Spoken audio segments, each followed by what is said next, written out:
Quinnipiac men's soccer took a tough road loss last week, but could they bounce back with a win? Both Quinnipiac ice hockey teams are about to start the season. Where do they pair up against the rest of the ECAC hockey? And once-in-a-lifetime play coming up here on Q30 on Sports Paws. Next 30 minutes. Let's go.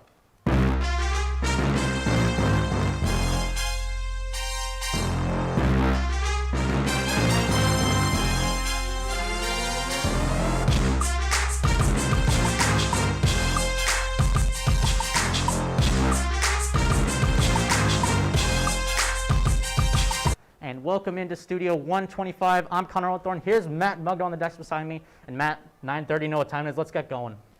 It's time to get rolling. That's right. A lot to get into tonight. And in fall sports teams in action, but first we head to the ice. Quinnipiac's women's ice hockey team opened their season against the University of Maine this weekend. But before we get to the action, let's look at the ECAC hockey preseason poll. Quinnipiac earned the number 6 rank on the ECAC coaches poll. Colgate earning 7 first-place votes, Clarkson in second with 2 first-place votes, and Cornell receiving 3. Harvard and Princeton tied for 4th just ahead of the Bobcats. 3 teams from the ECAC poll ranked in the national U.S. hockey poll, with Colgate, Cornell, and Princeton ranked in the top 10. Quinnipiac, Clarkson, and Harvard also received votes. One Bobcat was recognized with a preseason award that has eluded a Bobcat for quite some time. Sophomore defenseman Kendall Cooper was named to the ECAC hockey preseason All-League team. Cooper was previously named to the 2021 ECAC All-Rookie team in her rookie season. She recorded 9 points and a solid +6 on-ice rating in her first year as a Bobcat. Cooper is the first Quinnipiac women's ice hockey player to be named to the preseason team since forward Kelly Babstock was. And now we got a highlight coming up for you. Quinnipiac versus Maine. Matt, let's roll this tape. Roll the highlight film, baby. The Quinnipiac women's ice hockey team opened their 2020-2021-2022 campaign against the Maine Black Bears. Now to the first period. It didn't take long for the Bobcats to strike a beautiful setup. Line mates Sadie Pert and Alex Hoskin lead to Nina Steigal for the goal. 1 minute into the season. We jump now to the second period. Bobcats still up 1-0. Celine Kennedy scores off a beautiful cross-crease pass on the power play and buries it on Quinnipiac. Still in the second period, and after an incredible initial stop from the main goaltender, Alex Hoskin is right there to tap in the rebound in front, cleaning up the dirty work. Final minute of the period, Lexia G taking it all the way and throwing it on net for Courtney Boyster to pick up the rebound in perfect position to roof it to give the Bobcats a 2-goal lead. Now into the third period. The Black Bears showed some fight with Maddie Giordano, skating in and sniping one past Logan Andrews. We got an exciting finish lined up. Quinnipiac takes the game 3-2 in a big matchup against Maine to open their season. After the win, women's hockey looked to sweep their season opener again at home. Let's take a look. And here we go, Bobcats, Maine Black Bears, game number 2. Check out the face-off. Gio wins that one easy. And we'll throw things in the second period. Black Bears put some shots on to you. Grad transfer, Green Schneider. Check out that pad save there. Loses her stick, gets it back, but Vorster heads up the boards, finds an easy pass to Alexa Hoskin. Hoskin 1-on-2, walks around the outside, and finds it 5-hole. Big goal. Quinnipiac ties the game 1-1. And we'll stay in the second period. Maddie Semiskevich, some nifty footwork. Sadie Peart in the slot and a little snipe past the main goalie. And it's 2-1 heading into the third for Quinnipiac. Early in the third, Alexa Hoskin with the steal. And she finds Nina Steigal with the snipe, sizzling that one past the main Black Bears goalie. 3-1 QU. Now 4-1 at this point. Quinnipiac, Schreider, the save there. That's important. Take a look at that. The big save, I'll tell you why in a second. Maine with a penalty coming up, playing around with the puck in the back end. But watch this pass here. It goes by everyone, and it will end up in the Maine Black Bears net, and that is the first ever Quinnipiac women's ice hockey goal for a goalie, first ever NCAA women's ice hockey goalie goal. Quinnipiac wins 5-1. After the win, women's ice hockey beat reporter Ethan Logue has more on the rare goalie goal. Take it away. Quinnipiac goaltender Corinne Schroeder made a number of firsts today. First career start as a Quinnipiac Bobcat. first career win as a Bobcat, and first NCAA collegiate goal. The goalie pulled on a delayed penalty call, down 4-1 in the third period. An errant Maine pass found its way 100 feet down the ice and into the Black Bears' net. After further review from the officials, it was determined that the goal was awarded to the Quinnipiac netminder. I still can't believe it, to be honest. I was very surprised when I saw my name on the board. I had no idea it was even thought of that it could be me, but I guess it's nice save. They did it to themselves. We were all just really excited, and we didn't even know who to give it to, but the ref asked me, and I said she made a save, so she was the last one to touch it. It's hers. I have not seen anything like that. Pretty cool, you know? Like, come in, first game, score a goal, done. Luckily for Schroeder and the Bobcats, they won't be needing her goal-scoring prowess anytime soon.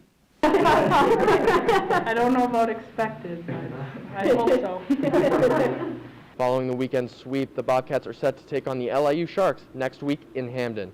Reporting from the Frank Perotti Jr. Arena, I'm Ethan Logue, Q30 Sports. And definitely a cool story with the goalie goal, but earlier today I caught up with women's ice hockey beat reporter Gage Kilborn to take a deeper dive into the weekend sweep by the Bobcats. And we're going to take a break from the studio here at the People's United Center behind Gage Kilborn and we're going to be talking some women's hockey. They had a 2-game sweep against Maine this past weekend. Gage, who's the biggest X factor on the ice for you this weekend? Biggest X factor on the ice for me to start off, Connor, will very well have to be Alexa Hoskin. She had 5 points in the weekend series sweep against Maine, 2 goals and 3 assists. Alongside with her line did very well as well with Sadie Pert and Maddie Samoskevich, as they ended up having 5 goals tallied altogether when they were on the ice. And Cass Turner has to select between 3 different goaltenders. Gage, who's your starter? It's a tough decision for her because it's a good decision good thing to have, because she has 3 tough goaltenders to choose from: Logan Angers, Katie Buttiglietti, and then of course Corinne Strider that they picked up from Boston U. And I had to go with Strider because she so far has shown how dynamic she can be in between the posts. In her first game with Quinnipiac, she had in a 5-1 victory. She gave up 1 goal on 28 shots against her, and she also scored a goal herself on the offensive zone. So overall, she's been a dynamic influence on this team's offensive output so far. Ethan Logue just touched on that goal, but one last question before we send it back down. What's the biggest improvement Quinnipiac needs to make on the ice? The biggest improvement that was a big improvement that I was worried about going into the season was their power play unit. And that kind of got me a little bit scared, because with this much talent on the first-year roster, they should be able to score some more goals on the power play unit. But the power play team went 0 for 5 this week, and that kind of has me a little bit shaken. But they have LIU coming up this weekend, and they should probably have enough time to focus and rejuvenate to work out these kinks. All right, thanks for your thoughts, Gage. We're going to send it back down to the desk. We're going to be talking some men's hockey on Sports Paws. That's right, we're talking men's hockey. The Bobcats head up to Maine for an exhibition game in October in a few weeks. But we're going to start where they're predicted to finish in the preseason poll. And the Bobcats are predicted to finish the ECAC hockey season in first by the coaches poll. Quinnipiac received 4 first-place votes. Clarkson and Harvard behind them received 3 each. And Cornell received 1. St. Lawrence, Colgate, and Dartmouth finished up the middle, with Union and RPI tied for 8th. Yale, Princeton, and Brown round out the bottom of the preseason. 2 senior Bobcats were also recognized with preseason awards. Forward Ethan DeYoung and defenseman Zach Metza were both named to the ECAC Hockey Preseason All-League team. DeYoung was a point-per-game player last season with 29 points in 29 games. The forward scored 14 goals and finished in second in the nation with 8 power play goals. He also led the team in shots with 99. Metza was one of the best defensemen in the nation last season, leading the nation's defensemen with career highs in assists with 21, points of 26, and power play points. Both players entered the season as 2021-2022 assistant captains. Switching it up from the ice to the court, volleyball went on the road to take on the Niagara Purple Eagles. The Bobcats lost to the Eagles, dropping 3-1. Junior Ariana Diaz recorded 11 kills, 19 assists, and recorded one of the team's 4 aces. Maggie Baker recorded double-digit kills, and Nicole Legg brought her kills total to 74 on the season. Quinnipiac took the first set, but could not rally around Maggie Baker, Nicole Legg, and Georgie Salepsi's performances. And after the road loss, Quinnipiac hit the court again versus the Canisius Golden Griffs. Let's take the highlight. And here we are, Quinnipiac Golden Griffs. Let's start things out in the first set. Canisius with the serve. And the Griffs spike it back. Big block from Lexi Morse, and Ariana Diaz says no. Still in the first set, and the spike from the Bobcats. It's Olga Zampati with the big kill. Bobcats still lead the set, and Zampati with the little finesse, just a little tap on that one. Bobcats take the first set. And here in the second set, here's another spike attempt, but it's Lexi Morose once again. Says, get out of here. And Diaz with a pass in the cold leg, and leg gets the kill on that one. Bobcats still in the lead. Still in the second, pass to Chloe Kakwani. She sets up to Maggie Baker, and Baker with the smash. Canisius ends up with taking that set, but we're in the third set now. And here's from Chloe Kakwani. She gets a little tap there and gets in between all the grips. Spike attempt from Mejia. Alyssa Mejia gets the little tap from the middle. Bobcats take the third set, and in the fourth, we're going to get a little back and forth. Big digs from the Bobcats. Diving save by Maggie Baker. And here's another big spike coming up. Another diving save for the Bobcats, barely staying alive. Chloe Kahlani going to come up big right here. There's the big dig from her. And it's Baker once again, finishes off the Golden Griffs. Quinnipiac takes that 3-1. After the weekend of MAC games, let's take a look at the conference standings. Quinnipiac sits at the 500 at the middle of the pack with a 2-2 record against MAC opponents. Fairfield leads the MAC conference with 4 wins, 9-6 overall, riding a hot 5-game win streak. Ryder is also out on Niagara's coattails with a recent 3-game win streak tying Niagara's conference record at 3-1. It's time for a break on Sports Paws, but we still have lots of action left to go over. We'll take a look at men's and women's soccer, how they've done so far in non-conference play. And can the Quinnipiac field hockey team get its first win in the season? Find out next.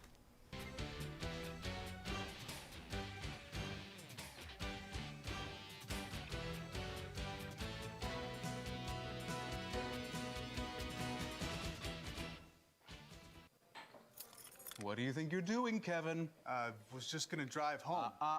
There are several warning signs present that you shouldn't be driving. Like hearing voices? Like your text-to-emoji ratio? Oh man, the selfies. Selfie, nailed it. We all have warning signs that let us know that we're probably not okay to drive. Mine is pretending to be your subconscious. Craig, come on man, let's put a ride home.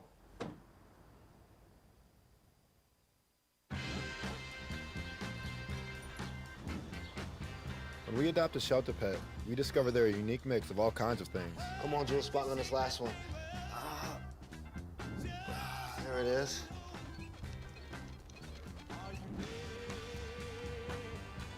Keep going with it. Leo. They're a little bit of a lot of things, but they're all pure love.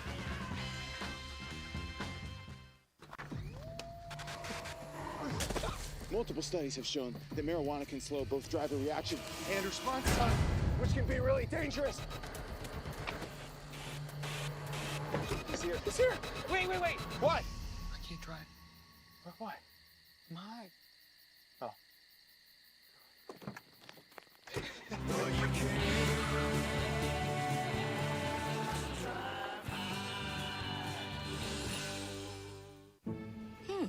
Maybe you can make retirement happen. After all, you made home ownership happen. Homeschooling yourself on loans, beefing up your credit score. So I'm pre-approved. You were like, yes! Sorry. Color coding listings, ticking boxes, and flushing every toilet in a 20-mile radius. Home sweet home. You aced house hunting. Now get the tips you need to get on track at aceyourretirement.org.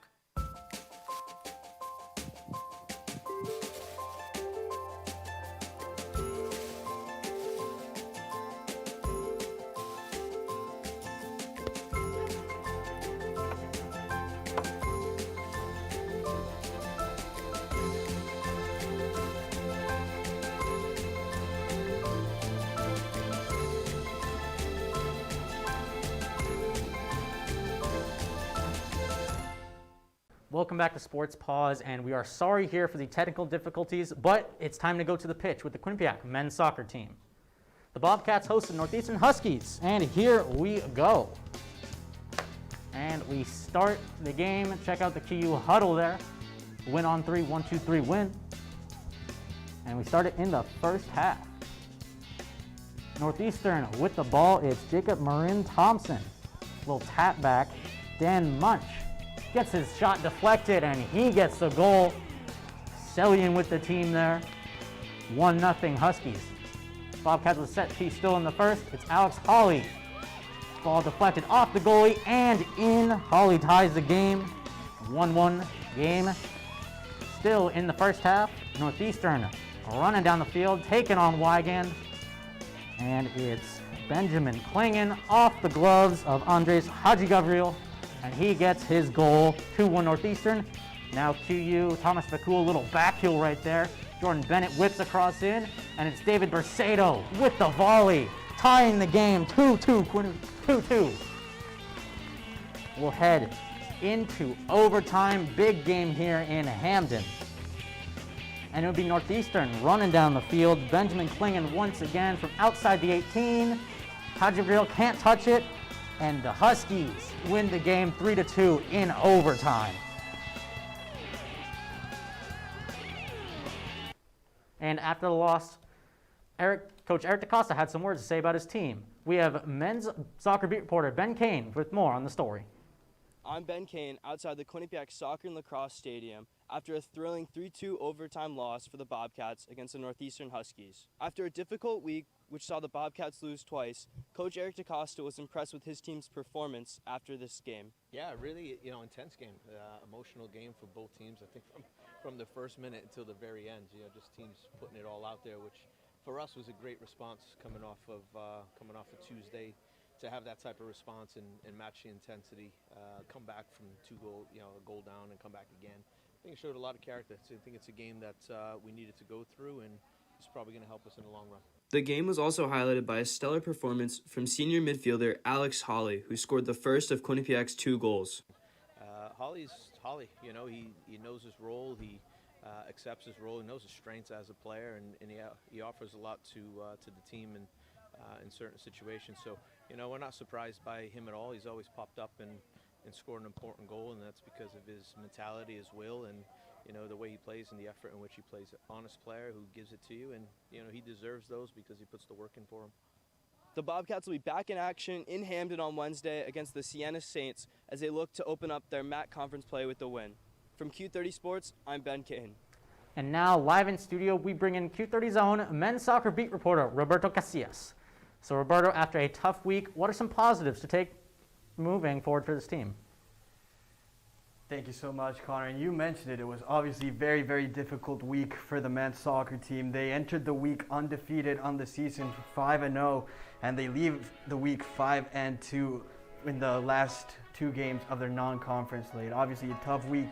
Obviously, tough loss, 5-0 against a ranked team like UNH, and then a tough loss at home just 4 days later. But you know what? I liked the personality that this team displayed, especially on Sunday. They went down twice in the first half, and after what had been a very, very tough game earlier in that week, they still bounced back and still responded. The attitude was there, the confidence was there, and players stepped up. We've seen it all year. Brock Austin was making plays, David Bersato was running all over the field, and as a team, when you're facing, David Costa mentioned it today to us, when you're hurt, when your backs are against the wall, that's when teams have to come together and have to come again and fight for those results.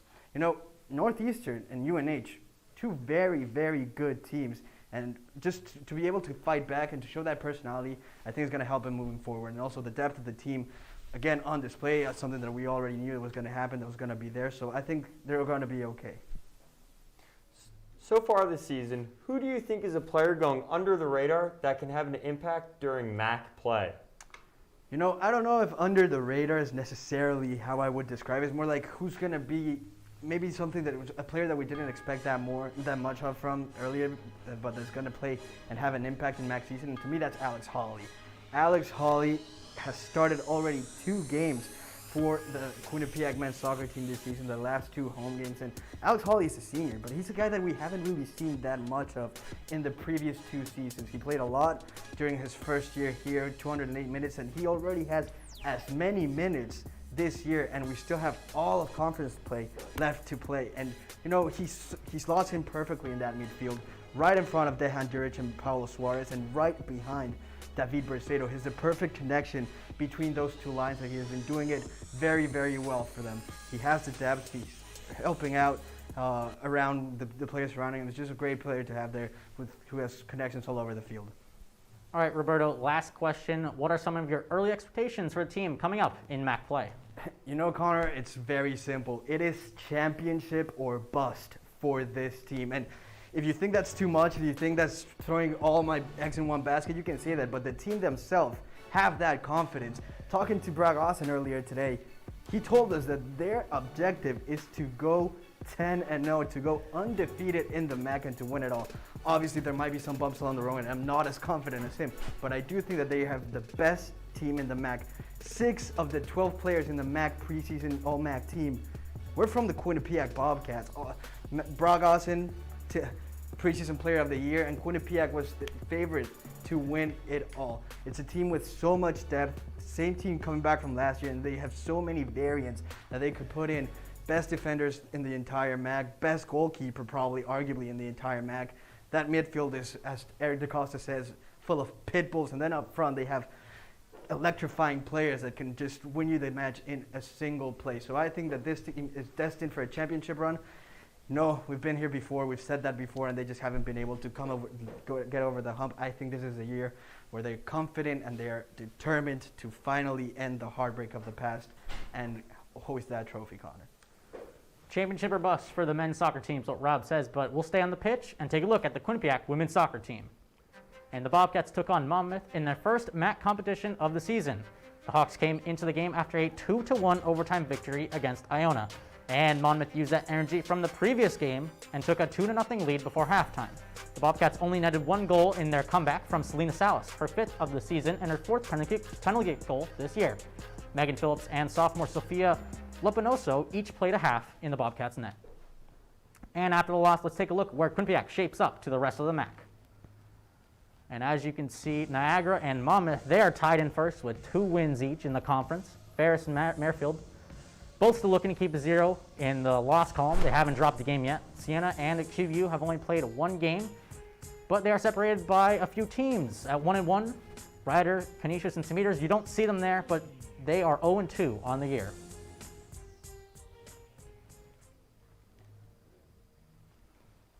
All right, we're going to go to field hockey as they had 2 games. All right, excuse me for that one bad moment. And Matt, we're going to toss the break here. But when we come back, we're going to have our top 5 plays and our weekend preview. We'll see you next on Sports Paws.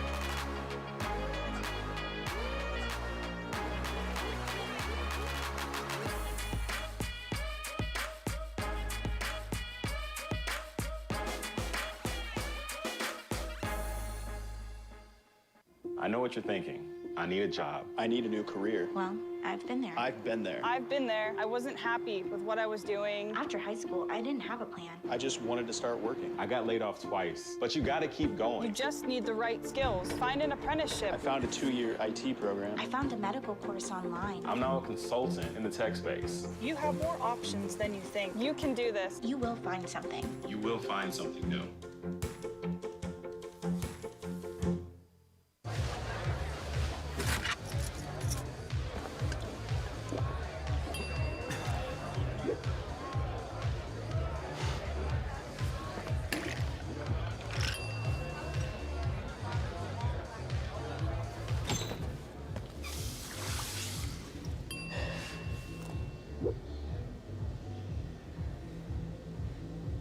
If you need to do something to feel okay to drive, you're not okay to drive. Don't drive buzzed.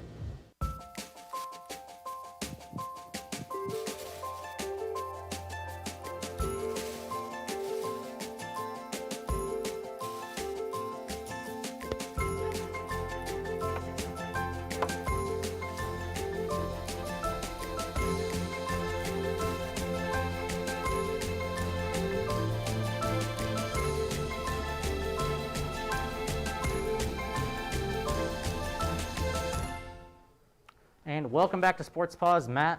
You know it's that time. It's time for top 5 plays. That's right, Connor. First top 5 plays. All right, let's take a look at them. Here we go. Play number 5, men's soccer versus Northeastern. We just heard Roberto rave about this guy. It's Alex Hawley from the corner kick. Gets the little bounce and slots it home in the bottom corner. Northeastern takes that win in overtime, 3-2. Play number 4, we go to field hockey versus Wagner. Amelia Mazzarelli coming down the stretch. She maneuvers through the defense. She trips. She falls, but she still scores. What a goal. The Bobcats eventually lost that game. Play number 3, graduate student Corinne Schreider. It's her debut. Here's a brilliant pad save with the stretch, and that one turned into a goal from Alexa Hoskin. And we'll get more later on from this game as you watch Hoskin skate down the ice. Here she goes around the outside and sneaks it 5-hole. And we'll get more from this game later. Nothing scoring like 5-hole. All right, play number 2, volleyball versus Canisius. Tit for tat tosses going on between the Bobcats and the Griffs. Griffs go for a spike. Libero, Danielle Balsano saves it. More back and forth. Griffs goes for another kill. Chloe Kaanu gets that save. In the end, the Bobcats maintain the point. Big kill there from Maggie Baker. They get the win over Canisius. And here is play number 1 back to women's ice hockey. And it is a historical goal in NCAA women's ice hockey. Yes, it was credited to Corinne Schneider, the goaltender. And the puck sneaks its way in there. You can see Bobcats win that game. A goal's a goal. That's right. And now let's take a little bit of time to see what's upcoming for the Bobcats this weekend. Men's soccer plays at home versus Siena on Wednesday at 3. Women's soccer takes a trip down the falls to play Niagara on Wednesday at 12. Field hockey takes on Liberty Friday at home, 1 o'clock p.m. And women's ice hockey traverses to Long Island at 6 o'clock on Friday. Volleyball ventures to Poughkeepsie in search for a win in Red Fox territory at 7 o'clock on Wednesday. Definitely some tough matchups coming up for the Bobcats as all teams enter their fall conference play. But that's all the time we have for tonight on Sports Paws. Thank you for tuning in. And if you want more content, be sure to check out our Twitter at Q30 Sports or look on our website at Q30TV.com or in the Q30 app on the App Store. From our producers and everyone behind the scenes, that's Matt Mugno. I'm Connor Orthorn. Have a fantastic week, Bobcats.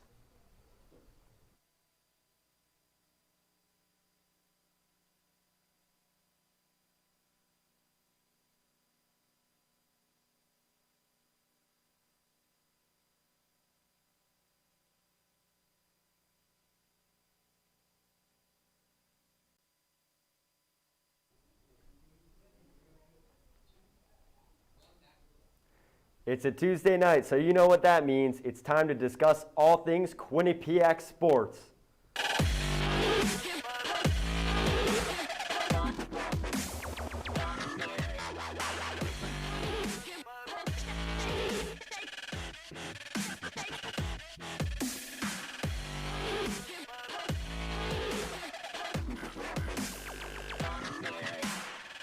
Welcome back to Studio 125. I'm your host, Matt Mugno. Alongside me, I have Dylan Summer and Santino Meoni. I'm feeling good about tonight. How about you guys? I'm feeling great. I'm ready for a lot of good debates tonight with you, Tino. I'm ready for some great topics. We got men's and women's soccer, hockey, volleyball. I'm ready to get into it. Let's get into it, boys. After the Bobcats lost to Niagara 2-3, should they enter panic mode as the season comes to an end? Dylan, what are your thoughts? To simply put this, yes. The Bobcats have dropped their past 2 MAC contests, and now they actually rank 9th in terms of the conference. Against the Niagara Purple Eagles, they were leading 2-1 by the end of the first half, and by the second half, they already lost that lead in the 73rd minute. So they are getting way too relaxed, and they are paying the price for it by letting these other teams just take advantage of them. Yeah, I agree with you. It's definitely panic time for the Bobcats. Coming off now 2 straight losses against Iona and Niagara. They have a game coming up against the defending MAC champions in Monmouth, and they are currently 5-0 in MAC play. They're first in the conference currently, and like you said, we're 9th in the conference. We're just outside the playoff picture for the tournament. And I feel like Coach DeCosta is a little bit to blame here because he keeps trying to shift the lineup this late in the season with only 4 games left. I feel like it's impossible for these players to build any chemistry because, you know, the Bobcats, they can't gel, they can't play together well right now, and I think a large part of that is on Coach DeCosta. Exactly. Valid points all around. What do you think is the reason for the 2-game loss streak? I'll start this one off, Dylan. Like I said in the prior question, it kind of, both my answers kind of mingle together here with these two questions. Coach DaCosta is to blame. Again, like I said, his constant need right now towards the end of the season to shift the lineup, to, try to see what's working. This isn't, like the time to be figuring it out, the time to be trying new things. This is the time to have your set lineup and to be building chemistry and gaining momentum going into the MAC tournament. You're going the complete opposite direction. You're trying to figure things out. You're losing momentum. Like I said, going into a big game against the #1 team in the MAC, and they just don't look good right now, and I think a huge part of that has to be put on the coach. I think another thing also is the lack of communication on defense. I mean, their goalie, Andreas Hadjigabriel, can only do so much for this team. And as you see in that Niagara game, Jedrick Dahlman just pretty much sprinted past their whole entire defense, giving Hadjigabriel no chance at all. And going off of that, with those two MAC matchups, they allowed 3 goals in the game. Yeah, part of where I see this, honestly, is that yes, it could be on the players because they're not executing. Like you said, the defense might not be playing their best right now. But again, that's in large part due to the fact that they can't build chemistry and they're not getting comfortable with the rest of the guys that are on the field. Because again, DaCosta, I feel like, is screwing the Bobcats' chemistry up. And I think you have to put most of the blame on him. So it's miscommunication all around then. I guess, yeah. Now to the women's side. Where the Bobcats are currently seated in the MAC, they would face Ryder in the MAC quarterfinals. Santino, do you think this is a preview of that quarterfinal matchup? Matt, like you said, the way the standings are at this moment, Ryder and Quinnipiac would be facing off in the quarterfinals. Do I think it's going to remain this way and that it's going to happen? No, I do not. As you see on your screen right now, Ryder is ranked 7th in the MAC and Quinnipiac is ranked 3rd. I think the Quinnipiac Bobcats really could win out the rest of their season in their last 3 games, and I think Ryder has the potential to lose their last 2 games going into their next 2. And I really think that if Quinnipiac wins, obviously it wins out, and Ryder loses their next 2 games, Ryder's going to fall out of that 7th spot, and Quinnipiac could jump up to as high as number 2. So I don't think this matchup is going to happen. I'm going to take a different approach to this, and I'm going to say this Wednesday's game is going to be the preview of the MAC quarterfinals game. And that's against Iona. Iona's been on a 3-game winning streak and have been finding their rhythm at the exact right time. They have a sneaky good roster, and they have 10 different goal scorers on this team. Ryder has been going in the opposite direction as they just lost to the Niagara Purple Eagles. So for the Bobcats, they need to push for that 2 seed against Iona, Ryder, and Fairfield, and I think they could be able to do that. And I think it'll be Iona once again being the 7th seed, Bobcats being the 2 seed. Dylan, I will say when I was doing my research and prepping for the show, I did look at Iona as a potential matchup, and I did think that they have a better shot than Ryder, like you said, because of the momentum they have going right now for them, and the fact that Ryder, is not playing as well as them right now. Well, we'll see where the chips lie. Now let's take a look at the court. Without Maggie Baker on the court this year, last game, the Bobcats were still able to get the dub against Manhattan, 3-0. Dylan, why do you think they were able to come back in this set? Let me just make this clear. Players stepped up in Maggie Baker's absence. No Baker, no problem. Senior Nicole Legg had 12 kills on the day, and Chloe Katanui had 22 assists, and Ariana Diaz even had 8 digs. But the main reason for their dominant victory is that they never gave up, and as volleyball beat reporter Gage Kilborn would say, they're the comeback kids. They can go and overcome anything. And even when they were trailing, they fought back and found a way to beat the Manhattan Jaspers. I mean, you said it all, honestly, giving the stats from, again, like you said, Legg had led the team in 12 kills. I really think I was impressed with this because, again, like you said, Maggie Baker, or like everyone's been saying, Maggie Baker leads the team in kills. And without her, that's a huge loss to not have your player that leads you in kills. And like you said, for those players to step up and really show their stick-to-itiveness and their fight to win these sets, I was very impressed with the Bobcats, and I really do commend them for being able to fight without their best player and pull this one out. Valid points all around. Now it's time for our first break. Don't go anywhere as we discuss all things men's and women's ice hockey.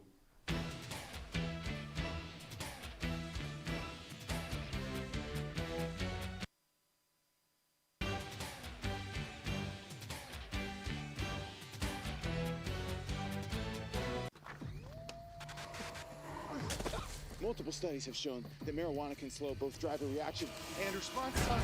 which can be really dangerous. He's here. He's here. Wait. What? I can't drive. Why? My. Oh.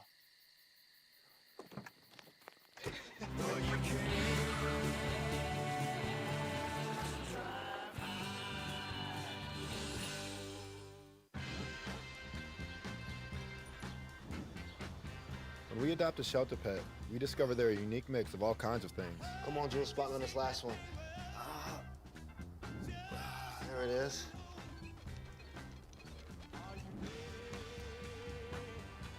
Keep going with it. Leo. They're a little bit of a lot of things, but they're all pure love. Maybe you can make retirement happen. After all, you made home ownership happen. Homeschooling yourself on loans, beefing up your credit score. So I'm pre-approved. You were like, yes! Sorry. Color coding listings, ticking boxes, and flushing every toilet in a 20-mile radius. Home sweet home. You aced house hunting. Now get the tips you need to get on track at aceyourretirement.org. I know what you're thinking. I need a job. I need a new career. Well, I've been there. I've been there. I've been there. I wasn't happy with what I was doing. After high school, I didn't have a plan. I just wanted to start working. I got laid off twice, but you gotta keep You going. just need the right skills. Find an apprenticeship. I found a 2-year IT program. I found a medical course online. I'm now a consultant in the tech space. You have more options than you think. You can do this. You will find something. You will find something new. Welcome back. Cass Turner, head coach of women's ice hockey, says ethic is their driving force heading into ECAC play. Let's take a look at that clip. They want to win. They want to win, and they're resilient. And, you know, last spring we talked a lot about just that ability to come back, because we didn't feel that throughout our games last year. And, you know, I think it's something that they're pretty actively working to accomplish. You know, I think we'd love to go up so I don't have to come back, but you know, it's a game, and if the other team scores, it doesn't mean it's over. It means you got an opportunity to come back, and I think they're really working on that mentality and that resiliency. Dylan, do you think work ethic is the only driving force the Bobcats need to play in the ECAC? I have to agree with Cass Turner here. Their work ethic will be the driving force as they get into ECAC hockey play.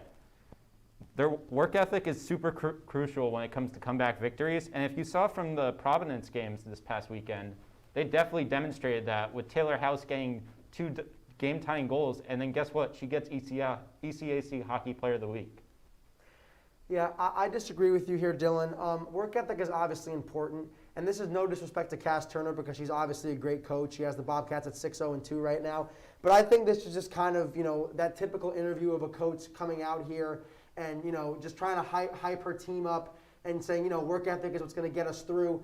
I really don't think that's really going to be the driving force because you can have all the work ethic you want.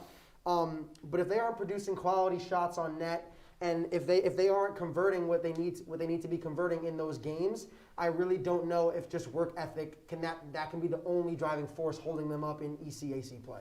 Well, you also got to think about their aggression throughout both those contests and how you have to be so aggressive against such a competitive ECAC conference with Princeton, Colgate, Cornell, and Clarkson all forces to be reckoned with. So they have to show aggressiveness and work ethic if they want to even get to the next level. Their next 2 games are against Brown and Yale, which will be some tough competition. So I think that we'll really see whether it's, because in my opinion, I think it's going to be more Cass Turner's ability to coach her team and to help them win, and it's going to be, again, they're getting quality shots on net. So in my end-all point, I think, again, work ethic is going to be important, but we're going to see, I think, against Brown and Yale, what's going to come forth more, whether it's going to be getting quality shots and Cass Turner's ability to coach them, or it's going to be, you know, their work ethic in practice and so on and so forth. Well, the Bobcats have 2 tough opponents ahead, and they're currently sitting at 6-0-2. How can they turn those 2 ties into 2 wins against the upper echelon of ranked opponents? Dylan, I'll start this one off. Like I, again, mentioned in my previous answer, they have 2 tough games coming up against Brown and Yale. Providence is a high-ranked team, and like you had said with their work ethic and everything, I was very impressed with how they performed against a high-ranked Providence team. They tied, both games ended up being a tie, but you see they had a good amount of saves. They were getting shots on goal, and this happened last week when Ethan and Ben were actually on the show. One of the questions was referring to quality over quantity shots, and you see they didn't take a ton of shots, but they got quality shots. And if you watch the games. So I think in order to turn it around and turn those two ties that they had into wins against Brown and Yale, they need to continue to do what they were doing, get quality shots on net. And I think, again, like I said in the previous question, it's going to come down to Cass Turner and her ability to rally her players. You have to remember, though, special teams is a crucial part to hockey. It's not just shots on goal and their shots throughout this game. Their special teams this year has not been the best, as they allowed Providence to score on the power play 2 times in that game. And guess what? That was the decider in that matchup. And if they stopped one of them, that could have been their game. It could have been their game to win. I see what you're saying, though, about special teams. There's more than one aspect, obviously, to hockey, to any sport in general, defense and offense. You got to be able to stop the team.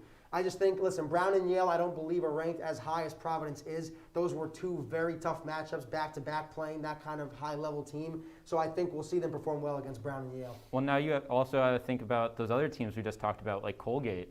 They're a team where you have to convert on the opportunities because right now they're 4 for 30 on the power play. That's not going to do much in the long run. I see what you're saying. We'll see what happens, though. It'll be interesting. Carpe diem, seize the opportunity. Well, let's switch over to the men's team. Santino, the Bobcats don't usually face teams like North Dakota, but this year they're season openers against the Fighting Hawks. What are your expectations for this game? So my expectations, I'm going to start off by saying the Bobcats right now, they're 2-0-1. They have 2 decent wins against Northeastern and Vermont. Northeastern was ranked 18 at the time, I believe, when the Bobcats beat them. And they tied with a top-ranked Boston College team. So what I'm expecting for the home opener, I'm really looking for Yaniv Peretz to really come out and show that he deserves this starting job.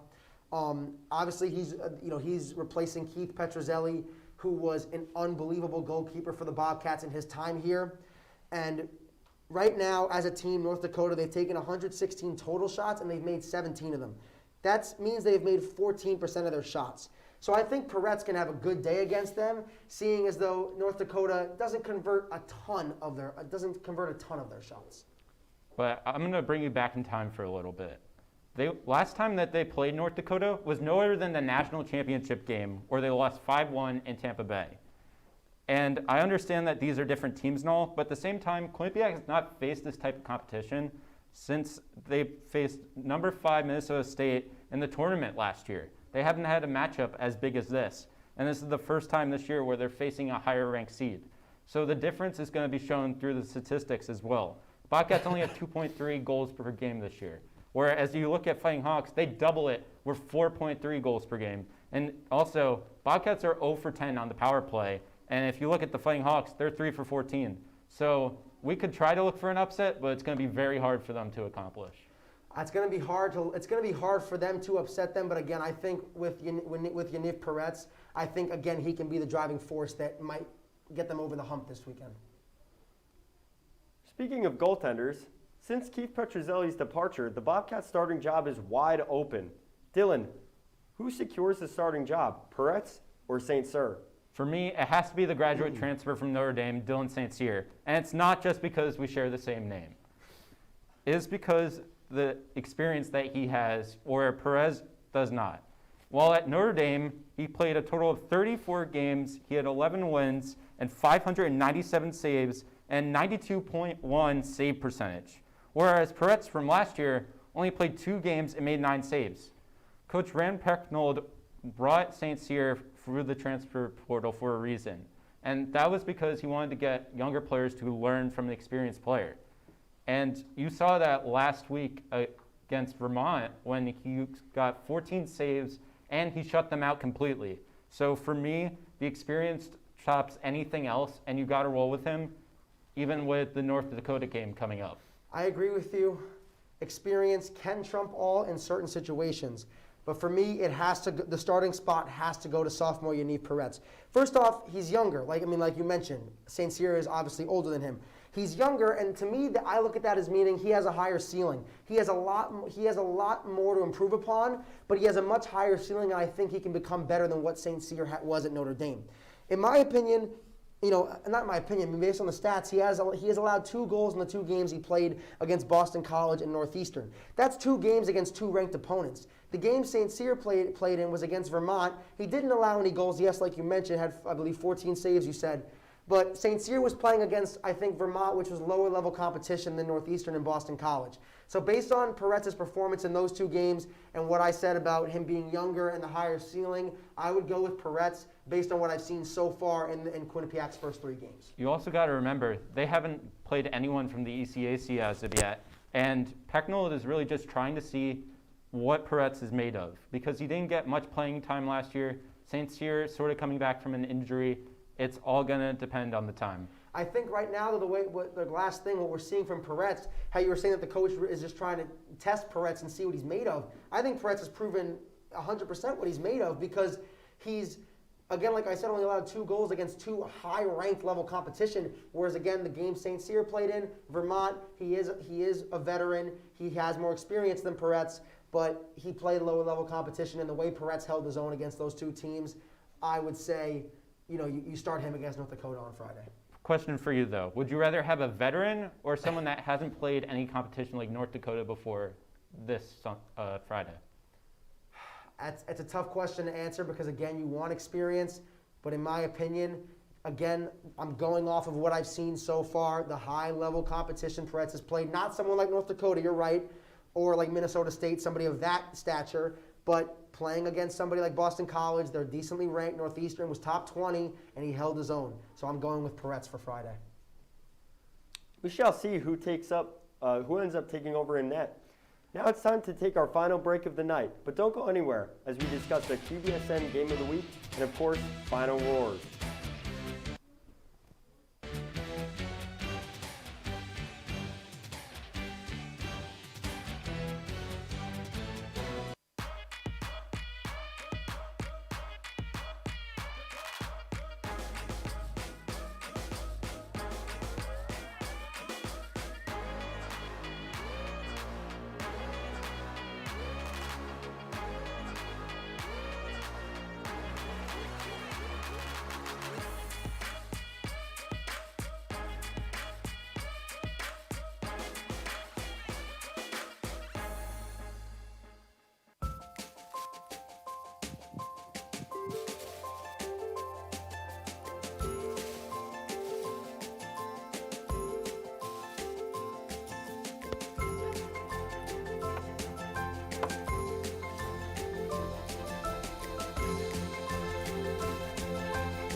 What do you think you're doing, Kevin? Was just gonna drive home. There are several warning signs present that you shouldn't be driving. Like hearing voices? Like your text-to-emoji ratio? Oh man, the selfies. Selfie, nailed it. We all have warning signs that let us know that we're probably not okay to drive. Mine is pretending to be your subconscious. Craig, come on man, let's split a ride home.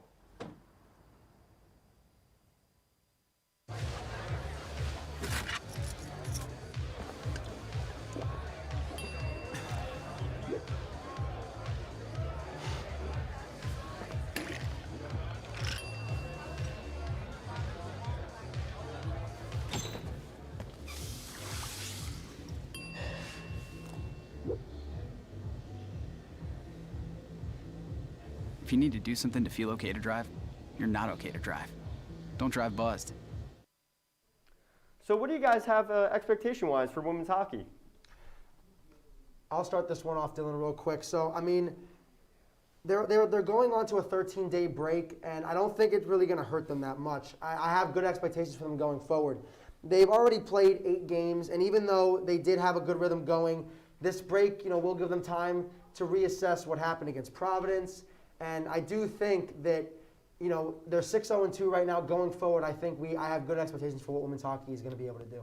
I do as well, but at the same time, they have to go against all those ECAC opponents that we just talked about with Clarkson and Colgate. So it's a long trench ahead of them, but with the talent that they have, they could probably get it done. Yeah, ECAC is tough competition, like you said, and I think people were questioning that I talked to, that they were questioning whether this 13 break was going to hurt the hockey team. I think the Bobcats are really going to benefit, like I said, because they're going to be able to reassess what happened in the Providence game, and I think it's going to be good for them. Well, now it's time for the Quinnipiac Game of the Week. This week in Quinnipiac sports, the Skating Bobcats faced off against Providence, tying both games Friday and Saturday. Friday, the Friars led the game 1-0 through the middle of the third period. The Bobcats were not going down easy when Taylor House tied the game 1-1. Nice goal by House there. She is dominating this season so far.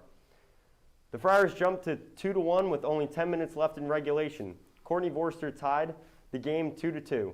No team was able to score in a 5-minute 3v3 overtime, calling it a tie on Saturday. On Saturday, the Bobcats and Friars once again faced off. Star player Taylor House scored the one and only goal of the second period. This was House's second goal of the weekend. And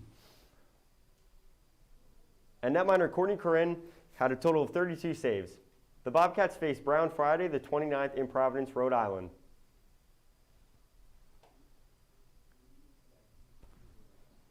Now it's time for Final Roars. Dylan, take it away. Quinnipiac's women's soccer coach, Dave Clark, recently got his 200th career win after defeating the Canisius Golden Griffins 3-0. Clark is now in his 22nd season with the Bobcats and has solidified himself as one of the premier college coaches in the NCAA's highest division. This past season, he led the Bobcats to the MAC semifinal round against the Monmouth Hawks, and in 2019, his team earned 10 wins in the season, which was the most since 2016. And now, looking back at this year, the Bobcats already sit at a 10-3 record and 5-2 conference record. Not to mention the fact that they are undefeated when they are at home. In addition, Clark's impact to this team has not only been shown on the field, but also off the field. He has done a great job with recruiting and building team chemistry. He has found players throughout the world like sophomore forward Rebecca Cook and senior midfielder Selena Salas. Both players are having a breakout year as each are already over 20 points on the year. Coach Dave Clark has been a leading contributor and presence in the women's soccer program and for some time now, and we can't wait to see him achieve his next milestone. Men's hockey is kicking into high gear, and I think that Yaniv Peretz is the most important aspect of this team. And he will be the driving force of this Bobcats team. I believe he is going to be the deciding factor as to whether the Bobcats have a successful season or not. A lot of people have been comparing Peretz to Petrozelli, and I don't think anybody should be comparing him to Petrozelli. It is nearly impossible to fill his shoes. However, if Peretz can be even half of what Petrozelli was for the Bobcats, they will have an extremely, extremely successful year. Yeah, I like that take, Santino. I really do. I think Petrozelli is going to be hard shoes to fill. But if I'm going to throw my 2 cents in on the men's hockey goalie debate, I think the cage will belong to St. Cyr because of his track record. His .921 save percentage against formidable Notre Dame and his 2017 U18 gold medal run as a starter means he can dominate at each level that he takes on. He can dominate at the next level of play. His ability to handle the puck also adds a dimension to his game and a dimension for the team to build upon. With the men's ice hockey opener this weekend, we've seen major players shine in their senior season, such as recently graduated Odin Tufto and Keith Petrozelli, as we mentioned, both up for the Hobie Baker last year. Wyatt Bongiovanni is going to take the major step this season and lead the way to a season of success. He missed 3 months last season due to injury, but managed to put up nearly a point per game. He scored 15 goals his freshman year and sophomore year as well.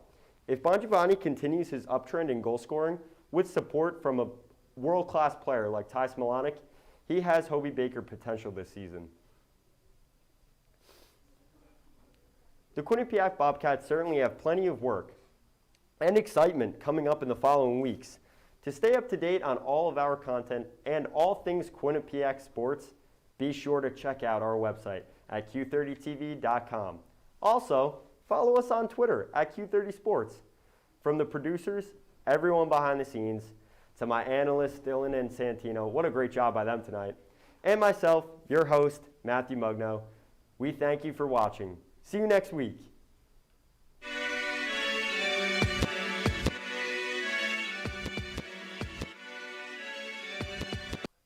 It's Tuesday night, so you know what that means. We discuss all things men's and women's hockey on where they will end up in the overall standings.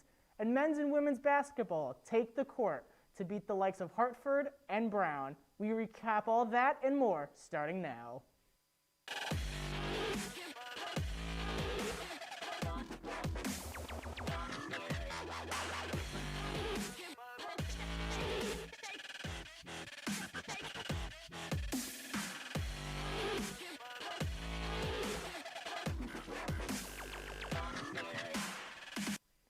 Welcome to Studio 125. I'm your host, Mike Singer. Alongside me, I have Clever Streich and Matthew Mugno. How you guys doing? I'm feeling great, Matt.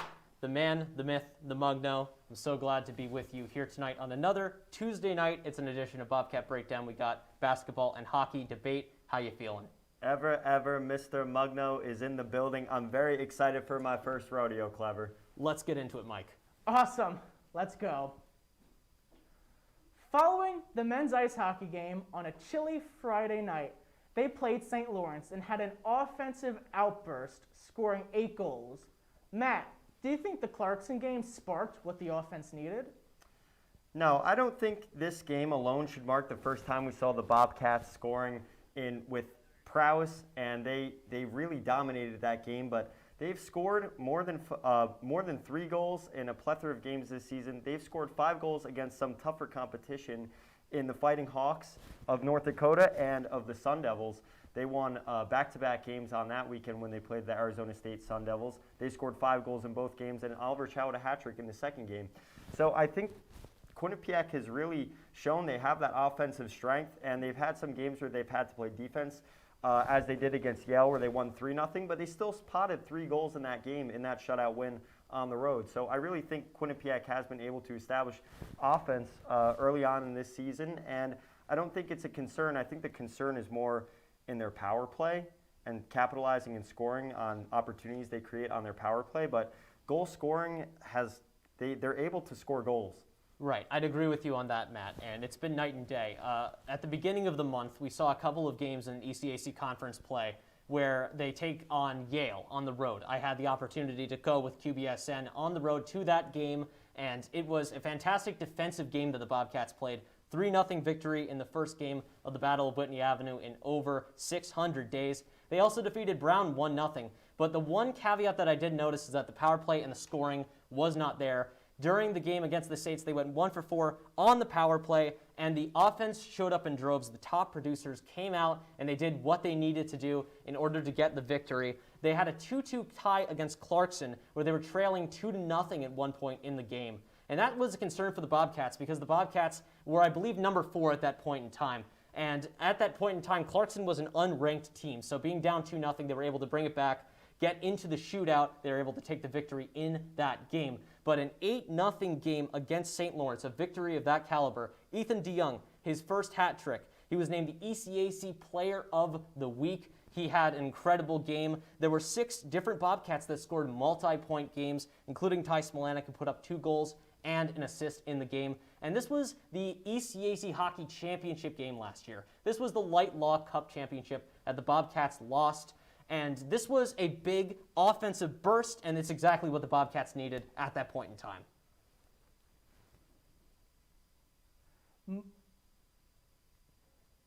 Moving across the locker room now, the women's ice hockey team won the NetMig tournament, beating Yale in the first game and then beating UConn 3-2 in overtime. Clever, will this win help the NugMed tournament? Will it help them going forward as they face the #1 Wisconsin Badgers? The win in the Nutmeg tournament is another huge accomplishment on a list of what seems like a never-ending accomplishment list for the Bobcats this year. This hardware is going to only help their momentum as they take on their biggest challenge yet in the turn of the new year. They proved themselves as the top Connecticut NCAA women's ice hockey team. They take out UConn, the then number 6 Yale Bulldogs, and the Sacred Heart Pioneers. They didn't face the Sacred Heart Pioneers, but they still won this bracket for the 9th time in their program's history, the 2nd straight time after a 2019 Nutmeg Championship. This was a 7-game undefeated streak that they also snapped against Yale. And guess who began that undefeated streak all the way back 7 games ago? Who handed them their last regulation loss? Also Quinnipiac. It's the sort of thing where the Nutmeg Championship is really going to help them in their road as they try and take on a big challenge in number 1 Wisconsin. They need those confidence-build wins, and they need to establish that they are this dominant team. Heading into this Wisconsin game that's coming up, Wisconsin is 15-0-1. They have an average of 5 goals per game. We're just talking about the men's hockey team and how they need to score more goals, or they are scoring at that level. 5 goals a game is an incredible feat for Wisconsin. They've scored 80 goals on 678 shots. So Quinnipiac is going to have their biggest challenge on their hands, but the notable aspect of the women's hockey team's better performances this season is their better performances are from the net out. The good old hockey adage is good hockey teams are built from the net out, and Corinne Schroeder has been a dominant force for Quinnipiac. She's one of, if not the best goaltender in college hockey. So I really think that Quinnipiac is able to get those wins with a strong backbone, but they'll have a challenge and they'll have their hands full with Wisconsin even after establishing that they're this great team over the Nutmeg tournament. Now, Matt, after winning the Nutmeg Championship, does QU deserve to be ranked 3rd in the country?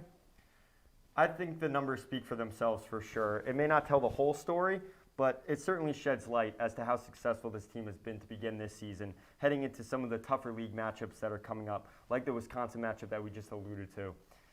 They were down 2-0 in the Yale game in the Nutmeg tournament, and they were able to win that game. They only lost to Princeton 1-0 in that game, so they only surrendered 1 goal. And overall, I think it's been a 360 of what their season was like last season. And the mark of a good hockey team is they're able to come back in games. They're able to win games in more than one way. I really think that it's the best start in the women's hockey history, in program history, with 15-1-2 start. So I really think the numbers speak for themselves. And when you look at the stories across the entire season so far, they really are a dominant force on the ice.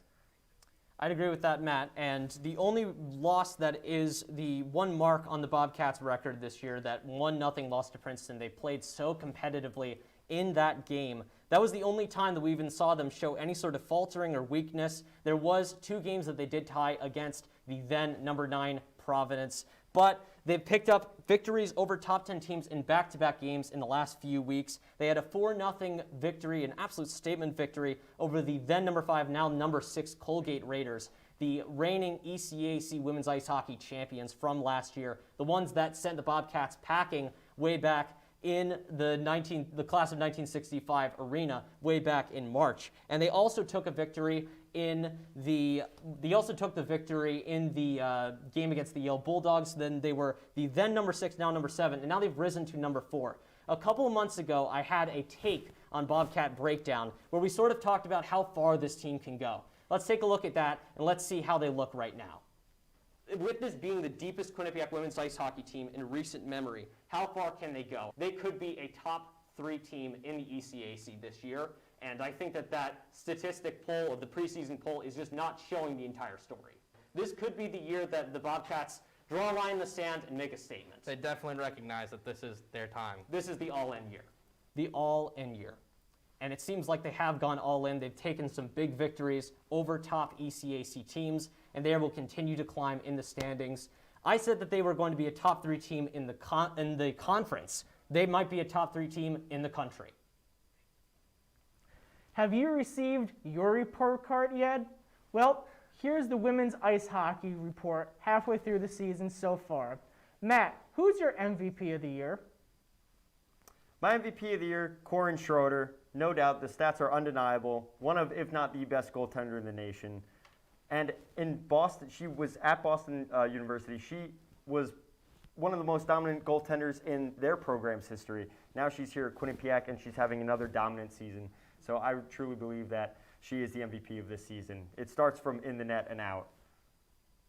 Yeah, no, I definitely agree with that take. But if I had to talk about my MVP, I'd have to say Taylor House, the graduate forward. She leads the team with 3 game-winning goals, which is 5th in the nation. And she also leads the team in goals with 9 this year, 4th on the team with 13 points, as you can see on the screen right there. This is such a great season for Taylor House. I'd liken her to Chris Kreider in terms of the breakout that she's had. She's come in clutch in so many instances. She had a goal against Yale and 1 goal, 1 assist in the Nutmeg Classic against UConn. She is such a dynamic player, and she also leads by example. As a graduate forward, she's able to show the younger players how to get things done, how Bobcats hockey works. She has been the outright MVP in my opinion. Now, Clever, who is your outbreak player of the year? My outbreak or breakout player of the year, in my opinion, has been Corrine Schroeder. The graduate goaltending transfer has been unbelievable and absolutely remarkable for the Bobcats. She's 8-1-1 through her appearances so far, 3 shutouts, which is tied for 3rd in the nation. That's not the only stat that is going to blow your mind. A .796 goals against average. That is number 1 out of all NCAA women's ice hockey goaltenders right now. Her .966 save percentage is 2nd in the nation. And Matt, you know hockey, those numbers are absolutely unreal. The form that Schroeder showed at Boston University in her previous undergraduate days really shows that she's just translated her play amazingly to the ECAC. I agree. Schroeder has been a dominant force, but for my breakout player, I'm going to go with Sadie Peart. She's been instrumental in the team's success in its first in 6 games. She is halfway to her career high in points. She started at the 3rd line this season and helped make the line formidable, and that makes a team deep. Depth cannot be stressed, and it's the most instrumental aspect of a hockey team if you have depth and goal scoring on deeper lines. So I would say Sadie Peart is my breakout player. Right, I would agree. Sadie Peart, the leading scorer for the Bobcats. She has been one of the instrumental players in their success this year. Now, Matt, who is the rookie of the year? For my rookie of the year, I'm going to say Anne Frederick Node. 7 assists in 14 games as a first year. That's very impressive. And she's made her way onto the scoring sheet as a first year with playing with a line mate that she played with in the U18 Canadian team. So she's from Montreal. She has that Canadian pedigree. And she plays with Mia Labad, who was on that team with her. They've formed a chemistry. She'll find the back of the net soon enough. Currently, she's injured right now. But once she returns, I could see she scores a few goals. Is a playmaker on the ice as a first year. That is great to see that you have a first year player who's a playmaker on deeper lines too. As I said, depth is so crucial to a hockey team. I'll have to agree with some of your points there. Node is a very solid player, but my rookie of the year, in my opinion, so far for this team has been Maya Labad. She's the reigning ECAC Hockey Rookie of the Week, and for good reason. She had her first multi-point game of her career against Cornell. She has a 2-game goal streak against the Cornell 4-0 shutout, and then the then number 5 Colgate Raiders. She's been all over the ice. She was scoring in her first ever game as a Bobcat way back at the exhibition against UConn, which was all the way back in September at this point. She's made an instant impact, and she's been my Rookie of the Year pick for this team. Clever, what are your predictions for the rest of the year? Where will the Bobcats end? Well, it's really hard to say, but based upon this first half performance, where we've seen a 13-game undefeated streak, only 1 regulation loss, and defeats over some massive, massive top 10 teams in the entire country, I would say that at the minimum they're going to make the ECAC postseason, maybe even the ECAC finals. But I would say that the real benchmark to decide how far this team goes will be the next game against Wisconsin at the top of the year. They have a month off, which is going to be a bit of a momentum shift for them. They're going to have to keep up their momentum as they get into the new year. 2022 is going to be a pivotal year to decide how boom or bust this Bobcats team is. But I would absolutely say that they're going to go far. There's only 16 games left in the regular season, and the ECAC postseason is set to take place right here in Hamden, which is a huge home ice advantage. The Bobcats want that going into what might be the biggest tournament in program history. I agree, Clever. I really think they have the potential to take this season and go very far. So I really think they have the potential to make noise in the playoff, if not go to the final and win the ECAC finals. I really think this team has they have a cohesive nature that covering the other sports teams here at Quinnipiac. This team really has a cohesive nature and that backbone that really separates them from the rest. 15-1-2. It's undeniable that this is the best start in program history. I think that they go to the playoff and they make noise. They can go further. I really do think the Wisconsin game is a huge benchmark, and as you said, their remaining 16 games. Those big matchups will prove if they can take out juggernaut teams like a Wisconsin. Wisconsin's been #1 in every single poll this year in the USCHO poll. We'll have to see how the Bobcats fare in 2022. It's time to take our first break of the night, but don't go anywhere as we discuss all things men's and women's basketball. We'll be right back. Don't go anywhere.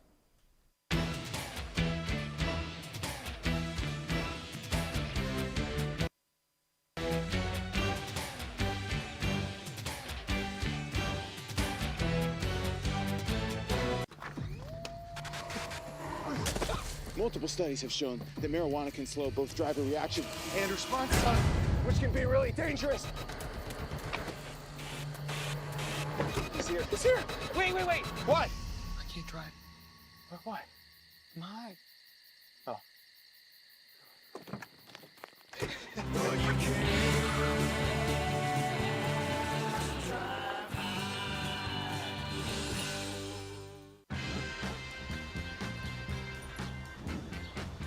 When we adopt a shelter pet, we discover they're a unique mix of all kinds of things. Come on, Jules, spot me on this last one. There it is.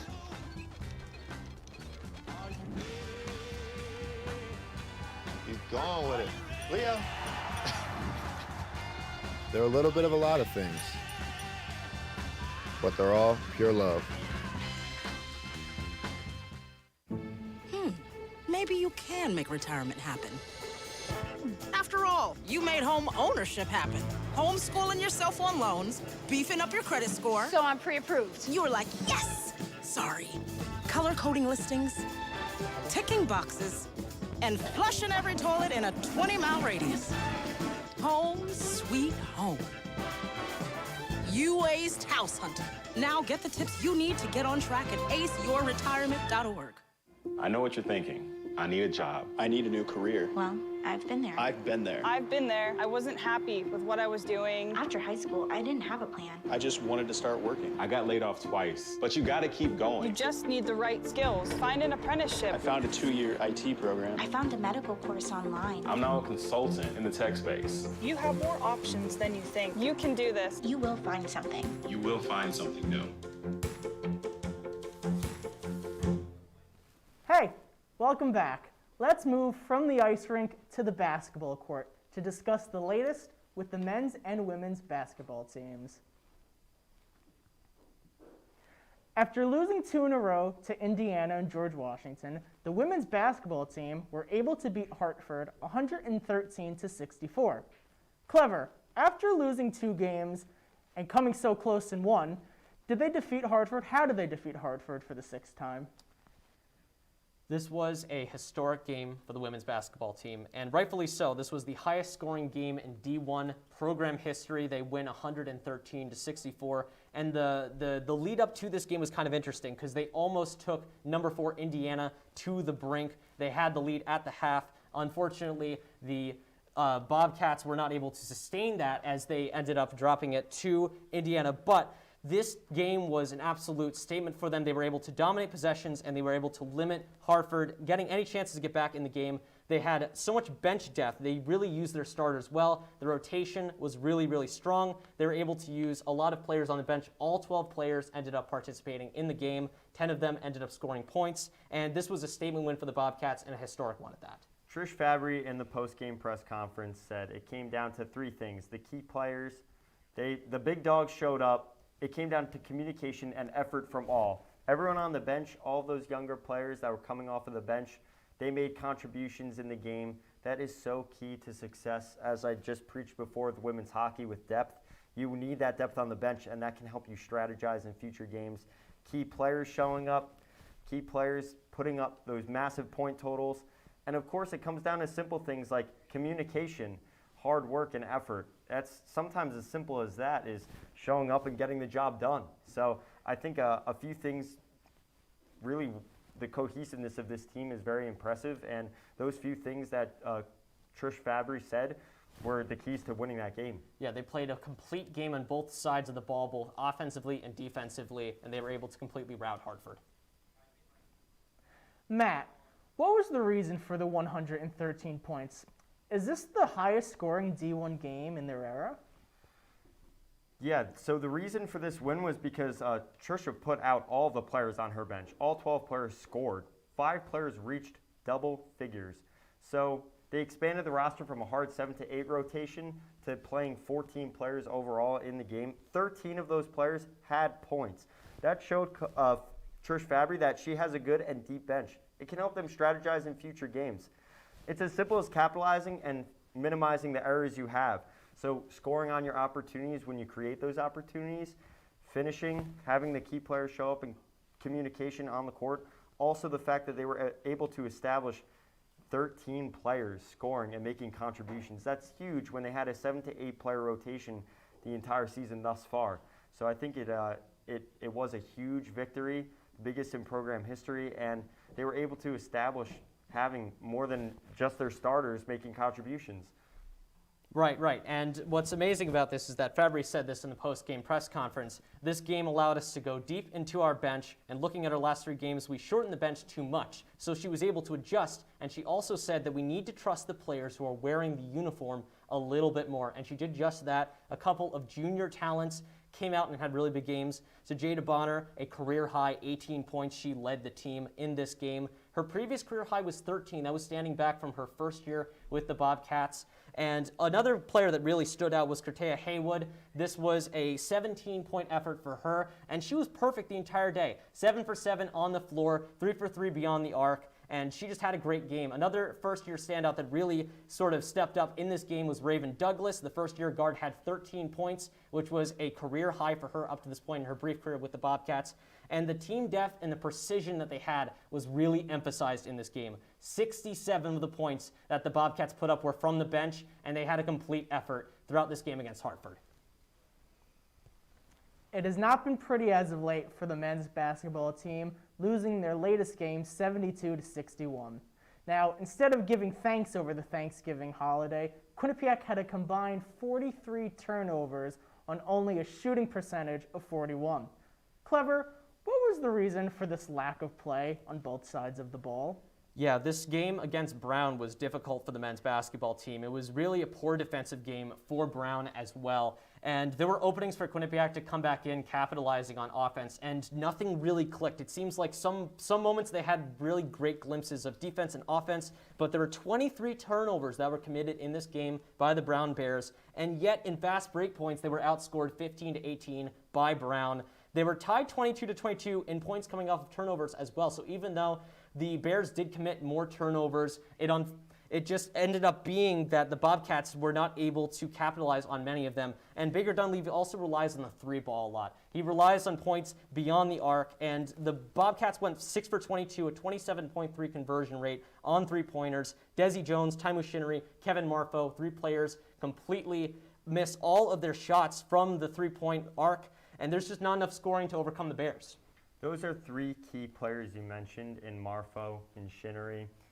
And Rigoni started off hot in that game and then cooled off. So getting contributions from your stronger players, your older players, that's very, without that, it's very difficult to win games. Also, as you'd mentioned, scoring on the rush, when you turn the ball over as many times as Quinnipiac had in that game, they struggled to capitalize on those opportunities. And I really think it comes down to, as you said, Baker Dunleavy mentioned in the post-game conference that they're still trying to figure things out with their game. But their identity is at the 3-point arc, and they need to be able to score from there in order to win. If that's your identity, they have to be able to play to that identity. They have to be score. stronger at the 3-point arc, and they have to create more chances where they convert at the 3-point arc. The men's basketball team has yet to play a MAC team, and they play St. Peter's on Friday. Matt, will the Bobcats break this losing streak as they play St. Peter's? I'm not sure if they may, but I think the losing streak has to break in order to right the ship earlier in MAC play, rather than playing catch-up later on in the season against rival opponents and schools that you're going to be battling for position in the standings for. Winning cures all, and a win and to rise above 500 against the struggling St. Peter's can help settle some of the earlier season woes that the Bobcats have been experiencing on the court. Yeah, I would agree with that. But as Jack Means said way back on the Halloween edition of Sports Paws, St. Peter's is one of the scariest teams in the MAC. 3 players that really do come to mind with that: Doug Eder, Daryl Banks III, Casey Ndefo, who is the 2-time straight MAC Defensive Player of the Year. This is a really hard game and a pivotal game for the Bobcats. It's the start of conference play. Anything can happen in conference play. But with their performances against Brown, they did pull out a win earlier on against CCSU. The MAC play is a reset point for them. So anything could happen here, but they need strong performances from guys like Jacob Rigoni and Kevin Marfo in order to get the win over St. Peter's. Now it's time to take our final break of the night. But don't go anywhere as we discuss the QBSN Game of the Week and, of course, Final Roars. We'll be right back.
What do you think you're doing, Kevin?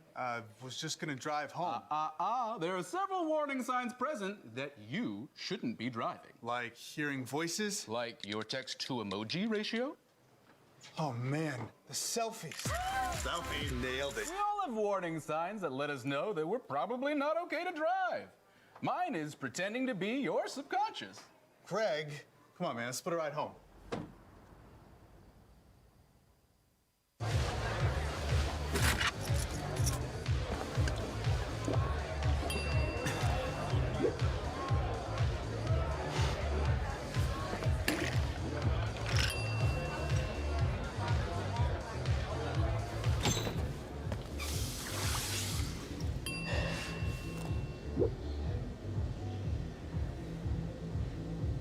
If you need to do something to feel okay to drive, you're not okay to drive.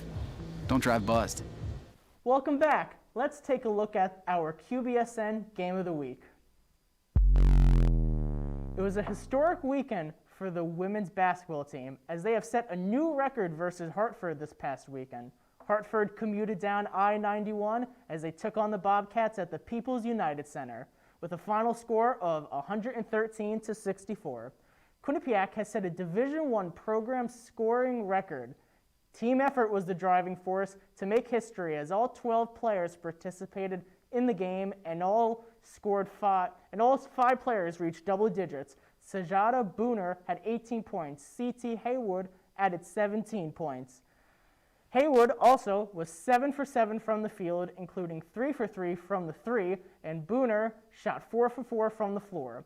This is the 6th straight win versus Hartford for the Bobcats. The Bobcats are set to face Yale December 1st at the People's United Center.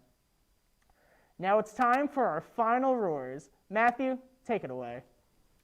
Contributions need to be made from everyone as the Bobcats demonstrated against a weaker Hartford team moving forward, heading into MAC play.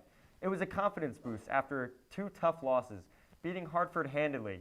They now have 6 straight wins coming into a home game against Yale, who they typically beat. They expanded their roster from a hard 7 to 8 player rotation, as I mentioned before, to playing 14 players. 13 of those 14 had points, showing Trish Fabry that she has a good and deep bench. It can help them strategize in future games. This game is a spirit booster in front of home fans and showed Trish Fabry that this team is deep and the younger athletes had a chance to show what they are capable of, which will only add elements to the team's games heading into MAC play. Fall sports have come to a close for this year as the Quinnipiac volleyball team was eliminated from the MAC tournament semifinals by Ryder. The succeeded Bobcats came close to pulling off a Cinderella run after a 5-set win over number 3 Marist, but the clock struck midnight on Kyle Robinson's squad, signaling the end of an era in Quinnipiac volleyball. No longer will we see the familiar sights of players like Maggie Baker, Nicole Migliosi, and Georgia Saleppi on the hardwood floor, as this year's class of talented seniors were set to depart from the team, creating an opportunity for new young players to rise to the occasion. Next year, who should we be looking out for? First years Favel Kimzo-Mo and Alexander Tenen may be the answer, as they've already played their way into the starting lineups while making huge impacts statistically. Mo led the team in digs this season with 388, and Tenen tied the team high in kills with 14 in the MAC semifinal loss to the Bronx. Perhaps the Bobcats' future is best epitomized by Coach Kyle Robinson's quote, "You've got to take these moments and have them be the catalyst for bigger and better things." The Bobcats will look to return next fall with a re-energized and hungry roster who have a lot to prove.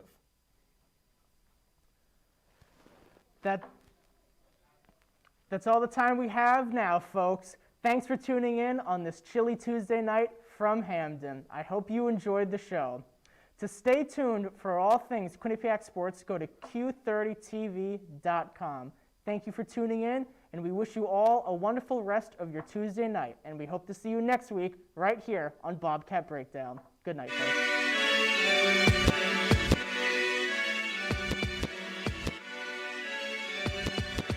Welcome, it's time to discuss all things men's ice hockey, plus hear our analysts share their opinion on spring sports.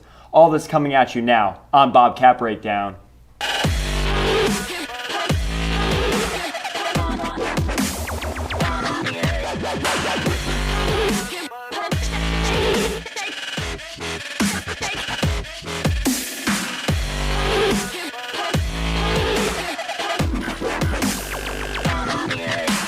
Welcome to Studio 125. I'm your host, Matt Mugno, and tonight we have Kaylin Terry and Ben Kane joining me. Guys, how are we feeling?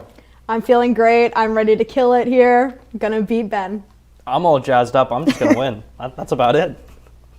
We start with men's ice hockey under the bright, hot spotlight. Who is the difference maker in Friday's 3-1 semifinal victory over Colgate, Ben?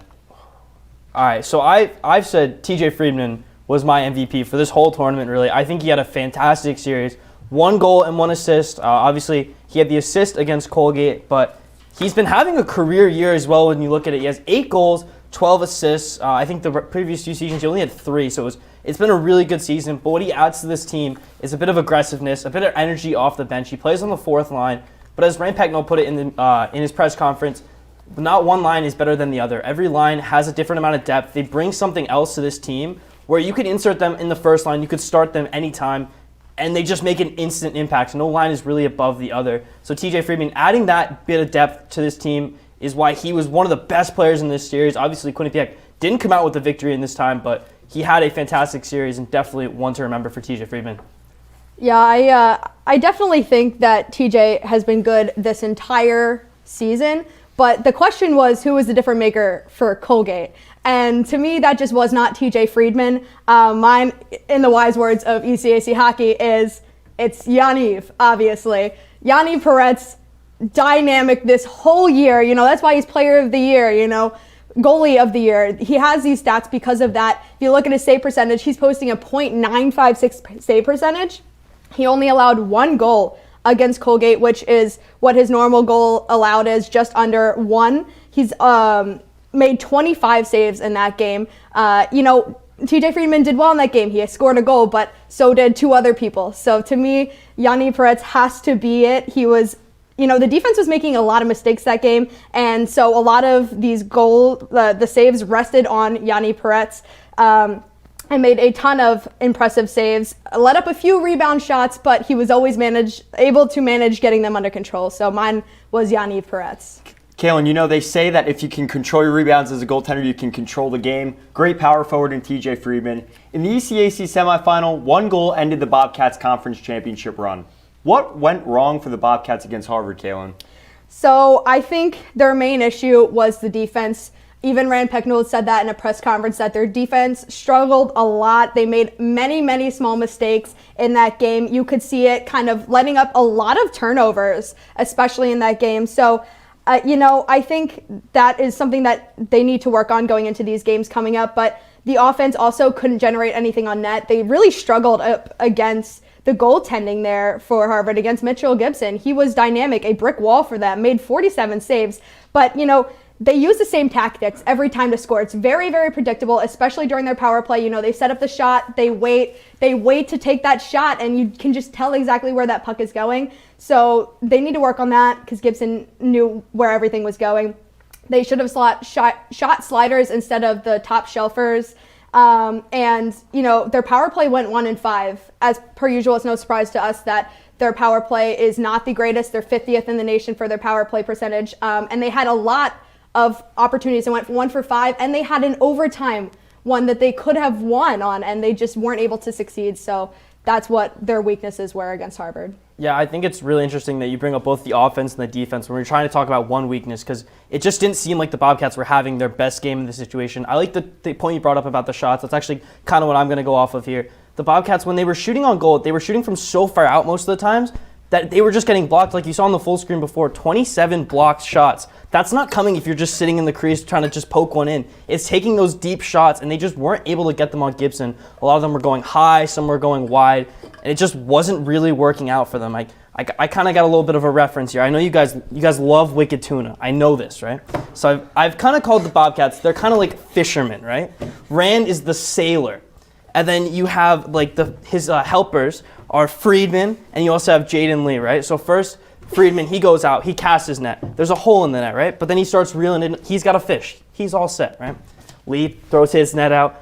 There's another hole. What's happening? I don't know. All of a sudden, Jaden Lee, he pulls out a fish. The rock star that he is has pulled out a fish. Rand goes in for his net, and it's empty. The Bobcats lost this game. It just seemed like there were so many holes in this team where they weren't able to get it done, and I think that's why they lost. Wow, that was a great analogy, Ben. I know you guys love Wicked Tuna, so I had to bring it to the desk. I've personally never seen Wicked Tuna before. I haven't either. I have no idea what he's talking about. I've just got this completely. The reference was there. I thought you guys were big Wicked Tuna people. That's okay. I tried to follow along. I think special teams, yes, that was something that had to do with the loss. So the Bobcats faced some tough competition. Who is your all-ECAC tournament team, Kalen? So for me, to start with the forwards, I'll start with the forwards. My first forward was Wyatt Bongiovanni. Obviously, the captain is a team leader for this team. He leads in goals for Quinnipiac with 15. He scored against Colgate and assisted against Harvard. He was dynamic this weekend and just an all-around leader. Great in the face-off circle with 20 against Harvard. He won. I also had Joey Cipollone, Joey Cipollone at one point. He had a goal against Colgate, multiple close opportunities with Harvard, and also Matthew Coronado for the forward. He's a first year, but he's insanely impressive. He had 18 goals for the year, 2 against Clarkson and 1 against Quinnipiac, 6 points for the weekend as a total, and he's just clearly a team leader. For my defense, I had Ian Moore and Jaden Lee. Moore, impressive first year again. They have a ton of them on Harvard. He scored against Quinnipiac, had an assist, but he was dynamic in getting QU to turn over the puck, getting 4 blocks on it as well. Jaden Lee, he's not a big scorer. We haven't seen much from him this year, but he is definitely on that offensive grind. Scored the goal to send Quinnipiac to overtime against Harvard, so that was an impressive feat for him. And he's just aggressive on the defense, consistently getting the puck turned over. My goaltender, obviously, Mitchell Gibson. He's had his career high saves at 47 against Quinnipiac, only lining up 2 goals. It was just a brick wall the entire week, and Quinnipiac couldn't figure out how to score on them. And finally, for my most outstanding player was Nick Abruzzese. He, dynamic, the captain for the team. He only scored 2 goals against Clarkson, didn't score against QU, but, he was getting a lot of opportunities. Yeah, we kind of talked about this a little bit during the game when we were there.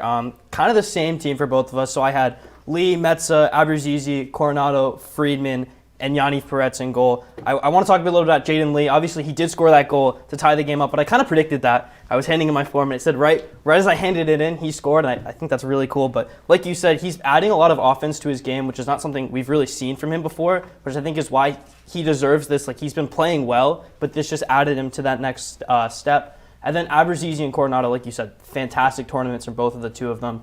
We talked a lot to the Harvard coach about it, where this team hasn't really played much collegiately, especially last year when the Ivies weren't allowed to play. So to see two players come up like this and perform so well was really good. And Coronado, obviously, deservedly MVP at the tournament. I think he had 6 points in 2 games. He had 2 goals and 1 assist both times. It was a really good performance from him. As well as Metza, I felt like he just kind of held the defense down for Quinnipiac. And then Yaniv Peretz.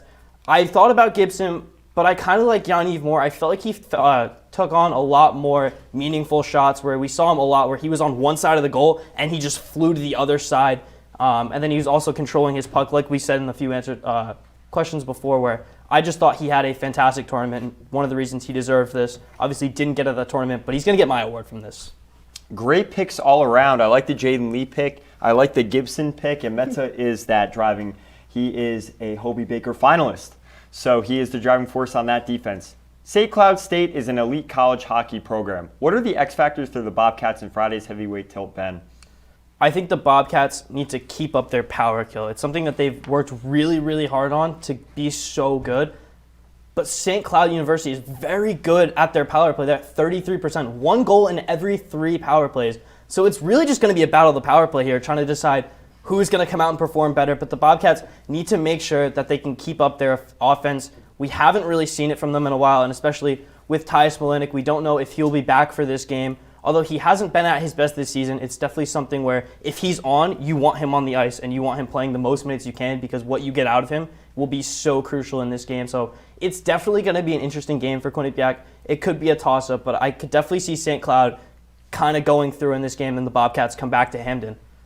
Ty Smolenic has been electric this season, Caitlin. Who would be your X factor? Or what would be your X factor? Yeah, so I think my keys to beating St. Cloud on Friday is more so going to be, as Ben kind of said, working on that power play opportunity. You know, Quinnipiac does have the #1 penalty kill in the entire nation at it's slightly better. So they're at 81%, excuse me. So, you know, they got to work on that, and they just need to keep their penalty kill up.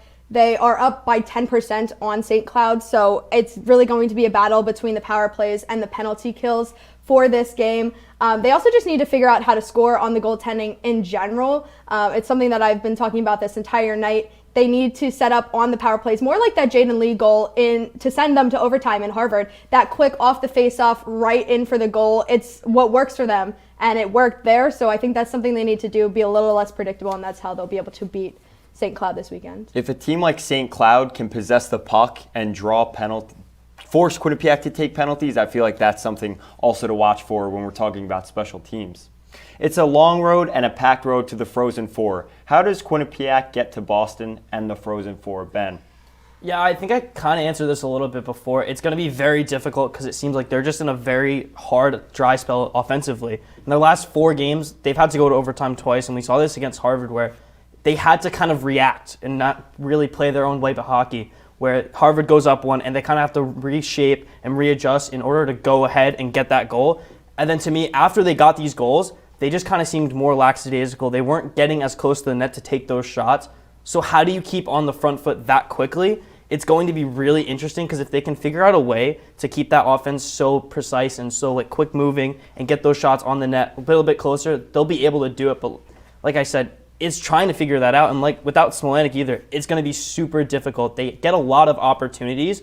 It's just about putting them on the net a little bit lower. Try not to just, if you can just get it on the net, you never know what can happen. The keeper might slip up the puck. So definitely something to look at. Yeah, I also kind of said the same thing. I think they're going to definitely struggle in this NCAA tournament. You know, if they win against St. Cloud on Friday, they take on the top seed of this entire tournament, Michigan. You know, they're #2 in the USCHO poll. So it's already going to be a tough battle for the Bobcats going into that game. Michigan is posting a 29-9-1 overall for this year, and they also beat Minnesota, the number one in the USCHO, at like 4-3, and then also beat Notre Dame 2-1, which is number 8 at that time. So they're playing up against these top-ranked teams and beating them. So I think they're going to struggle. But again, I think it's going to be a battle of the power play and penalty kill for these two teams, because Michigan is 7th in their power play percentage at 25.7 compared to number 50 for Quinnipiac at 14.6%. And the penalty kill, Quinnipiac obviously number 1 in the penalty kill at 91.7%. Michigan's sitting at number 18 at 82.6%. So I think that Quinnipiac just has to capitalize on their power plays and keep that penalty kill alive, and they might be able to test up against Michigan. So how far do you think they're going to go? Because obviously we've talked about the St. Cloud game and potentially kind of predicted the Michigan game. So I'll ask both of you guys, how far do you think they can go in this? Yeah, I think that they will beat St. Cloud on Friday, but I don't know if they're going to be able to beat Michigan. The top-ranked teams, they struggle against them, so I just really don't think that they're going to be able to beat Michigan. I agree with Kaylin. I think also a factor in playing Michigan is how NHL prospect heavy Michigan is. Now that works in some college and universities' favors, and that works against them in some cases because of chemistry. We saw Ohio State struggle even though they had Turcotte and Caulfield 2 seasons ago and Keandre Miller. But this season, Michigan is having a great season. You can see the chemistry's built. They have a lot of great role players underneath those top-level NHL prospects. So I think Michigan's going to be a tough competition, and they're going to have to play 2 games after. If they can have the opportunity to play Michigan, they'll have to play 2 games after that to win the championship. It's time for our first break of the night, but don't go anywhere, because when we come back, we will talk about basketball and spring sports.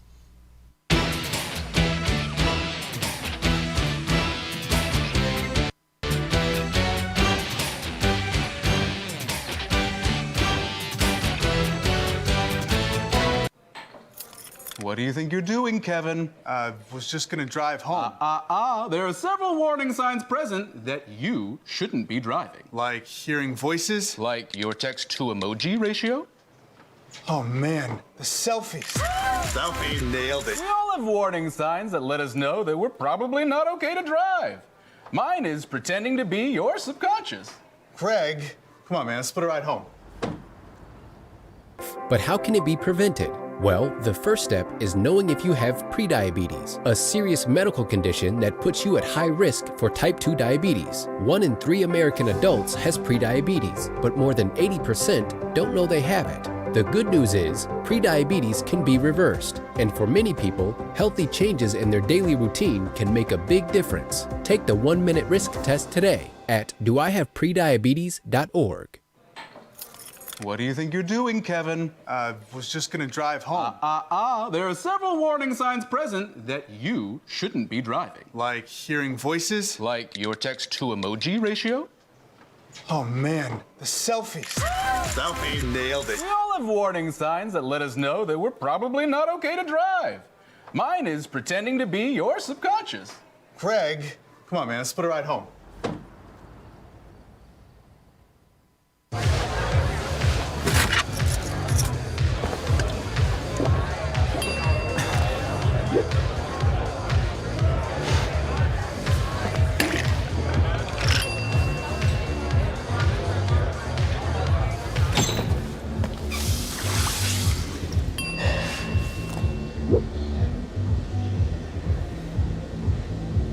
If you need to do something to feel okay to drive, you're not okay to drive. We shift from men's ice hockey to women's basketball. The Bobcats were undersized in a loss to Boston College. Is this a wake-up call for the coaching staff to bring in bigger players if they want to take the next step in consistently making the NCAA tournament? So first things first, thank you for sticking with us. We are so sorry we had some technical difficulties, but to get into your question, I think that size could be a factor, but height and size, they don't always matter. Rose Caverly is only 5'10", and she had the biggest game of her year up against Boston College. So, I don't think the size necessarily matters. You also have to look at higher ranked teams like, number 3 Manhattan. Manhattan also has smaller women, including Dee Davis, who is 5'8", and they still lost to Manhattan. So, I don't think that the heights make much of a difference. One of the biggest things when I'm watching basketball is you want someone like a Michaela Morris who's in the paint to get the rebounds and kind of be that paint beast, being able to get it down and then kind of facilitate it out and have your shooters on the wings where they can just pull up and shoot from anywhere.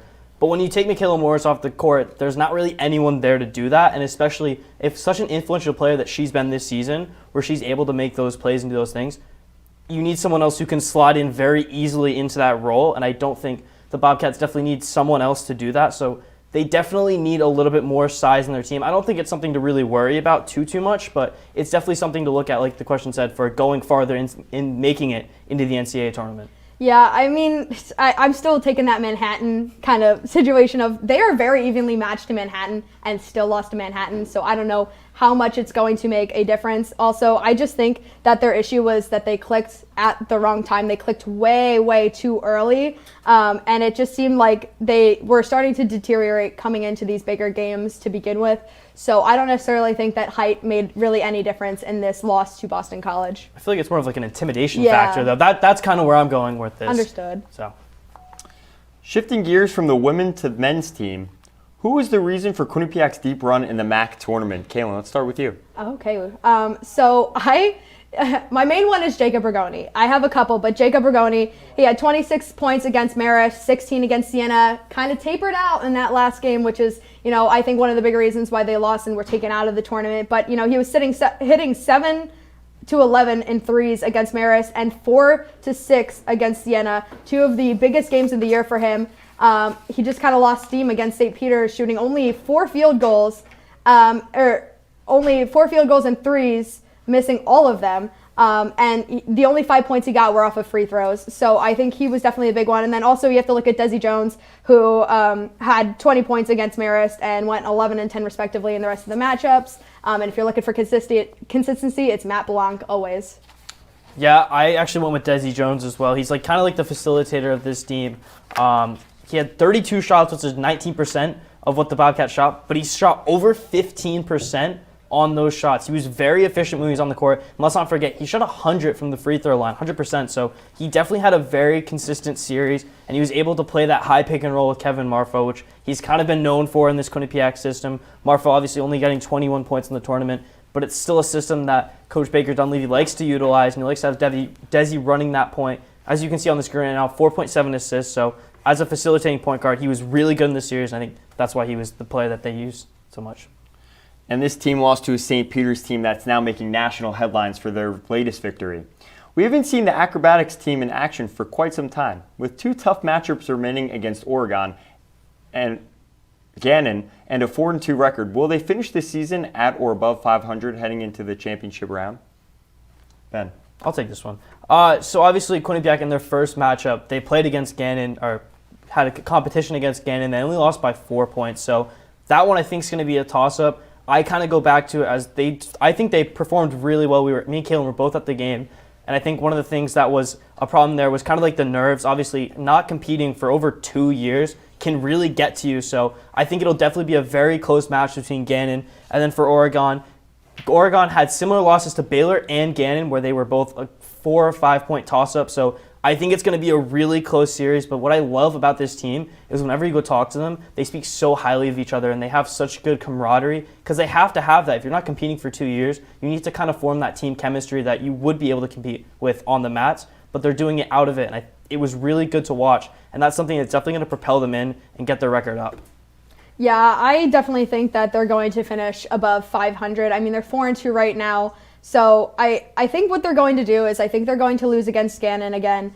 They lost against Gannon before, 262 to basically 266. So by 4 points, it was very, very close. So I think they might be able to pull out the win, especially because they've gotten more competition now. As you said, that was their first competition back after 2 years of not having a season. So to go from that, you lost a ton of players. You have a lot of new players who have never competed before. You're going to struggle a little bit. And since it was so close, I think that they might be able to pull out the win, but I'm not too certain. Gannon is a pretty good team.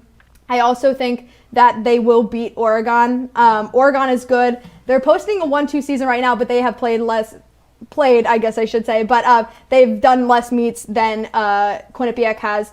but they lost to Baylor by 6 points, while QU only lost to Baylor by 4 points. So I think that QU could top Oregon. Ben, you had a great package on them earlier in the year. I can't wait to see the next one. Thank you. Now it's time for our second break of the night. When we come back, we have everyone's favorite Final Roars. Meet the scan, a simple procedure whose mission is to detect lung cancer early.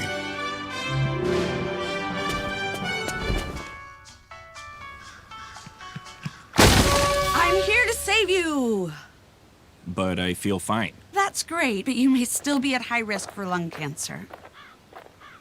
Oh man, that's a new fence. If you smoke, early detection could save your life. Learn more at savedbythescan.org.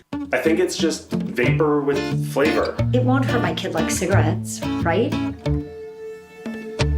Vaping is safer than smoking, isn't it? There's really not even that much nicotine in them, right? My kid? My kid knows it's dangerous. Get your head out of the cloud. Today, nearly 8,000 kids will start vaping, maybe even yours. Learn about the dangers at talkaboutvaping.org. I don't think that many kids in my son's school even do it. He makes fun of his friend who vapes. He would never try it. She's into soccer. She's on the honor roll. She's just not the type. No way. No way. No way. No way, my kid would never vape. Get your head out of the cloud. Today, nearly 8,000 kids will start vaping, maybe even yours. Learn about the dangers at talkaboutvaping.org.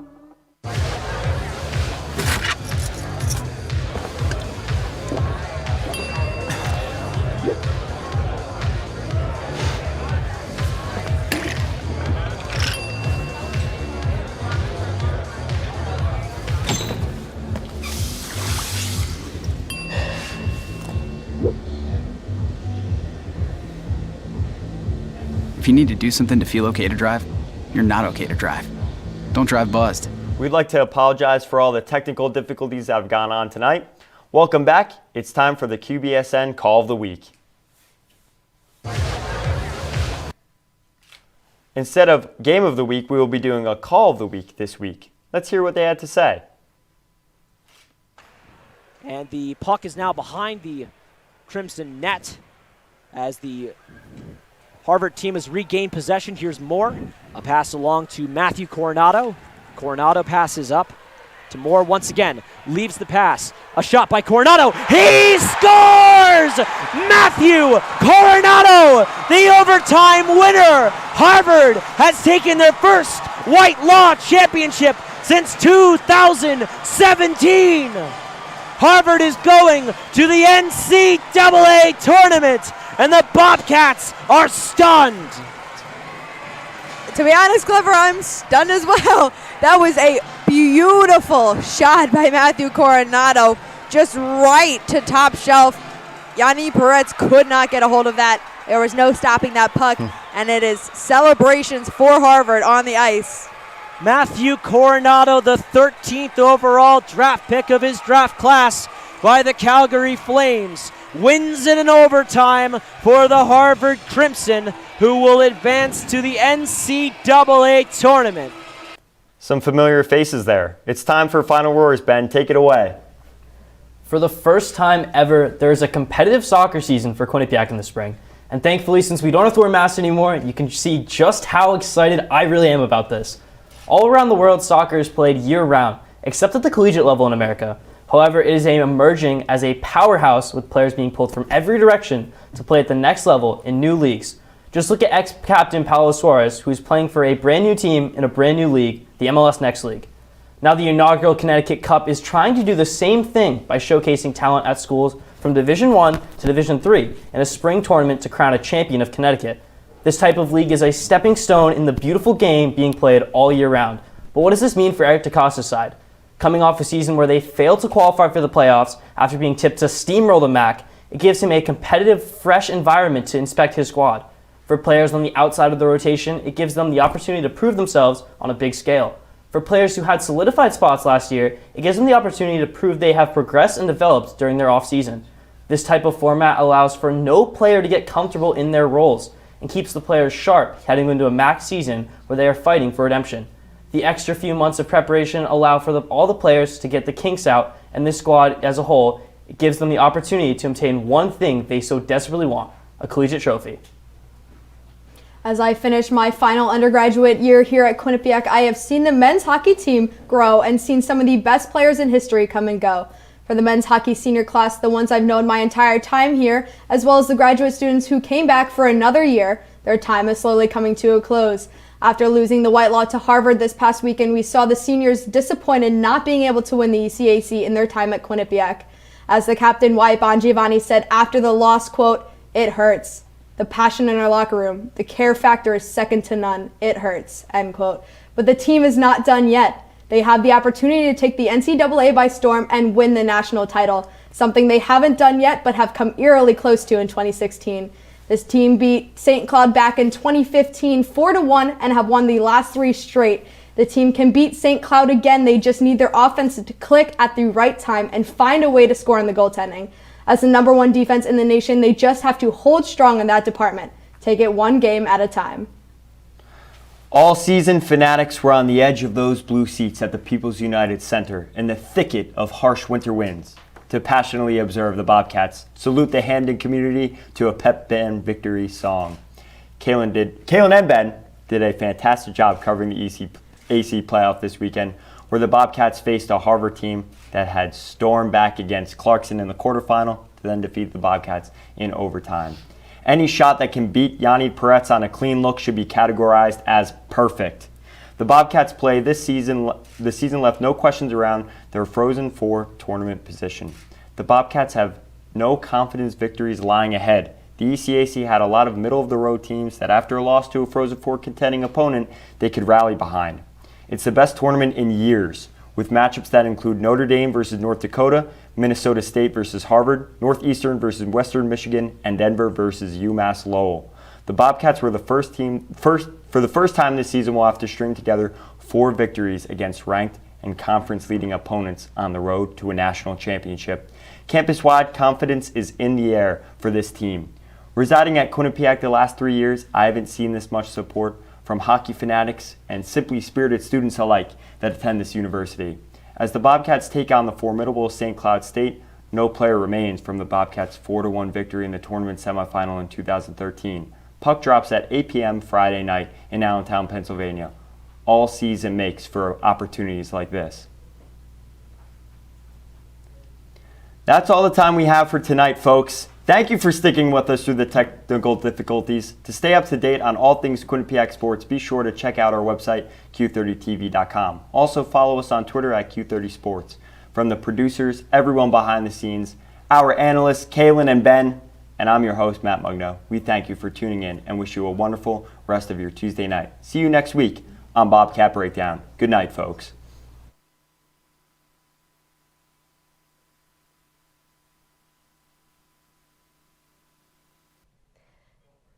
It's been 126 days since the last time you watched Bobcat Breakdown.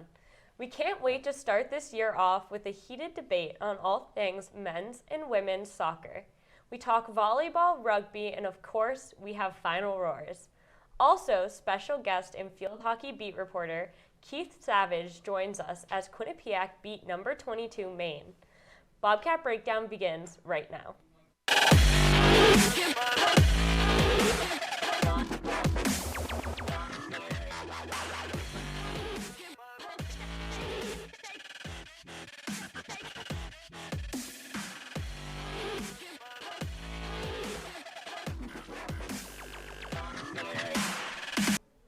Welcome to Studio 125. I'm your host, Heather Owen. Alongside me, I have Matthew Mugno and Nick Antoniadis. How are you guys feeling? I feel like Joe Burrow walking into the AFC Championship game. I'm ready to go. I'm excited. It's the first show of the year. Let's just get started. Awesome. Let's get into it. It's a new year, which means fall sports are back. The women's soccer team has gone 3-1 in their first 4 games. Do you think they'll be able to clean up in Maine this weekend, and how? Matt? Well, listen, they had a late game collapse against Maine. I think they have to find a way to play a full 90 minutes. And Nick, I don't know if you agree with me or not. Skylar Clark scored 2 goals in rapid succession against Quinnipiac, so playing a full 90 minutes has been an issue. They might struggle against better teams in the MAC as well, like Niagara and Siena, if they don't perform well against a team like Maine. You also have to trust your subs, and I think that is something that in a full 90-minute effort they're going to need to do because they've surrendered goals late in games thus far this season. So I would say there's reasons for concern, but if they're going to address issues correctly as a D1 program will, they'll address the fact that they haven't had success in a full 90-minute effort yet. Well, I'm actually going to disagree with you on this. I actually have confidence in this team. They're going to clean it up for September 17th coming up against Niagara. But there's a couple things that I do have to say that they need to fix up. First off, they have to clean up the fouls. So far, they are averaging double-digit fouls this season. And if you have a lot of fouls, that has opportunities for opponents to score. They need to clean that up. Also, I actually have to say they need more help with the dynamic duo. Yes, I know Rebecca Cook and Courtney Chokol, they've been outstanding so far this season. Rebecca Cook already has 11 points in the season, and Courtney Chokol, 7 points. But I do want to see some people stepping up. Maybe Paige LaBerge to step up a little bit, because I know it's very early on into the season right now, but they're going to find, other teams are going to find a way to stop Rebecca Cook and Courtney Chokol, so they need other people to step up. Also, I have to go for the leadership. So you have Olivia Scott, Lauren Triglione. I think everyone needs to step up, honestly. Good points. Now, getting a bit more specific, is Sofia Lospinoso going to be a driving force this year? And how far can her abilities take them into MAC play in the postseason? Nick? I think this is an easy answer, Matt. I'm going to say absolutely she is the driving force for this team.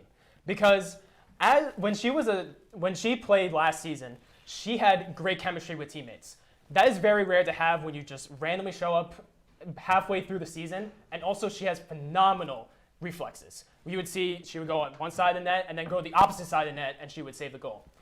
And then she also just starts getting confident each and every game. That is very rare to have. And as we saw it last season when she, halfway through, when they had Megan Phillips started, they have Sofia Lospinoso come right after, and she fit right in. She gained her confidence, and she was phenomenal. And I think she was one of the main reasons why this team will be successful this season and going forward. Yeah, I think the shame is I'm going to have to agree with you here. She passes with such aplomb out of the back end, out of the backfield. She provides more opportunities for the midfielders and attackers. Her ball distribution is spectacular on top of the fact that she really is able to shut down anything in the box.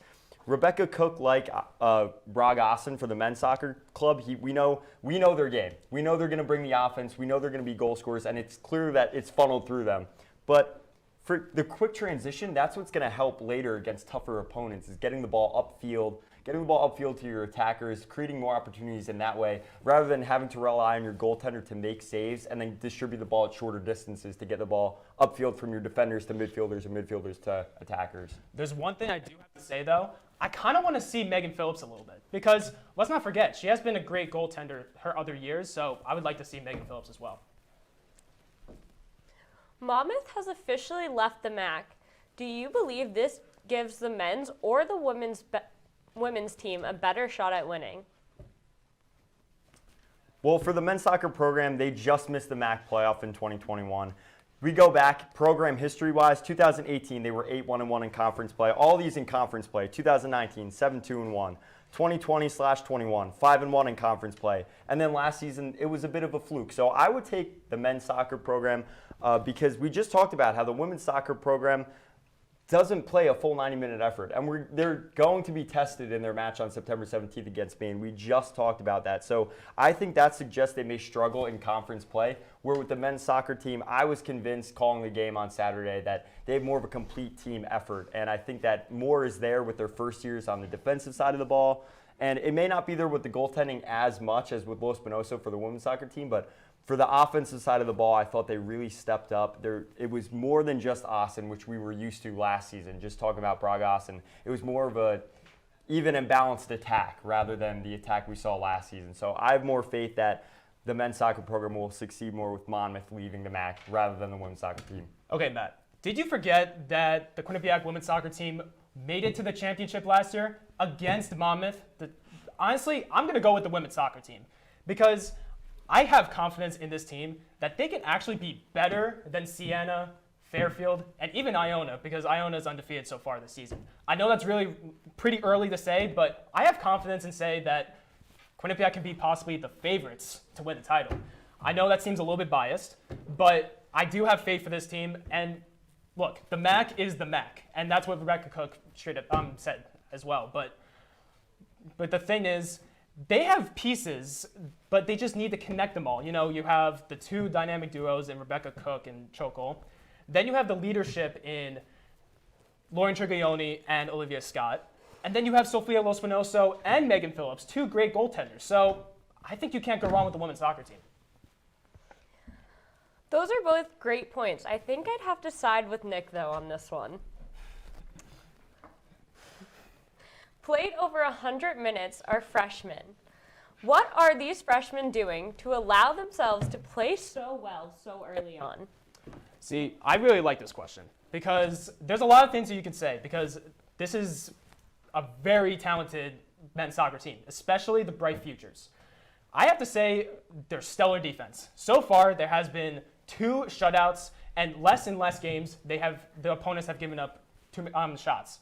You know, in the recent game in Hartford, they take 6 shots with 2 shots on goal. There is a couple key players that I want to focus on, and that is Luke Schereenbeck and Alexander Sterngert.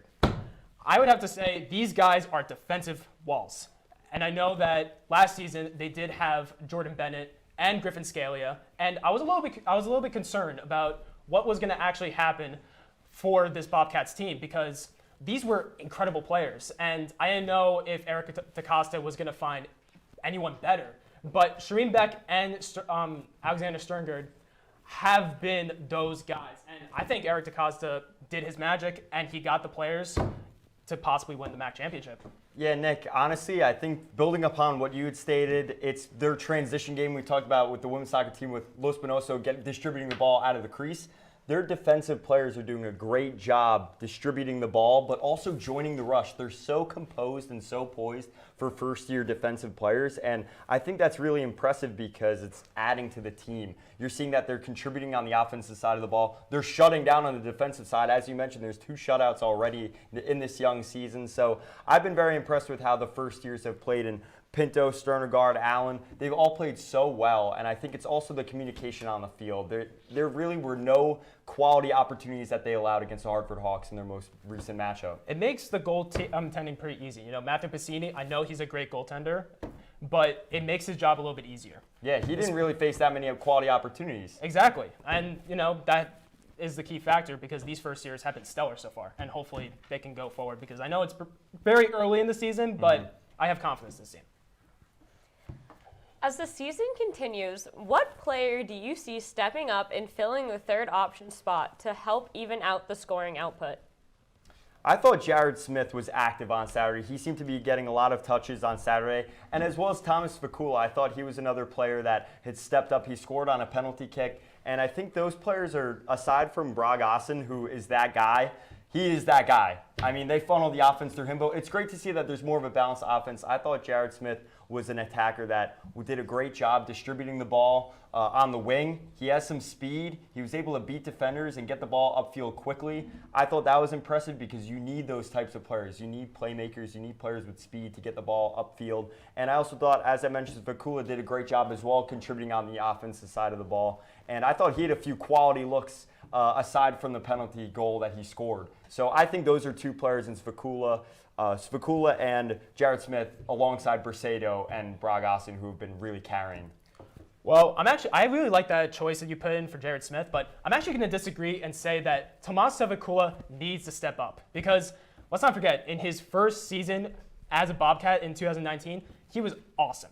Even in that 2020-21 season, he carried the team to the MAC championship. But we saw last year and a little bit this year, he's starting to drop off a little bit. He needs to get back and become a threat to score again, which I really would like to see. Because if you have Brog Ossen and David Brisedo with the addition of Tomas Vakula, if he steps it up, that's a dangerous team.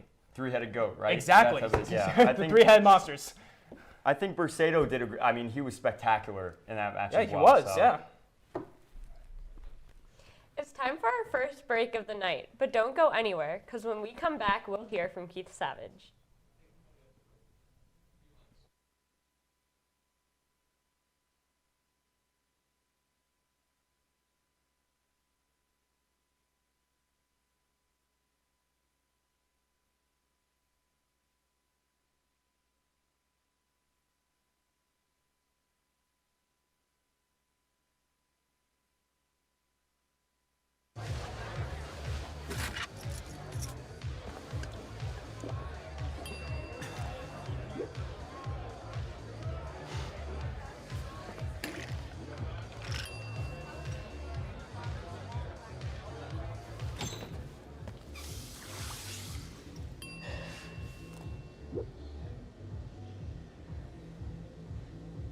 If you need to do something to feel okay to drive, you're not okay to drive.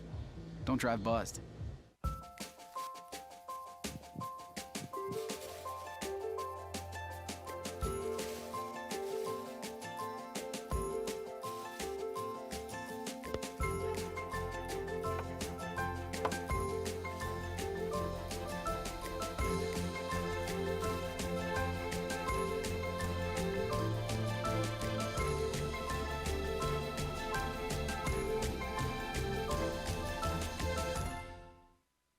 I know what you're thinking. I need a job. I need a new career. Well, I've been there. I've been there. I've been there. I wasn't happy with what I was doing. After high school, I didn't have a plan. I just wanted to start working. I got laid off twice, but you gotta keep going. You just need the right skills. Find an apprenticeship. I found a 2-year IT program. I found a medical course online. I'm now a consultant in the tech space. You have more options than you think. You can do this. You will find something. You will find something new.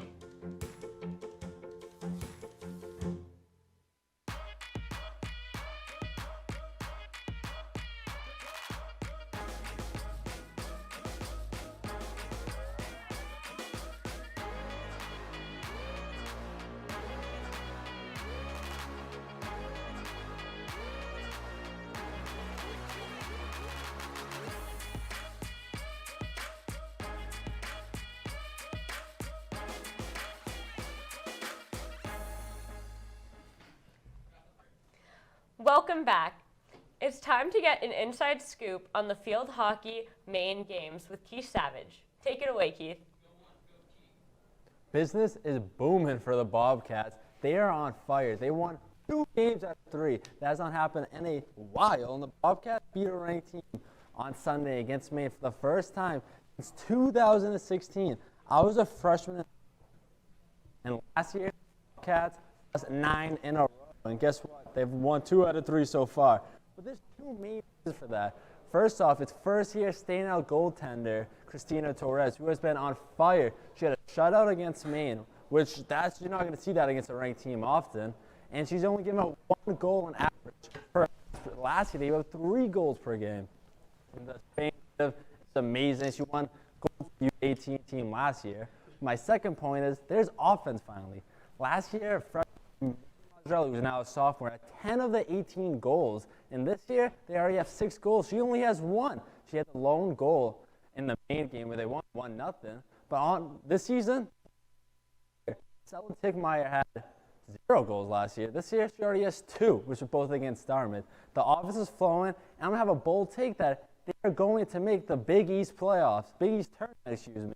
They have not done that since they've been in the conference since 2016.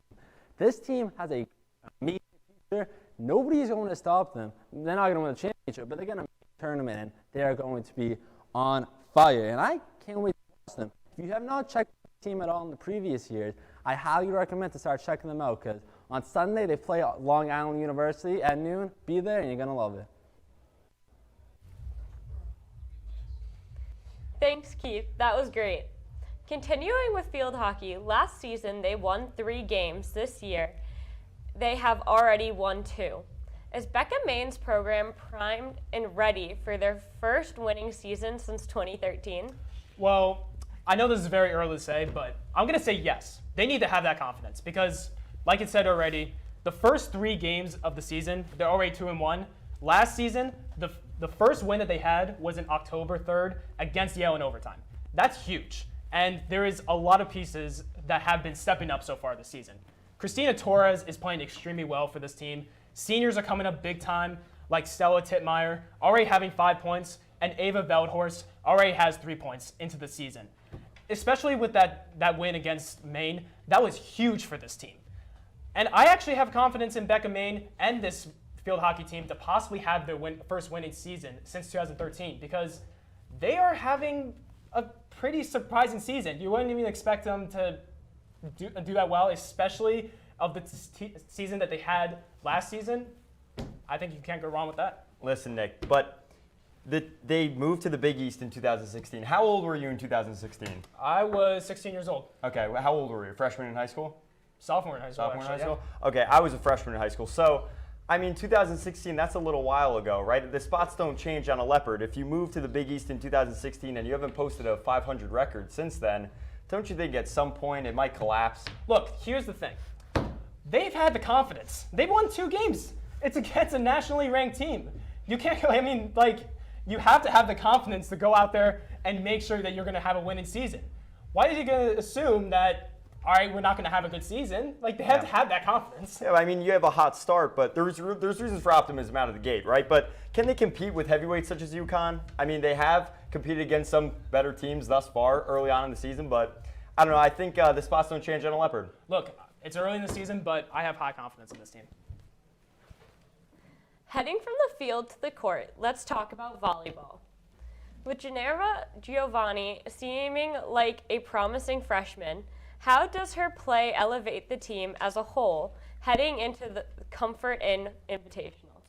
Listen, I can't speak on her values as an athlete off the court. I don't know her well enough. I take ownership of that, but her presence as an attacker is significant. Giovanni, evident through the numbers, recorded 7 more kills than second on the team in Alexandra Tenin, recorded 32 more than grad student and staple Nicole Legg with 20 kills. So her game is getting the job done, and that's going to go far for the team. And without her, the team loses 30% of their kills as a collective unit. That's a quarter of the team's finishes. So without her, they lose 30% of their offense. Honestly, I can see her a little bit as kind of like a Maggie Baker, a player that we had last season. She's making other players do well, and she's stepping up other players. Like you mentioned, Alexander Tenin, and she also helps the other team communicate more, which is huge. But here's the thing. They need to step up a little bit because the last game that they had against Delaware State, Delaware State beat Quinnipiac in every single category possible. Kills, aces, digs, you name it. They need to step up big time. But I'm going to have a high confidence on this team. You know I like to have that high confidence on my Bobcats, but I think that they're going to be doing fine. They're against Moorhead University on Friday for the Comfort Inn. That's all I got to say. Yeah, I think the Bobcats will have success if they distribute the ball a little bit more. It can't only be Giovanni. Yeah, right? exactly, So I think it comes down to some of the other athletic programs that are at Quinnipiac right now. We talked about Brog Austin last season where really a lot of the offense was coming from his foot. It's the same way in volleyball. Like, she can't be the only person getting the kills on the team. Yeah, exactly. Last year, the rugby team played against Brown and lost by 6. This year, they pulled in a 180 and won by 33. What do you think allowed the Bobcats to perform so well? Well, I was actually fortunate enough to actually watch this game, and when I saw in the first 15 minutes of the game, they were aggressive. The first 3 tries that they had 15 points immediately. This is a very huge start because, like it said in that question, they were down by 3 points last year, and now they ended up just sweeping the floor from rugby by 33 points. They just dominated the whole game. There was just defensive brick walls. This was just an overall great start to this season for the rugby team. Nick, I agree. I think getting a hot start like this in a dominant fashion is always going to help the confidence of your team, right? We talked about this with some of the other teams today, but I think with the rugby team, there's some promise there. They play with confidence and aggression. You love to see the aggression in a team, especially in a sport like rugby. I think playing with aggression is going to help translate into wins on the field, and you can feel that passion. Like when you're watching the team, you can feel the passion. That's an important aspect to a team, like having that character trait. Some of the things, like we talked about a lot of statistics on the show tonight, but sometimes the character trait of just having the aggressive that fortitude, like within your team, within the fabric of your team, is far more important than sometimes what the stats show. I think sometimes that's what comes first, what's being spoken in the locker room, how the team's chemistry is. That's far more important, I think, than sometimes the stats that showed up, in a dominant victory like Honestly, it showed in the game. The chemistry was right there. And it shows right there that they won by 33 points. We'll see what happens here. Now, I'm curious to hear what your guys' opinions are on based off of what Keith had to say about the team. On the field hockey? The field hockey team. Honestly, like I said before, I have confidence on this team. I think that they're going to have a winning season, but I'm a little bit biased, like I said before. But I know Matt will disagree with me on that. But yeah, I think it's more of the fact that last season they started off 0-9, right? Yeah. And from what Keith had said, he sounds very confident, and he's watching this team, with everything they're doing. But I think for the narrative, right, you're looking, they haven't posted a 500 record in so long that it's hard to believe that this season they can change that. They can right the ship. But the thing is, it's the first 3 games of the season, and they already have 2 wins, which is closer than what they were reaching last season. Agreed. That's huge for this team. Yes, I agree. It's huge. It's improvement, right? It's it is improvement. It's improvement, but I don't know if that'll carry over for the next month. It is early on this season, but I have high confidence on this team. I think my confidence is there, but I think it's tough to really believe in a team when for their history it's been difficult to believe.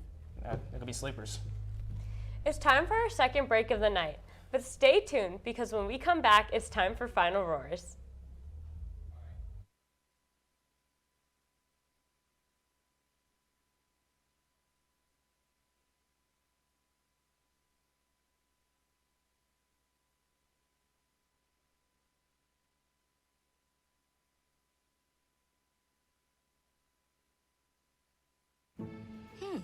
Maybe you can make retirement happen.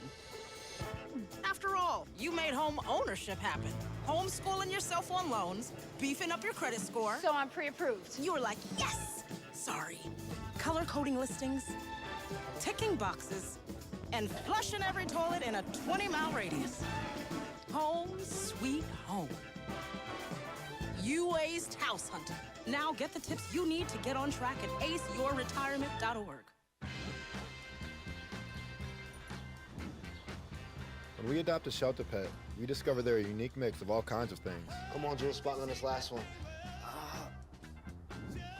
There it is.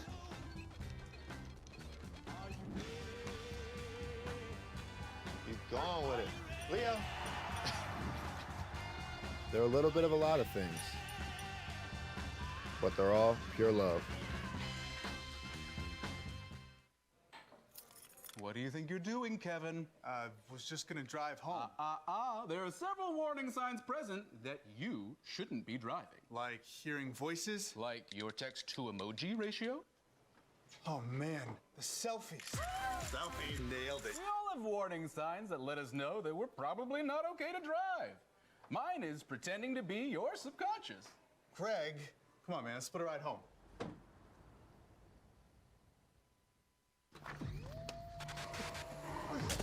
Multiple studies have shown that marijuana can slow both driver reaction and response time, which can be really dangerous. It's here. It's here. Wait. What? I can't drive. Why? My. Oh.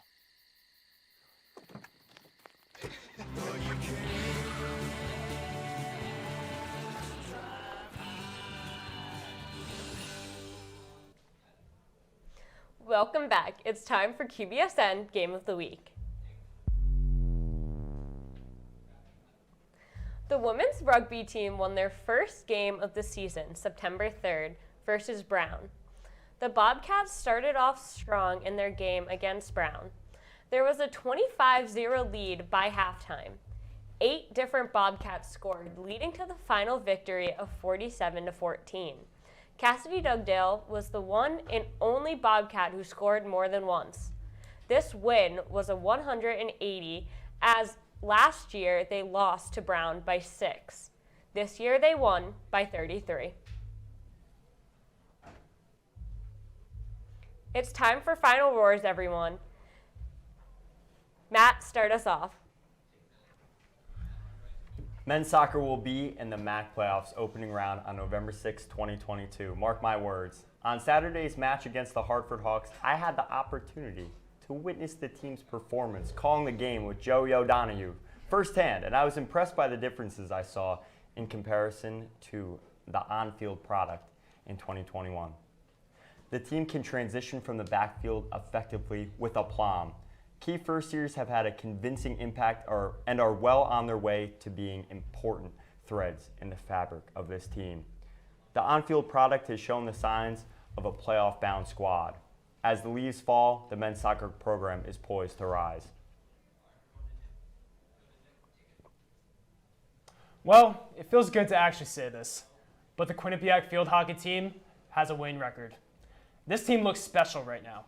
Leadership, stellar defense, great goaltending by Christina Torres, seniors Stella Tittmeyer and Ava Veldhorst playing out of their minds, and defeating a nationally ranked team for the first time since 2016.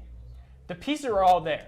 Becca Maines looks ready to go for anything, but it won't be easy going from here. If they want to have a winning season this year, they just need to be consistent and confident like they have been these first 3 games of the season. I'm excited to see what they can do this season and prove everyone wrong and hopefully have a winning season that this team has been waiting for so long.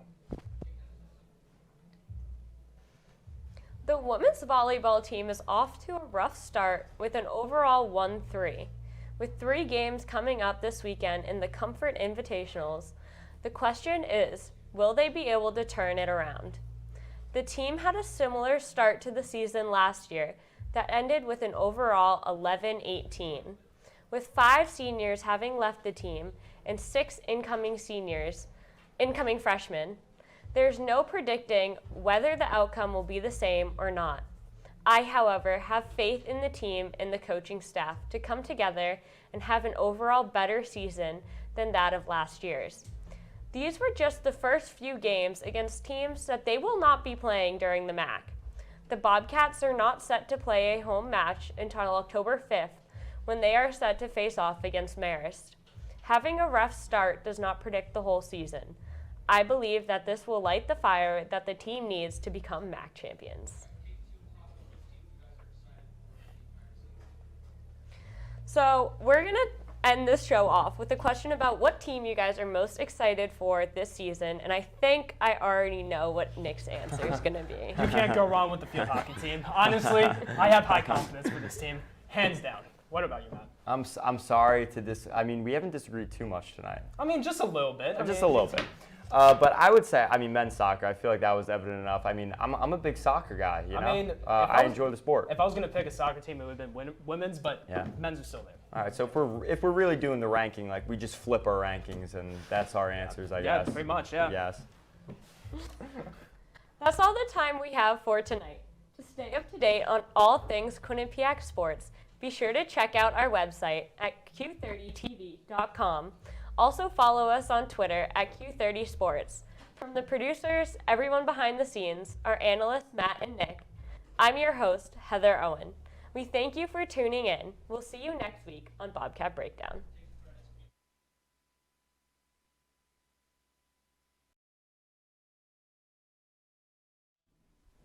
Quinnipiac men's and women's soccer were in action this past week as the women's team entered MAC play. The field hockey team got started in the Big East, and the volleyball team was on a 2-game road trip in Western New York. And the men's and women's hockey teams prepared to hit the ice. All this and more. Sports Bar starts right now.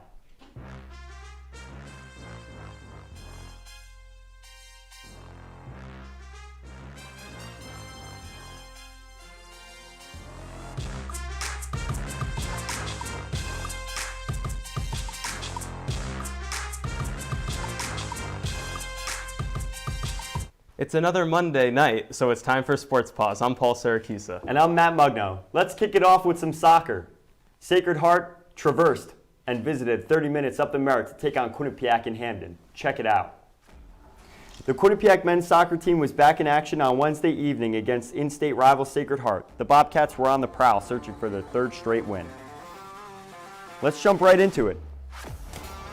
Tomas Fakula finds David Bercedo outside the box. Bercedo then dances around a Pioneer defender before firing a shot past the Sacred Heart keeper for a 1-0 lead. Just 2 minutes later, Quinnipiac attacking as Fakula finds Bercedo again, but instead of shooting, he sends it over to Sternegard in the middle of the box, who sends it in to an unguarded Pioneer goal for the 2-0 advantage. Now to the second half. Alex Halle catches the Sacred Heart defense sleeping and makes it 3-0 Quinnipiac. The goalkeeper looked like he was really sleeping there. Now in the 71st minute, the Bercedo-Fakula connection almost at it again, but Budai is fouled in the box and a penalty kick is the result. Fakula doesn't waste the opportunity to give Quinnipiac a 4-0 lead. What a snipe. Bottom corners. Fakula adds to his total of the day with 2 assists. 3 minutes later, you guessed it, Quinnipiac again. Magnus Reistad received the ball inside looking for Ole Friestad, who had an easy finish.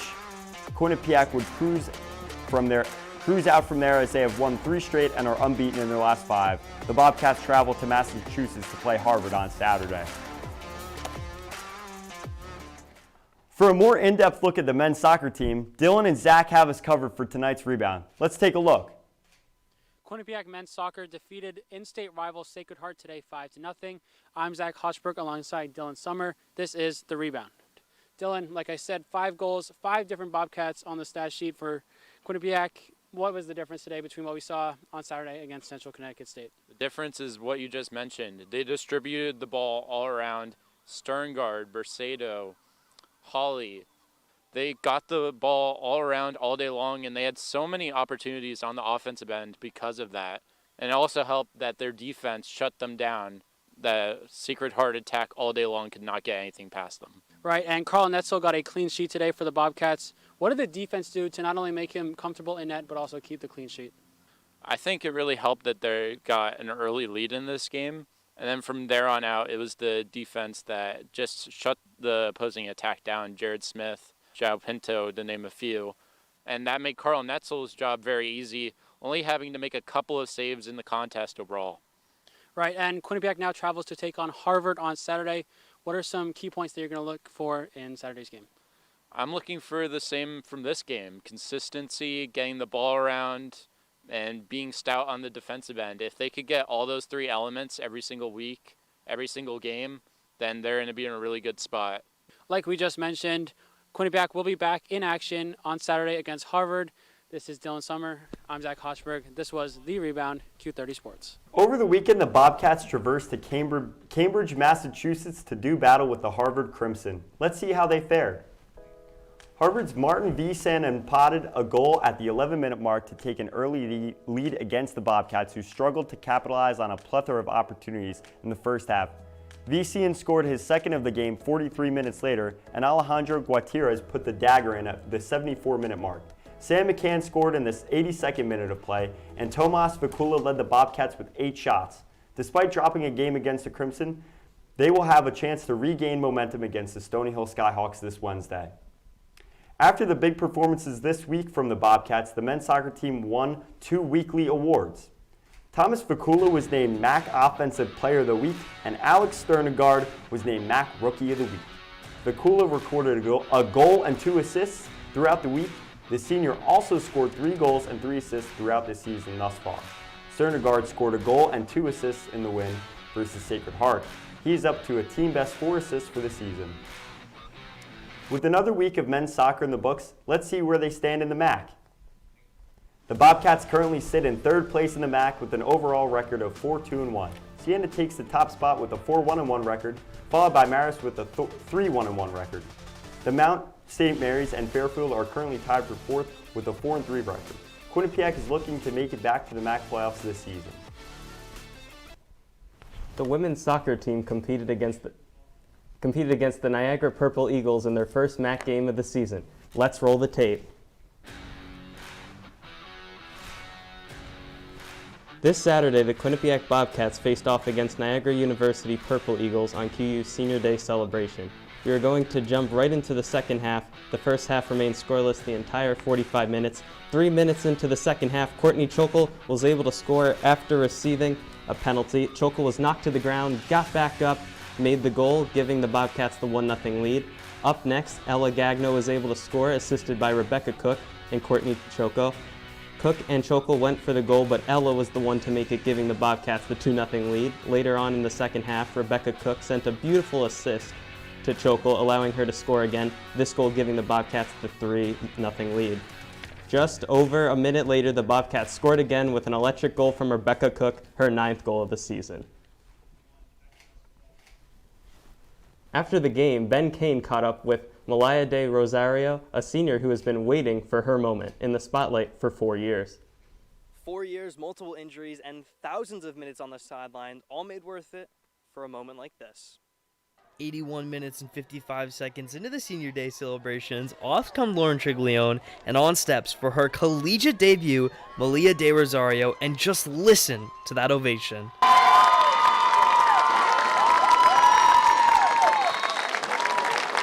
I've been out for 4 years. I had 4 knee surgeries on the same knee. So like I never expected to be able to play again, but just having that moment and then the coach calling my name, like it's Senior Day, like my family's here, the crowd's as big as it can be, and it's just a great feeling just having to step on the field again, whether 1 minute or 10 minutes, like it's a great feeling. Not only was this a special moment for Malia, but her father as well. He'd seen his daughter put in countless hours in the gym and on the field, and finally he can see that all the work she did paid off. It was a big roller coaster ride, for sure. It had its better moments, but you can never say good moments at those times, right, when you're limited. But right now where we're at, it's just joy now. You know, that's all that matters right now, right? You forget the past a little bit, right? Like any roller coaster, there's highs, there's lows, and there's one thing that keeps you grounded, keeps you in check, and makes sure you're safe. And that's the seatbelt. And for De Rosario, her seatbelt was her teammates that encouraged her the whole way through. She lives with like 3 of them, and they all treat her so well. They're so encouraging. Her entire team, she tells me all the time, like, you know, you heard the chant when she came on the field today. They're so like good to her, and I think throughout the entire process, they kind of pushed her to be on the field more because she wants to play with them. Like they're all her like really good friends. So it's great to see, and I think the coaching as well, like her being able to go on this journey and have them support her like meant a lot to her and obviously our family too. Rehabbing twice a day, every single day of the week, De Rosario didn't just garner the coach's support, but respect. For her, at least with her parents here, she can walk away. I got on the field, so I give her a lot of credit. Like her rehab, I couldn't do it. I couldn't do what she's done for 4 years, to rehab every day, twice a day for 4 years, and not see the field. So that 5 minutes will stand to her. So I'll give her a lot of credit. With her first collegiate minutes officially under her belt, number 8 can walk out of the stadium with her head held high. From Q30 Sports, I'm Ben Kane. Thanks, Ben. The women's soccer team's victory was enough for Courtney Chokel to bring home a MAC Weekly Award. Chokel was awarded the MAC Offensive Player of the Week due to her stellar showing against Niagara on Saturday. Chokel recorded 2 goals and an assist in the contest. She now has 4 goals and 5 assists this season, which ranks 2nd on the team. Chokel has now won 2 Offensive MAC Player of the Week awards. Chokel has been extremely consistent this season, having tallied a point in 6 of Quinnipiac's 7 games. The Bobcats continue their season on Saturday at Kaniskas. Let's check to see how the Bobcats compare to the rest of the teams in the MAC so far. Since the reigning champion Monmouth Hawks are no longer in the MAC, the Bobcats are at the top of the standings with a 5-1-1 overall record, followed by Fairfield, who is 6-2 due to their strong 4-0 record at home. Iona and Marist slot in at 3-4, with Canisius coming in at 5 and rising quickly. Towards the bottom is newly added Mount St. Mary's, who is tied for 6, along with Manhattan and Ryder, who are all trying to improve once conference play rolls around. When we come back, we take a look at the Quinnipiac field hockey and volleyball. The latest results and highlights coming up right after this break.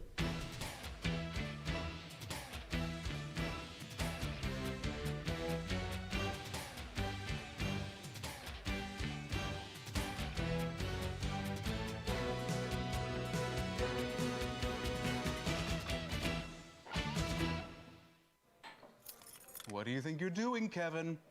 Was just gonna drive home. There are several warning signs present that you shouldn't be driving. Like hearing voices? Like your text-to-emoji ratio? Oh man, the selfies. Selfie, nailed it. We all have warning signs that let us know that we're probably not okay to drive. Mine is pretending to be your subconscious. Craig, come on man, let's split a ride home.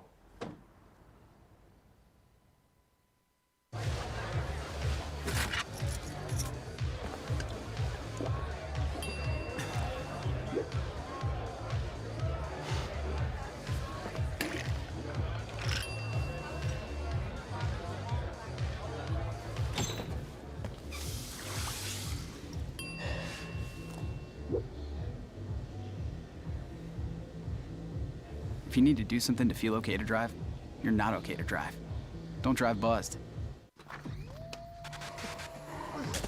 Multiple studies have shown that marijuana can slow both driver reaction and response time, which can be really dangerous.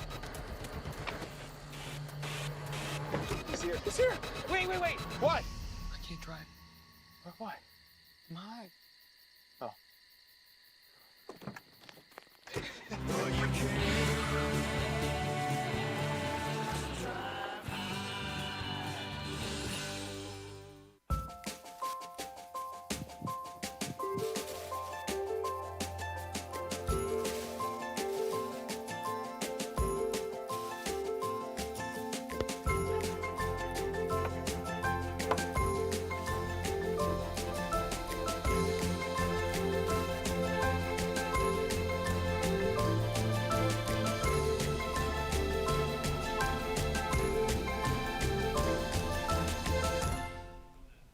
Welcome back to Sports Paws. Paul and I have plenty more on all things Bobcat sports.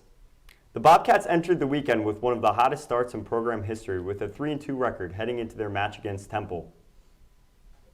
Within the first 30 minutes of play, the Bobcats scored 3 goals. The first, a penalty stroke by Michaela Grahiles, Lucia Pompeo scored, as well as Eva Volderhorst, who scored following a stoppage of play. A shot that hit the right post, off the Temple keeper, and in the net. Unfortunately, the wheels fell off as the Bobcats surrendered 6 consecutive goals to the Owls and ended up losing 6-3, falling to 3-3 on the year. Field hockey beat reporter Clever Streich talked about the latest news in the Big East and his stock watch on the Quinnipiac squad. The Bobcats kicked off Big East Conference play yesterday against the Temple Owls. Let's find out what happened in Episode 2 of The Penalty Corner. The Bobcats taking on the Temple Owls in Philadelphia yesterday. Quinnipiac had a very promising start, going up 3-0 at the half. Quinnipiac could not hold on to that lead as they ended up falling 6-3, allowing 6 unanswered goals to the Owls. The Bobcats could not simply hold on for long enough, and for a second straight year, they end up falling to the Temple Owls in Big East play.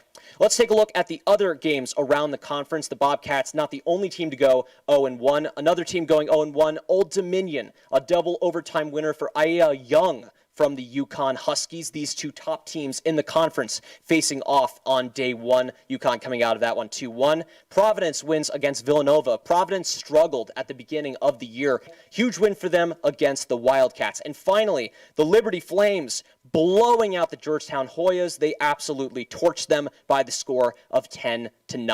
So finally, we have the FHawk Stock Watch, our last segment of this episode. Eva Veldhorst, one of the 2 players I've selected for the Trending Up category. She's had 5 points in her last 5 games. She's been incredible so far for the Bobcats, the senior making her return after 2 seasons off due to COVID. Lucia Pompeo has a 3-game point streak of her own building, the sophomore, really finding her offensive footing with Quinnipiac this year.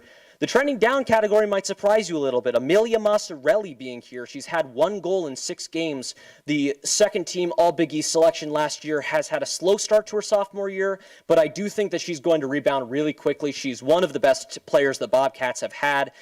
She's a dynamic offensive player. She is a superstar. I do think that she will be out of this category sooner rather than later. And then Juliana Capello, co-captain of the team, has 1 shot on goal through 6 games played. So in the up, Veldhorst and Pompeo. In the down, Massarelli and Capello. This could shift very quickly, though.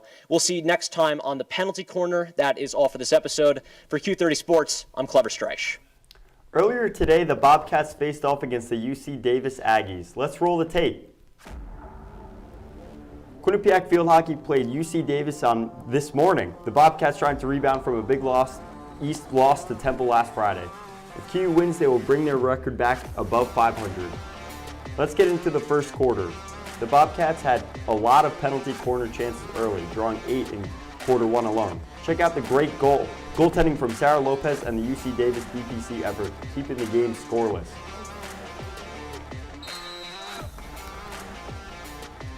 The Bobcats finally strike on a penalty in the second quarter on a stroke from Michaela Grahiles, beating Lopez right side. Remember QU's numerous corner attempts? Well, it only takes one for UC Davis to tie the game. Grace Austin converting to tie things up at the half. In the fourth quarter, Amelia Mazzarelli almost finds Pater but hits the post. The rebound is sent in by Rachel Papernick, her first of the year. KU wants to add some insurance on the penalty corner. Eva Volhorst feeds Stella Titmeyer, who deflects the ball in.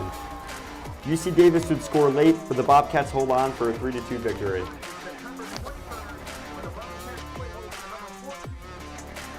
The field hockey squad has started their season sizzling hot with one of their best starts in program history. Let's see where this start puts them in the Big East. Becca Main's squad currently sits in 7th place in the Big East with a 4-3 record.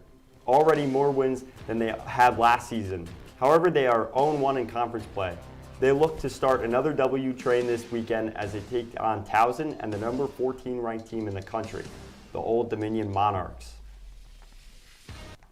Moving on to the court, the Quinnipiac volleyball team looked to get out of their struggles in Niagara over the weekend against the Purple Eagles.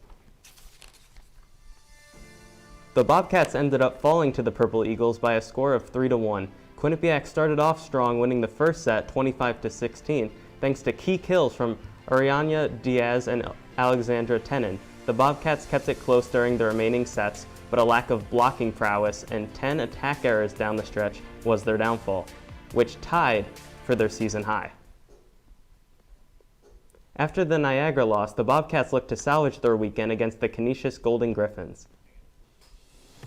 Following a poor showing in the first set, Quinnipiac was able to find a way to win the next two sets, 25-20, due to freshman Damla Ganesh's 55 assist showing before dropping the last two sets. During the fourth set, Quinnipiac almost completed the comeback, but came up just short in the end. The match resulted in another tough loss for the Bobcats, as the team statistics were nearly identical in kills, digs, assists, and blocks. Quinnipiac will look to break their losing streak against Siena next Saturday in Loudounville. Let's take a look at where the volleyball team currently places in the MAC. The Bobcats are currently looking up in the standings as they sit 9th in the MAC with a 1-8 overall record. Fairfield and Marist take the throne at 1st and 2nd respectively with an 8-5 and 6-6 record. Now we head over to the Piazza where Gage Kilborn has the latest on the digs and spikes. Thank you guys, and we got to say volleyball has been struggling as of late, so I'm going to get into my top 3 teams to watch in the MAC overall. So starting off with team number 3, it is no other than the team from Poughkeepsie, New York, the Marist Red Foxes. Marist coming in. Last season they finished 3rd in the regular season, but had their season cut short due to Quinnipiac taking them down 3-2 in the quarterfinals. However, this year this team is looking for revenge as they have Jordan Newblatt back as a junior. Last season she had 384 kills in just 28 games played. This year, she already has 122 kills in 12 games. So already off to a hot start for Marist, and they're hoping to turn it around into the W. Now coming on to my second team. This team may come as a shock to a few of you volleyball fans. They were picked to finish 6th in the preseason poll in MAC play, but I have them finishing 2nd, and that is a team from New Rochelle, the Iona Gales. And this is probably a big surprise to a lot of you, and the main reason why I have the Gales going up this high is because they throw a lot of expectations out the window. If you look at their schedule so far, non-conference play, they played against some tough opponents such as Georgia out of the SEC, Providence, and even Harvard, and they played them very well. They made sure the sets were close, and they kept it close. And it's those type of games that really keep you going and that really help you going forward. And now we get into the number 1, and this number 1 team is probably no shock to anybody. This is the team that this is the reason why you have a number 1, have this list, and that is Fairfield. The Fairfield Stags coming in at number 1 because you have KJ Johnson back. The powerful arm from Baylor transfer coming in for her 2nd year, dominated the MAC last year as she helped dominate Fairfield to winning their 7th MAC championship in the last 10 seasons. So talk about dominance. I don't think any team in this conference can match up to the performance level that the Fairfield Stags have done over the past 10+ seasons. And to name a few more stats, they have the Rookie of the Year back for another season from Fairfield. And that is all that I have here for For the top three teams in volleyball, I'll take it back to Mugno and Paul at the desk. Thanks as always for the insight, Gage. We have to step out for a final break. When we return, Quinnipiac rugby and ice hockey news, the latest national rankings in just 2 minutes.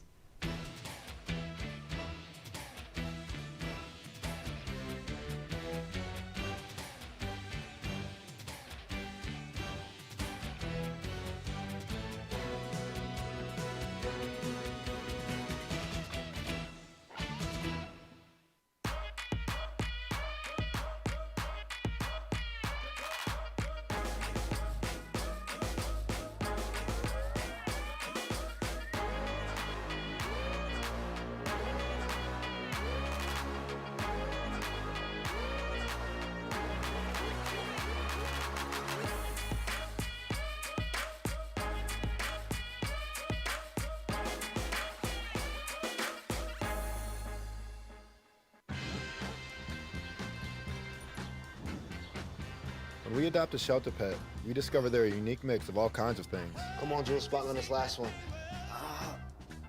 There it is.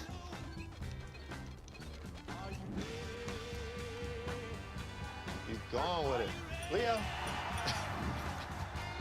They're a little bit of a lot of things, but they're all pure love. I know what you're thinking. I need a job. I need a new career. Well, I've been there. I've been there. I've been there. I wasn't happy with what I was doing. After high school, I didn't have a plan. I just wanted to start working. I got laid off twice, but you gotta keep going. You just need the right skills. Find an apprenticeship. I found a 2-year IT program. I found a medical course online. I'm now a consultant in the tech space. You have more options than you think. You can do this. You will find something. You will find something new.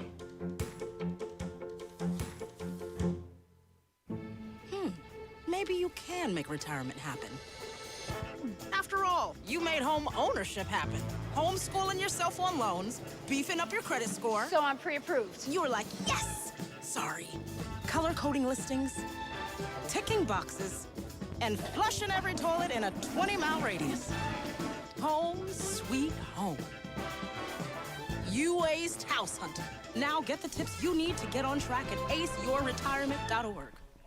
Thank you for sticking with us on Sports Paws. Let's move over to the rugby field. The Bobcats welcomed the Army Black Knights on Saturday. Let's see how they fared.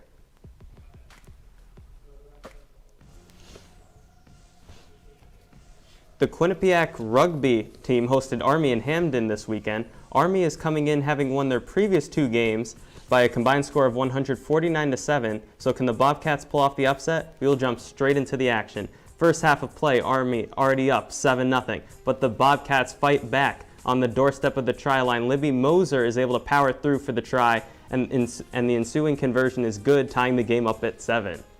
Second half of play saw a lot more scoring. First, it's QU's Kat Story blowing past everyone for the try. Then it'll be Hannah Firsch fighting her way through for the try. Bobcats now up 19-10. To no one's surprise, Army did not give up. First, it's Cecilia Olis powering her way through for the try to cut the Bobcat lead to 2. Then it's Sydney Schaff scoring what would go on to be the game-winning try.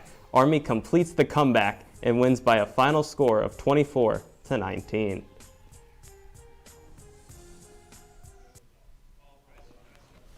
Earlier this morning, the preseason national poll came out for the collegiate men's ice hockey. Let's see where Quinnipiac ranked.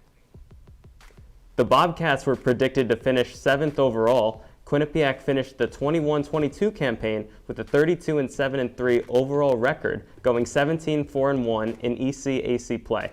As for the top 5, Denver came in at first with 37 first-place votes and 974 points, followed by Minnesota with 8 first-place votes and 914 points, and Minnesota with 3 first-place votes and 826 points. Finishing out the top 5 are North Dakota and Minnesota Duluth, coming in at 6th and 8th, were Michigan and Northeastern. Where does the first ECAC poll of the season place the women's ice hockey team? Let's see the results. The Bobcats are viewed as a top competitor in the nation for the upcoming season, as the USA Hockey poll ranked the team 8th on the listing. Ohio State, who defeated Quinnipiac in the 2022 NCAA Women's Ice Hockey Tournament, ranks number 1, and rival Yale ranks 6th. The Bobcats open against Maine on September 23rd and September 24th on a 2-game opening stint. The women's ice hockey team named their leadership group for the 2022-2023 campaign. Cass Turner has named Lexi Agia, Zoe Boyd as the program's co-captains, with Sadie Peart serving as an assistant captain. And Agia was the 2022 Student Athlete of the Year and played in all 39 games last season and ranked 4th nationally in the face-off circle with 526 face-off wins. Boyd registered 10 assists and 41 block shots last season.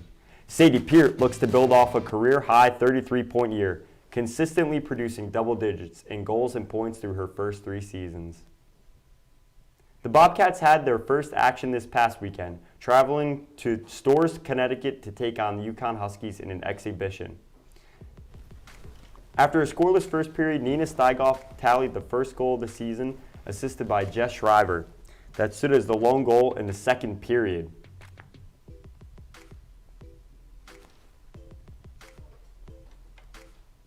In the third period, Amy Laundrie scored to knot the match up on an unassisted effort.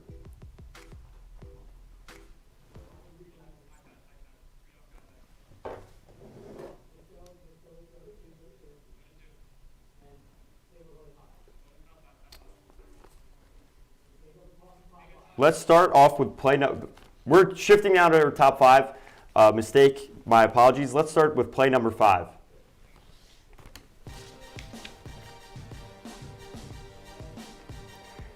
Senior David Bercedo gets by 2 defenders and connects with the goal in the top left corner.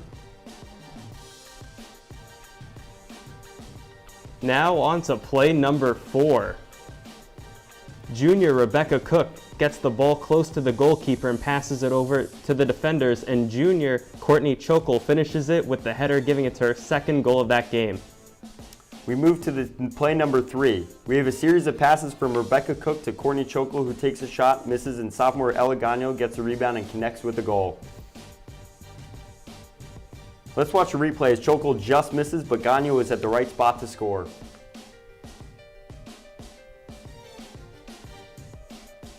Now to play number 2 with some field hockey. Sophomore Amelia Mazzarelli gets by multiple defenders, tries to shoot and misses. Then senior Rachel Papernick gets the rebound and connects. As we see the replay, Mazzarelli starting and Papernick finishing, getting it past goalkeeper Sarah Lopez.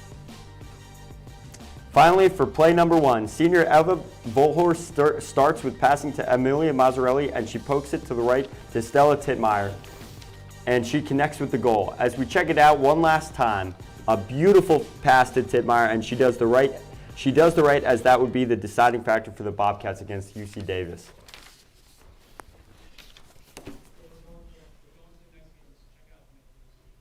Now we're going to see the upcoming games Quinnipiac has on their schedule.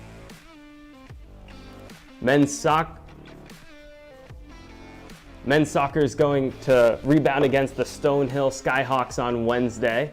Field hockey is going to welcome the Old Dominion Monarchs to Hamden in hopes of continuing their winning ways on Friday. Rugby will travel to New Hampshire to face against Dartmouth on Saturday. And women's soccer is going to go against Canisius also on Saturday. We're out of time tonight. Thank you so much for watching. Be sure to follow us on Twitter for more content at Q30 Sports and on our website, Q30TV.com. Also, check out the Q30 app, now available for download. For Matt Mugno, I'm Paul Siracusa. Thanks for watching.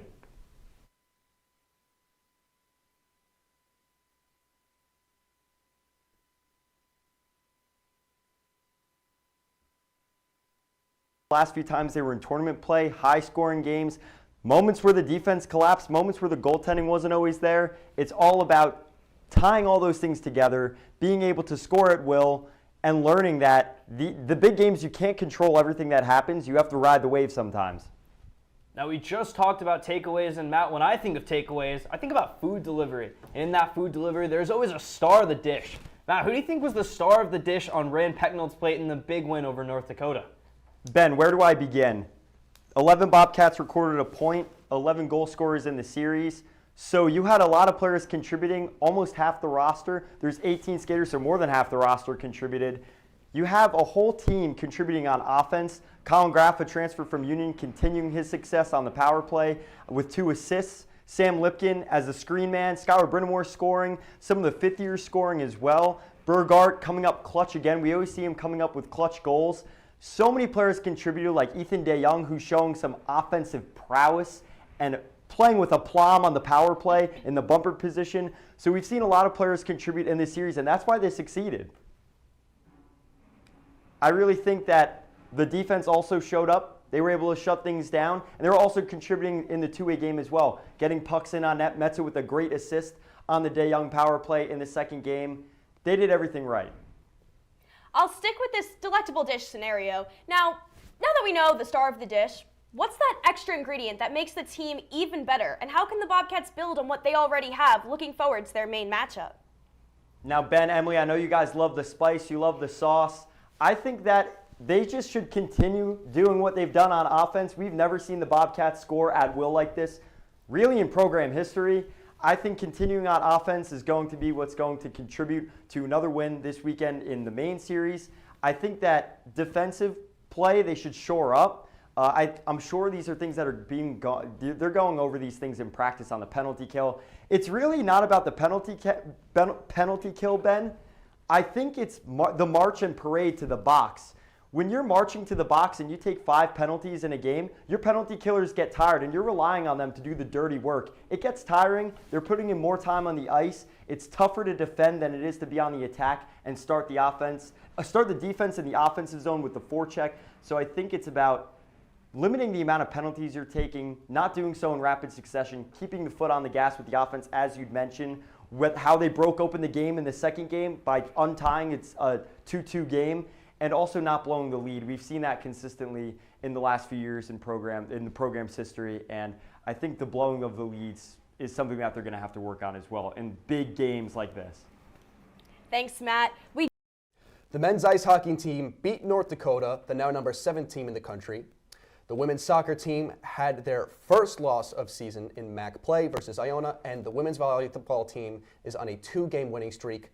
All this and more on Bobcat Breakdown, starting right now.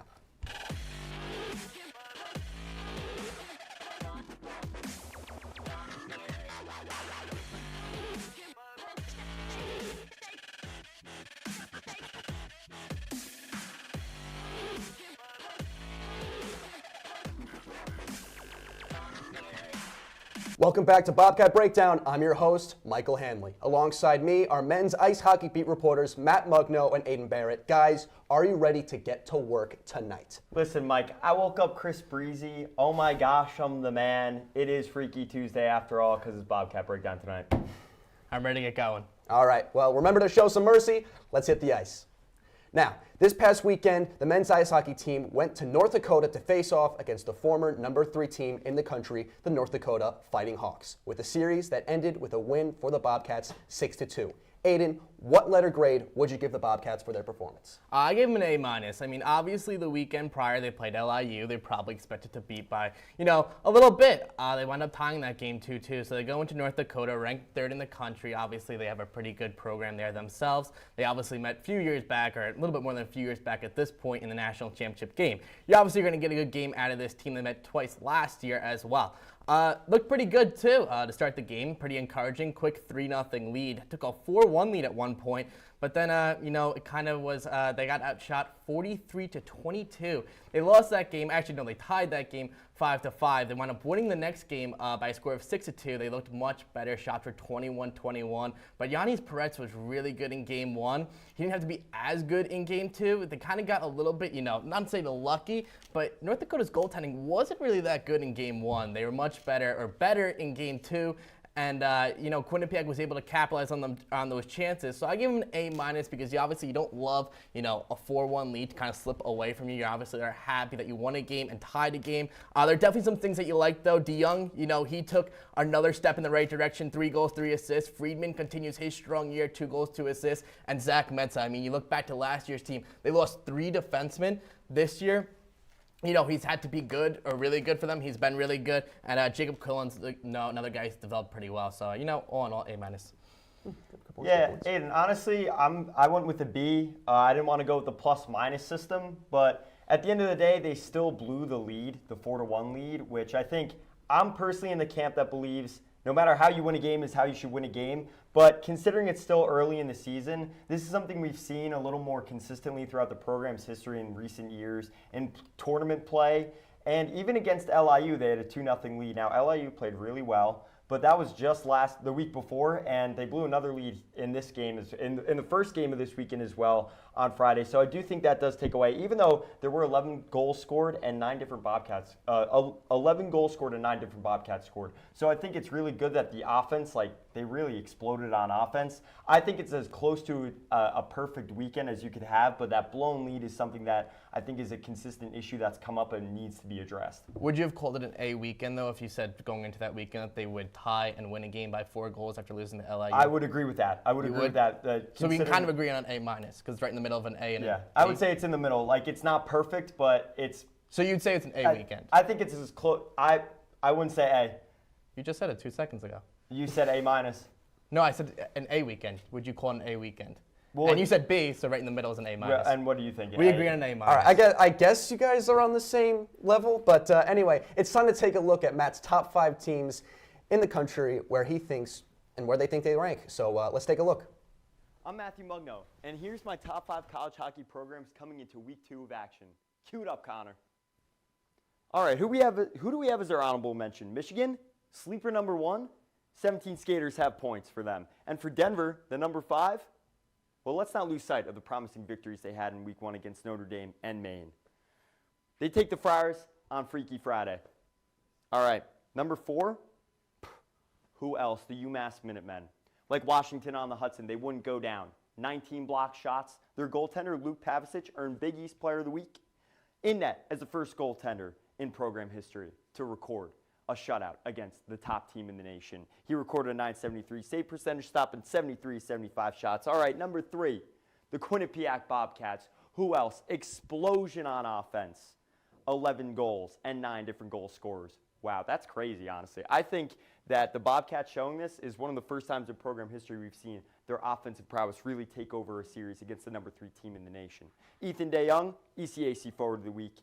Number 2, what are we talking? Minnesota State. We're talking Minnesota hockey. They owned ranked Minnesota Duluth last weekend. Keenan Ronsier filling the big skates of Dryden McKay, who won the Hobie Baker last season. They had a shutout and a close 2-1 victory this weekend, and they also split against Minnesota in week 1. And who's number 1? Who else? The state of hockey, Minnesota. Listen, NHL talent assets can only get you so far sometimes in college hockey. It's all about the culture. But listen, it's working for them. Led by Logan Cooley, the number 3 pick for the Arizona Coyotes. Ryan Johnson, 31st overall from the Buffalo Sabres.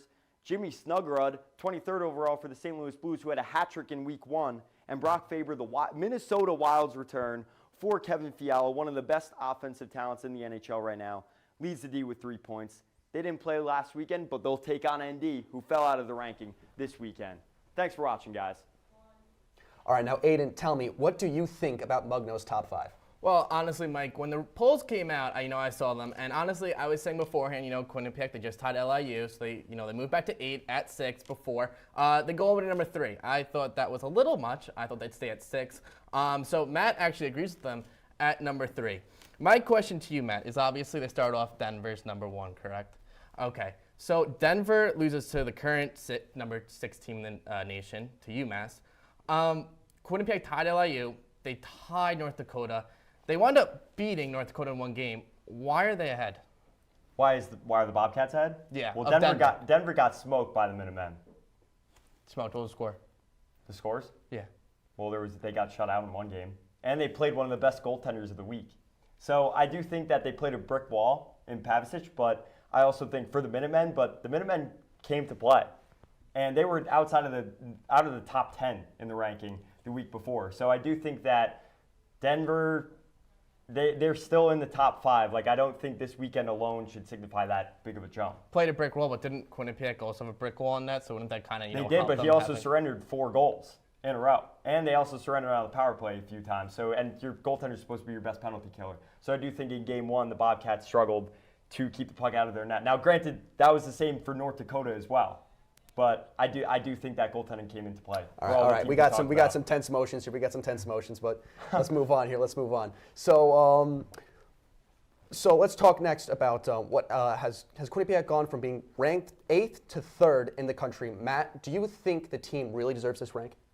I do. I think it's early on, and I think with these rankings that are coming out earlier on in the season, now granted it's October, and when we're down the road in February, you may look and say like, well, yeah, when it's October, you could look back and say, well, if we won that series, maybe we'd be in better position for tournament play or whatever, the NCAA tournament. But at the end of the day, I think the Bobcats showed that they have the offensive talent as well, and they had a really spread offense. So I do think that it was a really promising showing despite the blown goal lead. Now, granted, we've looked at that in more ways than one, but I do think that the Bobcats are the number 3 team in the nation. Honestly, it was a really impressive weekend, obviously. I mean, you go into a team, it's hard to win on the road in college hockey. You go into a team ranked 3rd in the nation, and obviously, we said North Dakota is a proven program. They're good year after year after year. So is Quinnipiac. But to kind of put them, 5 spots after a weekend earlier, tying LIU, I know I keep going back to the LIU game, and you could come back and say to me, they just beat North Dakota. But, I see Denver. The number 3 ranked team last week, though. Yes, and I don't understand why, Denver moves back as much. Michigan just beat BU 9-2.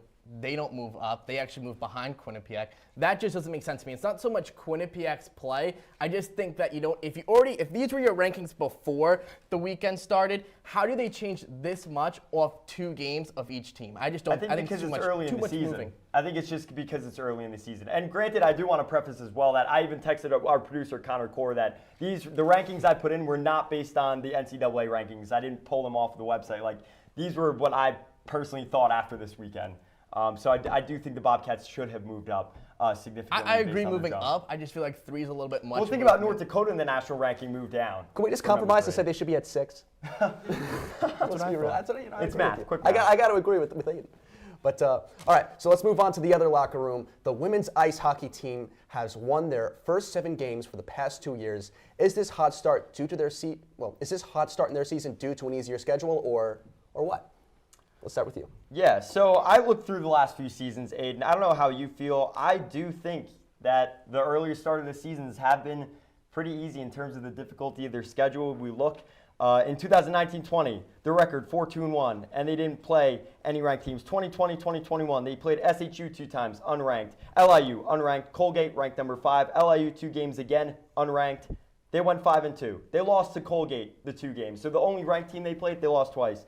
2021-2022, Maine 2 games unranked. LIU 2 games unranked. St. Anselm 2 games unranked. Record 7-0. And this season, Maine number 12, BC number 14, New Hampshire number 32, and St. Anselm number 30, 7-0. So I mean, you tell me, were there any ranked teams in there? Yes. And the one season that they played a ranked team, they could have been 5-0, but they went 5-2 because they lost to Colgate. So Aiden, what do you think? Honestly, I kind of disagree with you because, going into a game, you said no ranked teams, correct? Mm-hmm. Okay, so if you're going into a game, you're playing a non-ranked team, you should beat them by a lot, right? Mm-hmm. Okay, the past 2 years in the first 7 games of the season, they've had a plus 25 goal differential in both games. So they win their games. They win them pretty handily. They do what they're supposed to do. Now, I'll go into the rest of the season. Last year, they finished 29-10-2, I believe. Mm-hmm. I don't know if I have the overtime losses right.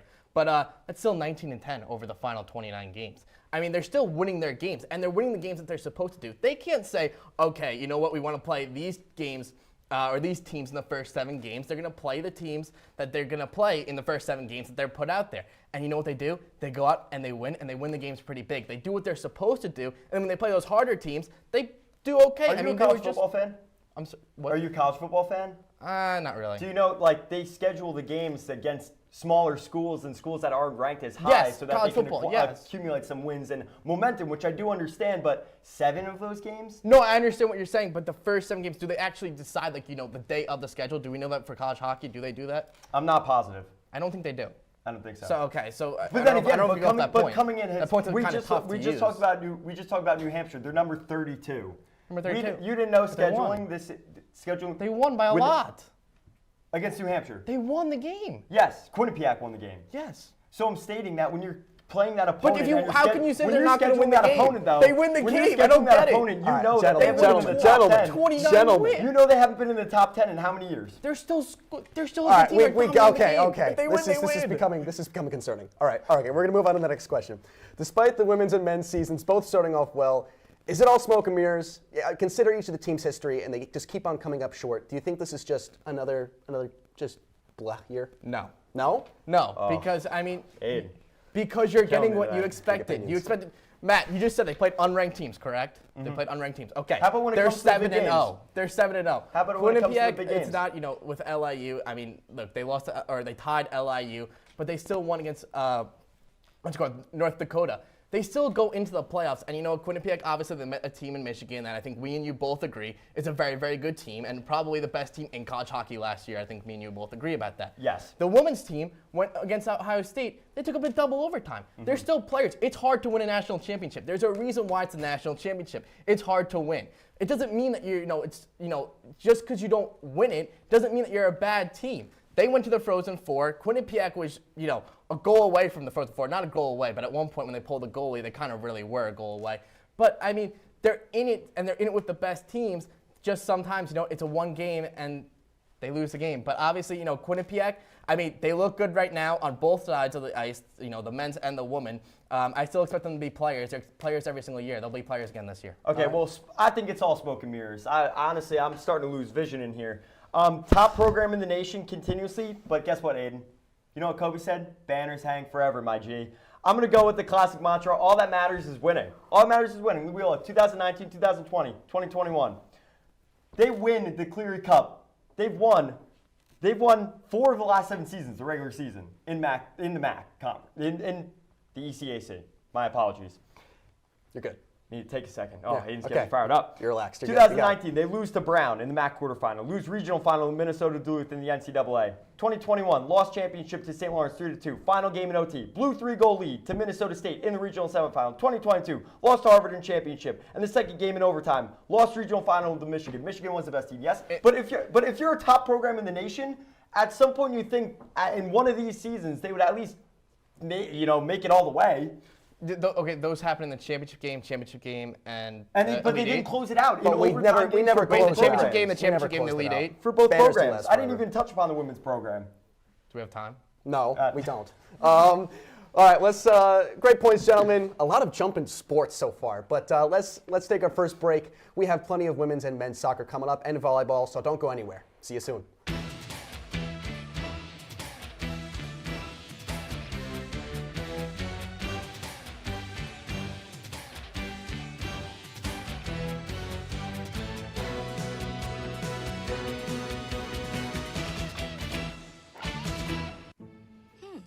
Maybe you can make retirement happen. After all, you made home ownership happen. Homeschooling yourself on loans, beefing up your credit score. So I'm pre-approved. You were like, yes! Sorry. Color coding listings, ticking boxes, and flushing every toilet in a 20-mile radius. Home sweet home. You aced house hunting. Now get the tips you need to get on track at aceyourretirement.org. Honey, what I think you need is a socket wrench. I played JV basketball. I'm sorry. I don't think it looks right. This is good, and it's all good, baby. Is it really all good?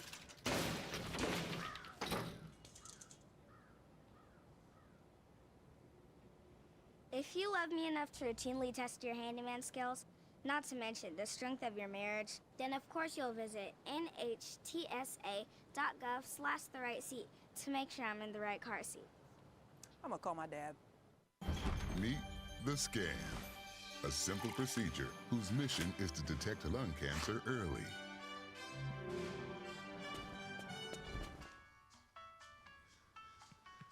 I'm here to save you. But I feel fine. That's great, but you may still be at high risk for lung cancer. Oh man, that's a new fence.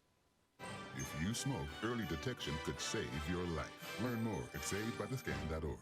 I think it's just vapor with flavor. It won't hurt my kid like cigarettes, right? Vaping is safer than smoking, isn't it? There's really not even that much nicotine in them, right? My kid? My kid knows it's dangerous. Get your head out of the cloud. Today, nearly 8,000 kids will start vaping, maybe even yours. Learn about the dangers at talkaboutvaping.org. Welcome back. Let's jump right back into the action here. Let's dial the clocks back to a few weeks ago when Connor Court was on desk talking about the women's midfield issues. Okay. Let me just get the quote up real quick. There we go. The non-existent midfield that the Quinnipiac Bobcats have had thus far this season has been abysmal and can lead to bigger problems heading down later into the playoffs. So, do you think that these non-existent midfield issues are the main cause for their first loss in the MAC against Iona? Matt, what do you think? It's a 1-0 loss, and I think that sometimes when a system works so well for you and it's working well for you, at some point an opponent's going to pick it apart, right? And it can be used against you. And that's exactly what I think happened. I mean, we talk about statistics, we talk about the shots on goal, and it was tied 3-3, 10-7 shots in Quinnipiac's favor, saves 2-3 in the Iona Gales' favor, and fouls 11-12 Quinnipiac. So I think if you look at some of the major stat categories, they're tied, and it came down to one goal game. And I do think in the system play, the statistics can't show you that the midfield was not present, but the midfield wasn't present throughout the game. You know, Matt, I agree with you, honestly. But I look at this team, and I don't know if I'm really going to pick a certain position. I think I'm just going to pick the team in general. Look, they scored 38 goals this season. Rebecca Cook has 18 of those 38 goals. I think they just need more scoring, balance scoring, whether it comes from midfield or wherever it comes from on the field. They need more scoring. I mean, obviously, they're getting the goaltending. They're not allowing a ton of shots. They're not allowing a ton of high-danger chances. They need goal scoring from outside of Rebecca Cook. If whoever steps up, the second person on the team has 5 goals. If just somebody can step up and give a little bit, more goal scoring, just to kind of give the defense another person to key in on. Because obviously, Matt, you just said, when you put a game plan together and you just keep doing it, teams are going to eventually pick it apart. Mm-hmm. They realize Rebecca Cook is the player to look for. She has 18 goals this year of the 38. They're going to need somebody else to step up to kind of just even take pressure off or score themselves, whichever one works. I mean, obviously, if the ball goes in the back of the net, you win. And obviously, Quinnipiac has 10 wins this season. It's worked to this point, but as we said, in the playoffs, when teams really get to dissect these other teams and dissect Quinnipiac, they're going to see Rebecca Cook. We need more goal scoring on the other parts of this team, or you know what, like Matt kind of said, it's going to be tough. Honestly, you're right. I mean, one person can't score all the goals. Listen, she is her, though, by the way. Rebecca Cook is her. Just want to state that. Yeah, okay. Now on to the men's team. After facing the top 3 teams from the MAC polls during the preseason and tying Iona, how do you think they'll do against Manhattan? The top-ranked team. Aiden, what do you think? This is something I'm going to go off history, because that's the most reliable thing here. I see that they can stick with almost pretty much every team in the MAC. Look, 3-2 win to Fairfield and Marist. Took care of Ryder pretty handedly, 3-0. Tied Iona 1-1 and lost to Siena 2-1. Look, they obviously can stick with teams in the MAC. Manhattan should be no different. I'll go back to history again because I started with history. They're 9-2-1 all-time versus Manhattan. They're 8-1-1 in their last 10. They won 4-1 last year in their meeting with Manhattan. Quinnipiac sits at 3-1-1. They're 4th in the MAC. Manhattan is 4-1-1. They realize how big this game is, how that they can still catch Manhattan. This is a big game for Quinnipiac. If Quinnipiac wants to be real contenders in this thing and show that they're real contenders, they'll be ready to play this game. I expect them to be ready to play this game because so far, what history showed me, they're going to be ready, and they should win. So. Well, history last season did not tell you that, but I do think that they are 1 win away from last season's wins total in conference play. They're 1 win away from 4 wins, which would tie last season when they went 4-6 in conference play. And in program history, as you mentioned, with playing Manhattan, the Bobcats are 9-2-1. So if we're talking about the history between the two teams, 9-2-1, I mean, if you're going to hedge your bets, I mean, plus a million on that. And I think that if they have their number historically and you play it this well without Brog Austin, for this long, they found ways to move around, not having their key striker from last season. And I think that's actually what's led to the team's successes heading further into conference play. Players stepping up. All right, well, let's move over to the court. How do you guys think the volleyball team will do in the last 4 games? Do you think they'll mess it up, or do you think they'll win? Matt, what are your thoughts? I think it's more about getting hot at the right time because every team makes the playoffs in the MAC. So progress is progress. 3 of 4 is good in comparison to the previous wins they had. And I think that if you look at professional sports, now granted it's not the college college scheme, the college realm of things. But the Phillies in the NLCS this year, they went 38-32 in the second half of 2022. They're now playing the Padres in the NLCS. The St. Louis Blues, right? Aiden, I know this is a comparison. You get 30-10-5 in the second half of the 2018-19 NHL season, and they win the Stanley Cup. So I do think that it's about getting hot at the right times.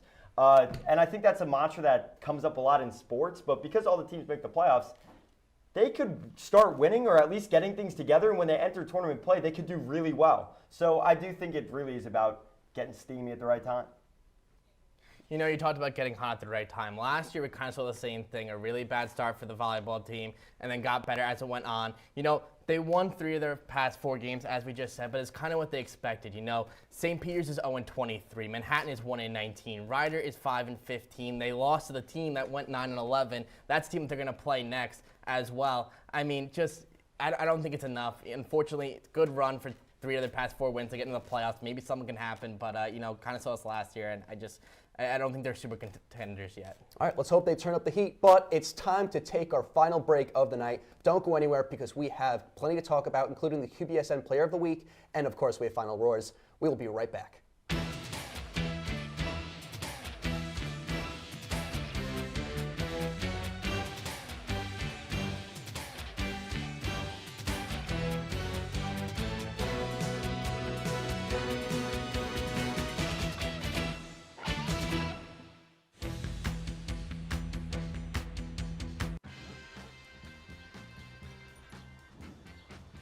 When we adopt a shelter pet, we discover they're a unique mix of all kinds of things. Come on, Jules, spotlight on this last one. There it is.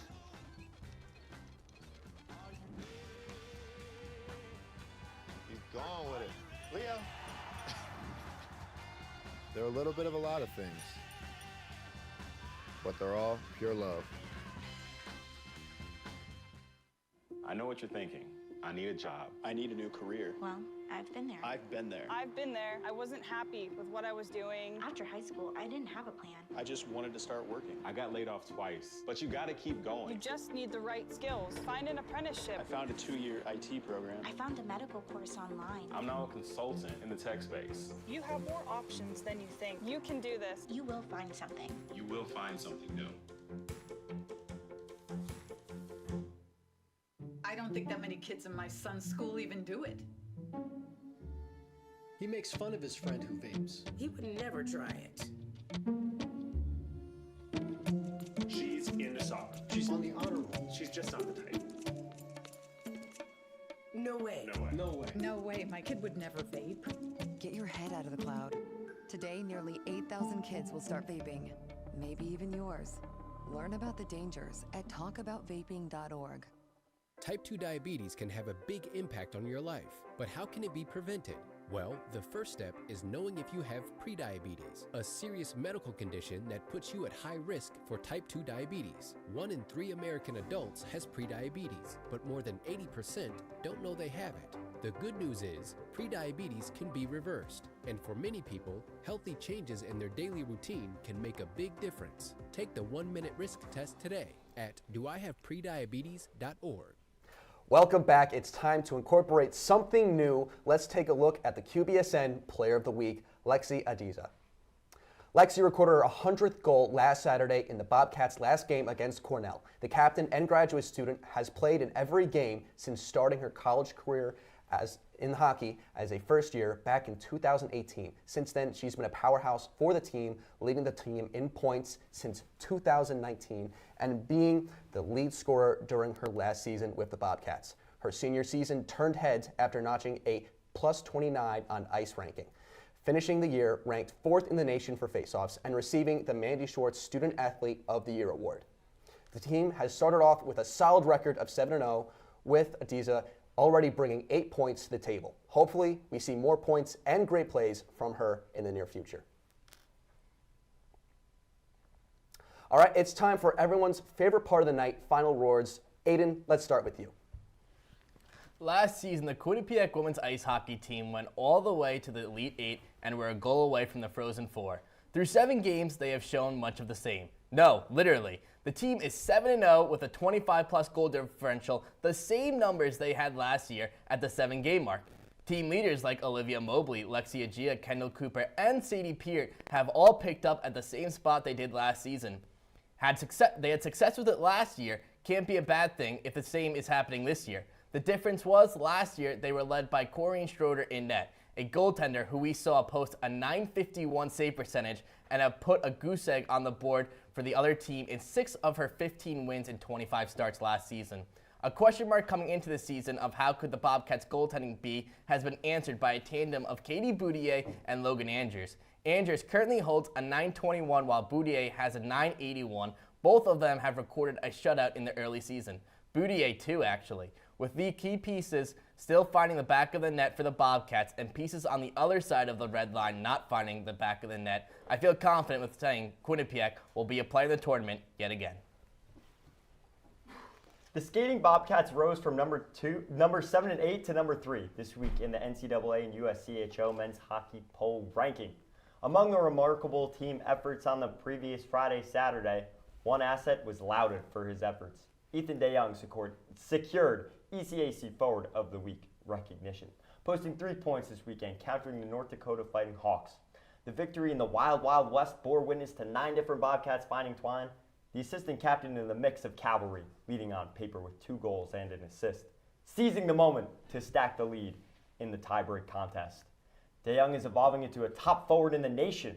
The senior stands as the leader in tucks in the ECAC, and his 110 career points remains second amongst all active NCAA Division I hockey players.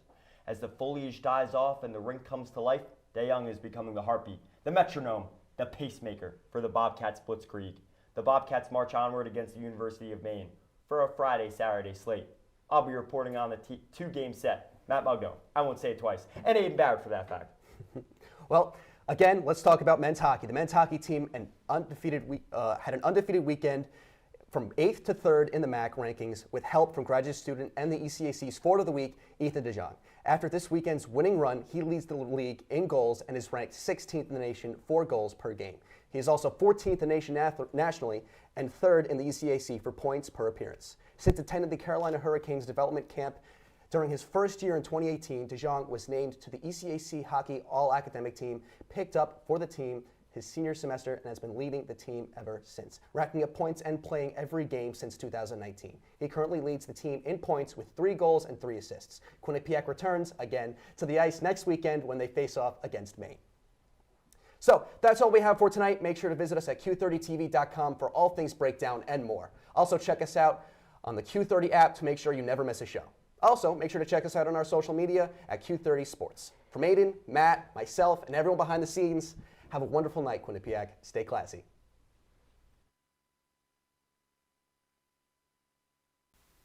This week we have highlights from tournament action on the soccer pitch as the women's team played in the NCAA tournament and the men's team vies for the MAC championship. The battle of Whitney Avenue reignited between Yale and Quinnipiac as the men's ice hockey team visited New Haven. Plus, Lender Court heats up with the return of women's basketball. All this and more as Sports Paws starts right now.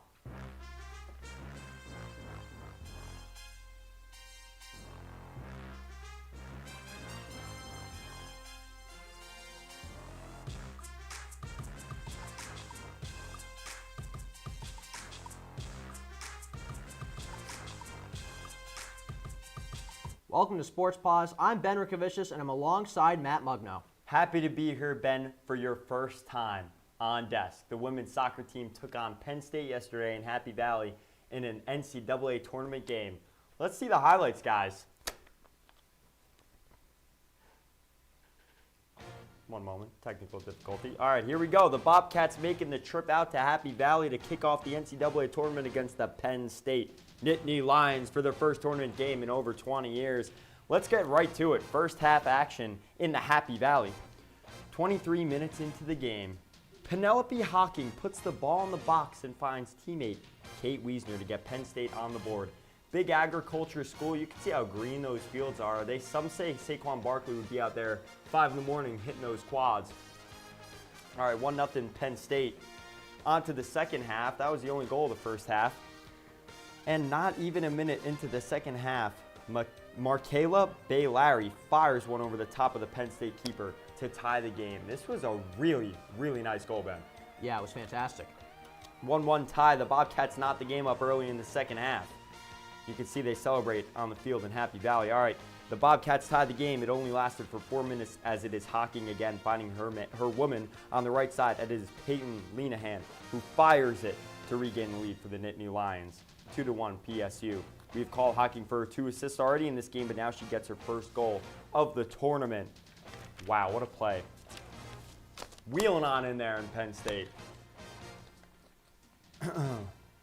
Off the Nittany Lions corner kick, it originally gets kicked out by the Quinnipiac defense, but Caroline Dyke puts the final nail in the coffin of the Bobcat season. PSU winning 4-1, and they advance to the second round of the tournament.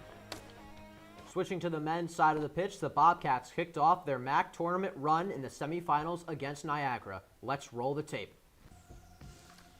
The Niagara Purple Eagles are coming to town to face off against the #1 seeded Bobcats in the MAC semifinals. Winner goes on to play in the championship. Let's head into the first half. After a first-minute Bursato goal, Niagara looks to equalize against Rodrigo Almeida, and he places a perfectly timed header into the top corner. Bobcats looking to strike back here just a few minutes later. It's Alex Sterngard who takes the free kick, and some bouncing around kinds the ball at the feet of Tomas Fekula, who gives the Bobcats the lead. Celebrating with his guys right there, but he's not done yet. It's Fekula yet again standing over the penalty spot and extends the Bobcat lead and makes sure the Purple Eagles knows what hit them. It's 3-1 Bobcats. Into the second half now, it's Ramesh Del Sus who gives a perfect pass to the Golden Boot winner David Bursato, who will be able to comfortably find the back of the netting here. 4-1 Bobcats. Just a couple minutes later, another set-piece goal as Brag Asen sends it into the box, and off of the post it goes to find the head of Luke Allen right there, who adds another one to the stat sheet. That's 5-1 Bobcats if you're keeping up. It's desperation time, and the Purple Eagles end up with a penalty kick after a controversial call in the box. Almeida scores again. So the Bobcats down the Purple Eagles in the MAC semifinals 5-2, and they will host Iona in the MAC title game in Hamden.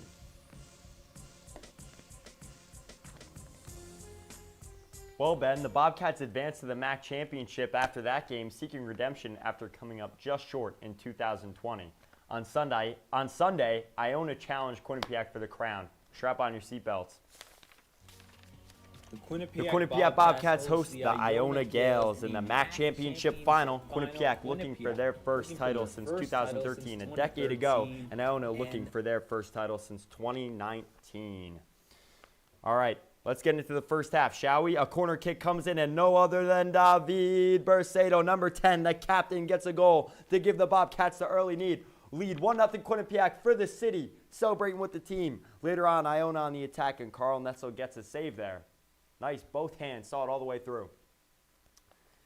Then later in the first half, you have to see it to believe it. Look at this one-handed save from Netzel again. Wow, and the clear from Jared Smith off the goal line, by the way. Beautiful. Quinnipiac holds on to the 1-0 lead. Second half action here. Corner comes in by Iona, and Netzel again makes a diving save there. He was just on one there, huh? But Quinnipiac would get a counter-attack moments later as number 8, Noah Silverman, gets an opportunity and capitalizes, scoring to give the Bobcats a 2-0 lead in the second half. They are elated on the field, 2-0 Quinnipiac. And Quinnipiac, a 1-2 play, Tomas Fekula with a stunner there. Quite possibly the dagger, gives the Bobcats a 3-0 lead, but not only that, but a celebration from Cristiano Ronaldo style. We saw that in the semifinal highlight as well, Ben. QU, 3-0, but Iona will continue to push, and an opportunity comes to Ali Camera, and he gets Iona on the scoreboard for the first time of the day, which gives them an opportunity to stay in the game. Quinnipiac still leading 3-1. But then Iona's Ellerid Miro scores, and the Bobcats' lead is cut down to 1. It's a nail-biter in Hamden for the championship for the ring. QU still leading 3-2. But Quinnipiac ultimately wins the 2022 MAC championship. They celebrate on the field once again, 3-2 victory for the Bobcats. Men's soccer beat reporter Keenan Mills caught up with the Bobcats coaches and players to get the reaction to the historic championship win. A year ago today, the Quinnipiac men's soccer team, they were on their couches. After missing the playoffs completely, they looked to bounce back. They looked for revenge. And this year, that's exactly what they got. Trophies were lifted, Gatorade showers were showered, smiles were smiled, college careers were completed. And with a MAC championship, the Quinnipiac Bobcats are looking to head into the selection show with vengeance. The biggest difference was after the last season, we told each other behind the doors, we said, that's enough. We got to change some things. Whoever wants to be here has to come with a different mentality, different attitude the next year. So that's what everyone exactly did. And since the day one until now, it's been working amazingly for us, and the trophy is just the picture of how we were working the whole season. I mean, obviously we're not happy, we're not done. We'll figure out tomorrow who we play the next round, but I'm just extremely happy for me and for the whole team. Coming off of last season, and a real letdown, a real disappointment, and just in terms of being that one team that didn't make the playoffs after God knows how many years, for them to bounce back the way they did and win the regular season championship, play in the final, win the championship, and finish their job off. I couldn't be more proud of this group and the returning players and their resilience and the incoming guys and their positive impact. So tremendous group of young men. Really proud to be in my position and to be part of their journey. Not easy to get here, and to finish it off is even more difficult. So I want them to enjoy it. I want them to enjoy everything about it. And tomorrow, whenever the selection comes out, we'll know who we play and we'll decide how we approach it from there. But between now and then, it's just about them enjoying this moment and really appreciating what they did, because it's not difficult and they earn it, and I want them to just really savor it. With the selection show tomorrow afternoon revealing next week's opponent, they're going to celebrate now, but they want you to know one thing, that they're not done just yet. Earlier today, with the MAC championship in hand, the men's soccer team found out their opponent for the NCAA tournament. A record of 13-3-2. Quinnipiac is in.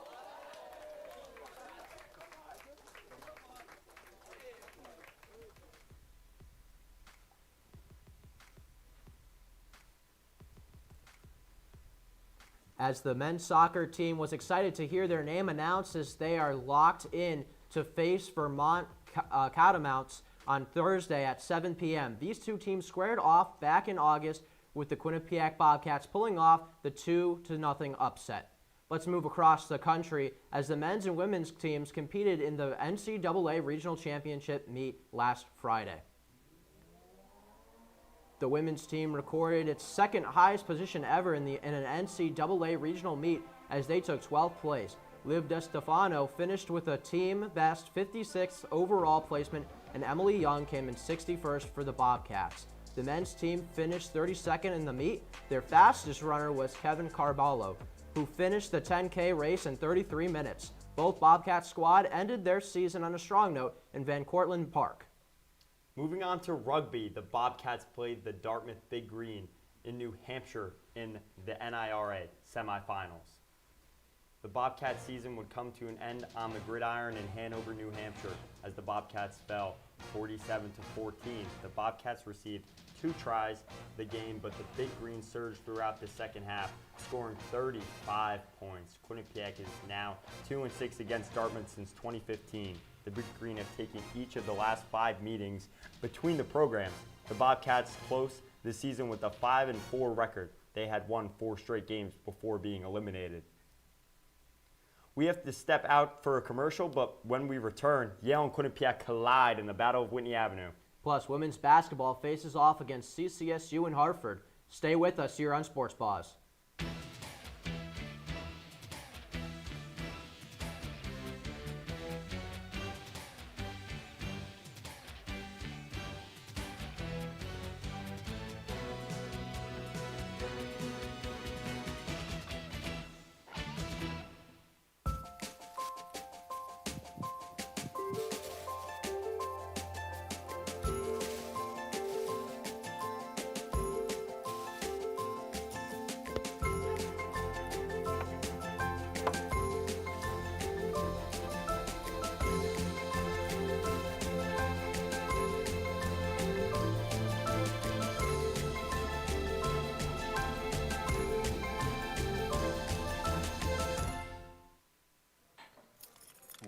you doing, Kevin? I was just gonna drive home.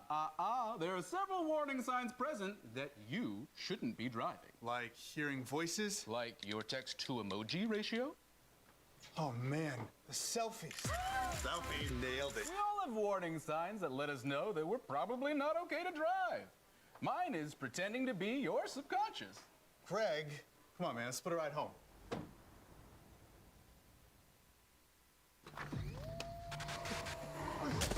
Multiple studies have shown that marijuana can slow both driver reaction and response time, which can be really dangerous.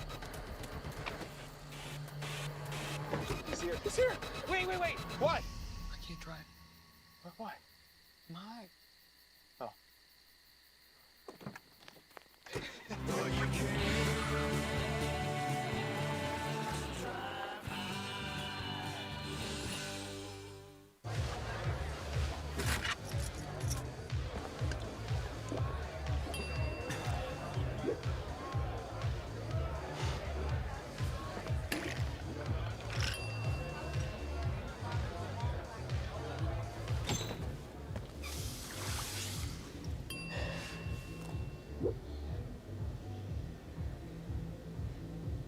If you need to do something to feel okay to drive, you're not okay to drive. Don't drive buzzed. Welcome back to Sports Paws. The men's ice hockey team kicked off a 2-game road trip against Brown this past weekend. The Quinnipiac men's ice hockey team traveled to Newport, Rhode Island this weekend to face off against Brown University. The Bobcats chased the game through 2 periods, but it was Michael Lombardi who knotted up the cape and played hero, potting 2 beauties to break a 2-2 tie in the third, delivering a road win for the Hamden heavyweights. Ethan DeYoung and Jacob Cullen also tallied goals, and Yanni Perez stopping 21 shots. Lombardi also got the dub in his home state, Rhode Island, meaning he enjoyed a home-cooked meal before the battle at Whitney Avenue. After the Bobcats beat the Brown Bears, they rolled on to the Volume 1 of Season 16 of the Battle at Whitney Avenue. Grab some popcorn as we roll the highlight.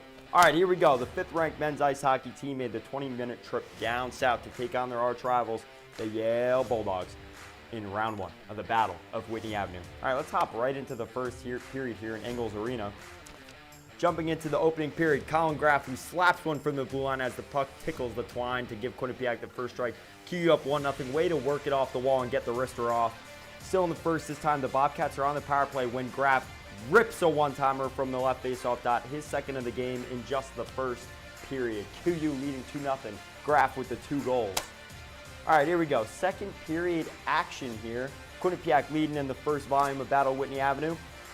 Bam, Zach Metza, the captain, using his deadly slap shot to tack on one more. ECAC Defender of the Week for the 2nd consecutive week in a row, by the way. QU leading 3-0. Now into the third period. Late in the game, the Bobcats on the power play once again. And they give it to Graff for one more time. Colin Graff, the hat trick. Call it the Graff trick. The Bobcats shut out the Bulldogs for the 4th straight time behind Yanni Perez, 15-save performance. QU wins 4-0. The men's ice hockey team picked up some weekly ECAC hockey hardware after their conference weekend sweep. The captain, Zach Metza, took home ECAC Hockey Defenseman of the Week honors, and first-year Sam Lifkin won the ECAC Rookie of the Week award with 4 assists in 1 game and 5 on the weekend. Metza earned his 2nd consecutive award after being tabbed the Defender of the Week last week. He had 3 points in the weekend sweep. Sam Lipkin also had a big stretch of play with 5 assists this weekend. The Coyotes prospect is off to a hot start in Hamden, leading the team in assists. Let's see how Rand Pecknell's squad fared in this week's USCHO poll. The Bobcats are still in 5th place after a crazy week in college hockey world. Denver is back up in first with 44 first-place votes. Minnesota is down to 2nd with 5 first-place votes after a loss to the new number 6 Penn State Nittany Lions. We've been hearing about them a lot in Hamden here. Michigan and St. Cloud State round out the top 5 as the Bobcats look forward to a home and away with Princeton next week. Staying on the ice, but switching to the women's poll, let's see if Cass Turner's squad had any movement this week. Just like their men's ice counterparts, the Bobcats are in 5th place nationally this week. Quinnipiac received 216 votes in the poll and sits below Minnesota at 1, last year's national champions Ohio State at 2, Wisconsin at 3, and ECAC rival Colgate at 4. The Bobcats welcome number 10 Clarkson this Friday at the M&T Bank Arena. Staying in the M&T Bank Arena but flipping to Lender Court, the women's basketball team welcomed CCSU as they look to rebound from their tough loss to nationally ranked 10 NC State. Roll the tape. Quinnipiac hosted Central Connecticut State in their season home opener to try to even up their record after losing to number 10 ranked NC State on Monday. The Bobcats were without star guard Mackenzie DeWeese and would need to find a way to adjust without her against the Blue Devils. Rose Caverly handling the ball. She dishes to Q30 Haywood, who cashes it in from the left wing. One of the 2 shots she hit in the game. But here come the Blue Devils. Deja Jenkins pulls up from the corner and splashes it with ease. Coach Fabry looks on as the Bobcats keep it rolling on offense. Michaela Morris drops in a dime to Jackie Grisdale, who leads it in. Bobcats lead 18-17 at the end of the first. Moving to the second, the Blue Devils try to make something happen here, but it's stolen by Mackenzie Helms, who goes coast to coast and passes it to Mary Baskerville for the score. She finishes 6 for 6 on the day. Helms does it again a few plays later, showing off the arm with a dime to first-year Ella O'Donnell, who goes up for the easy basket.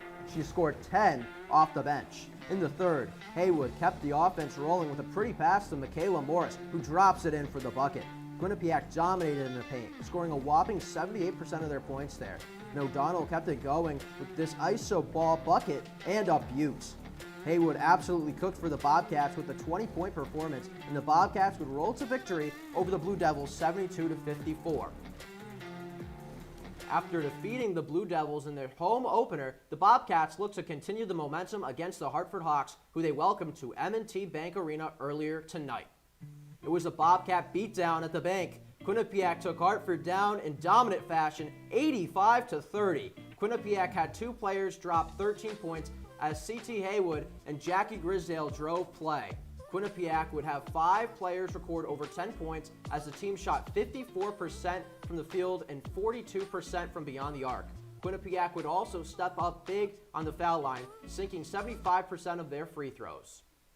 Keeping it on the court, the men's basketball team faced off against NEC opponent Stoneville to kick off a road trip. The Bobcats would end up taking this high-scoring affair 100-95. Matt Bullock led the Bobcats in scoring, racking up 20 points on a 3-for-8 shooting night beyond the arc. Max Zegorowski would help Stonehill respond to the Bobcats' explosive by dropping 25 points and 8 rebounds. It was a fight to the finish, but the Bobcats pulled ahead as they shot above 50% from both the field and the three-point line. Great to see, Ben. The Bobcats look to stay undefeated on Sunday as they faced in-state NEC rival CCSU. The Bobcats moved to 3-0 on the season, 3-0 in a 72-70 win. In the words of Curtis Blow, they're playing basketball. The team only shot 42% from the free throw line in the game, but the team held on for the W. Taimu Shinnery dropped 7 for 14 from the field. Matt Malank registered 7 points, and 5 Bobcats recorded 7-point efforts. The Bobcats look to take on Dartmouth at M&T Bank Arena in their home opener on Tuesday night against Dartmouth. It's time for another break in action. We'll head to Burt Conn Court when we come back for some volleyball highlights and news. Plus the top 5 plays of the week. Stick with us.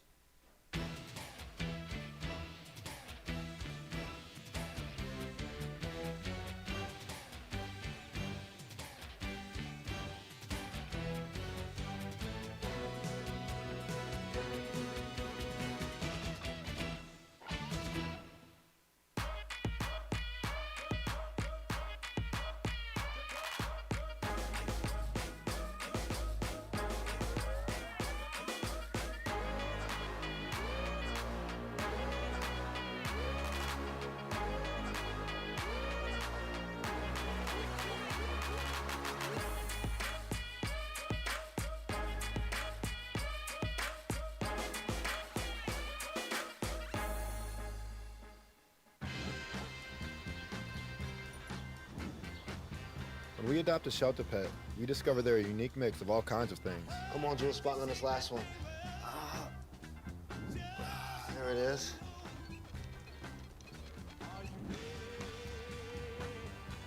Keep going with it. Leo!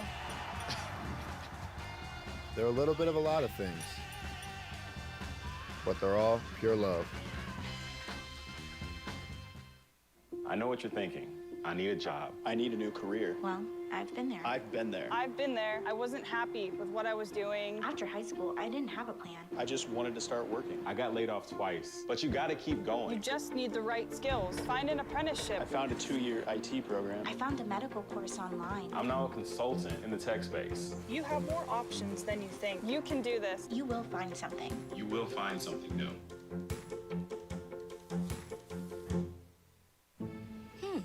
Maybe you can make retirement happen. After all, you made home ownership happen. Homeschooling yourself on loans, beefing up your credit score. So I'm pre-approved. You were like, yes! Sorry. Color coding listings, ticking boxes, and flushing every toilet in a 20-mile radius. Home sweet home. You aced house hunting.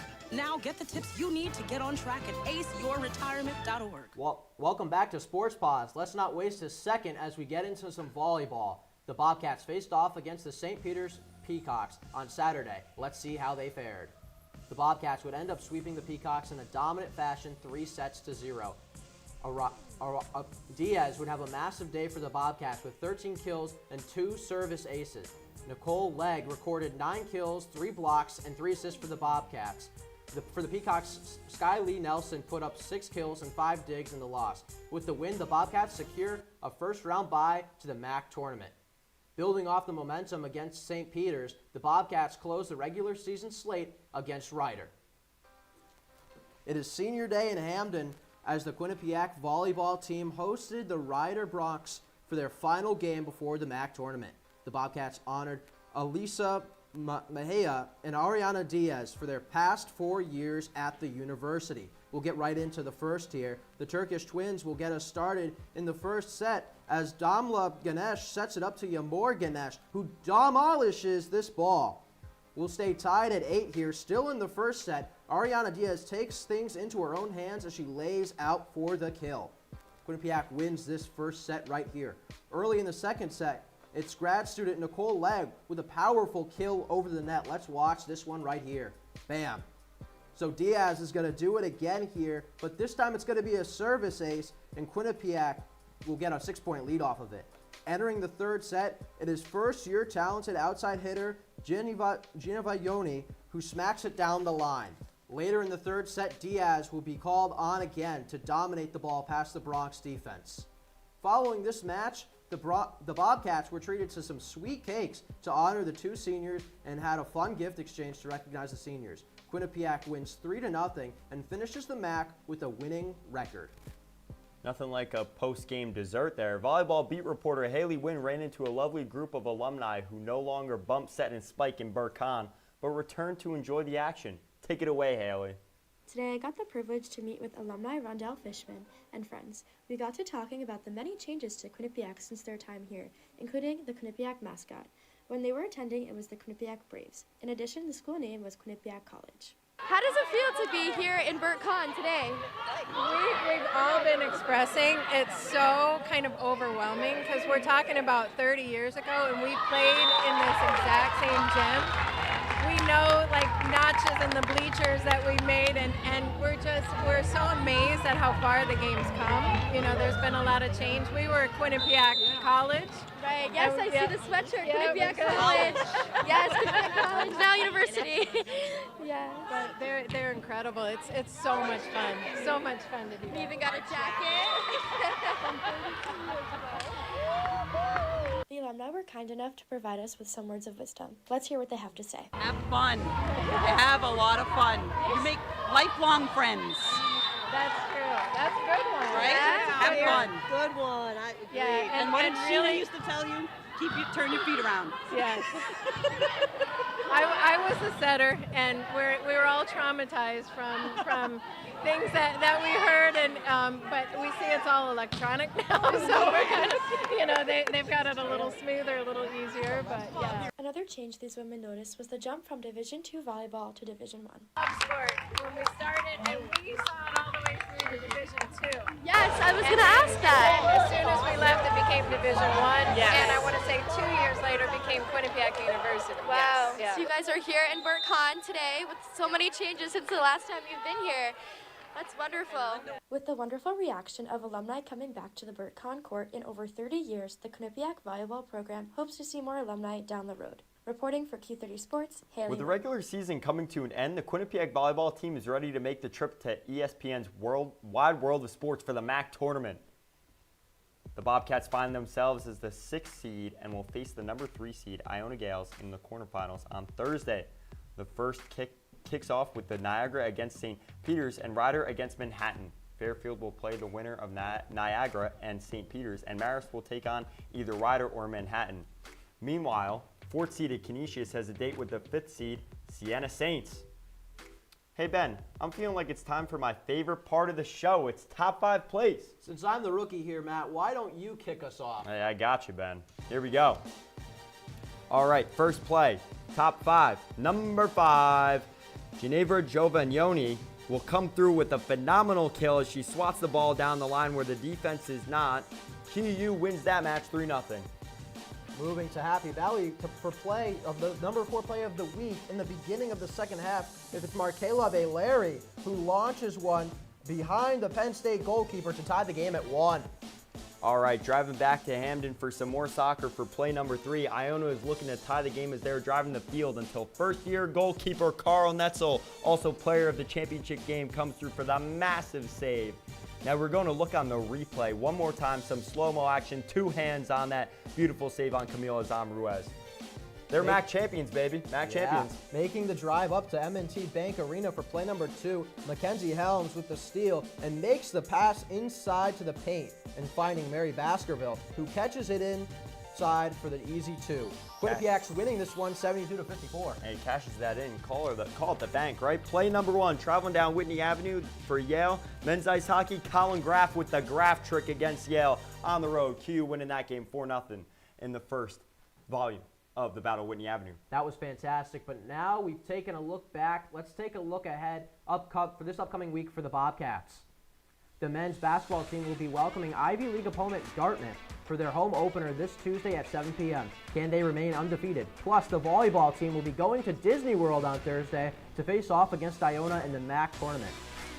And women's ice hockey has a home game this weekend in ECAC action against the Clarkson Golden Knights. I'll be on the call for that game on QBSN and on Friday at 6 p.m. Meanwhile, the men's ice hockey team travels to New Jersey to kick off a home and away with Princeton. And that is it for another fantastic edition of Sports Paws. Thank you for tuning in. Please follow our Twitter at Q30 Sports and visit our website at Q30TV.com for even more content from across our station. Also, download the Q30 app, which is available on the App Store and Google Play. For Ben Rickavicius, I'm Matt Mugno. Have a good night.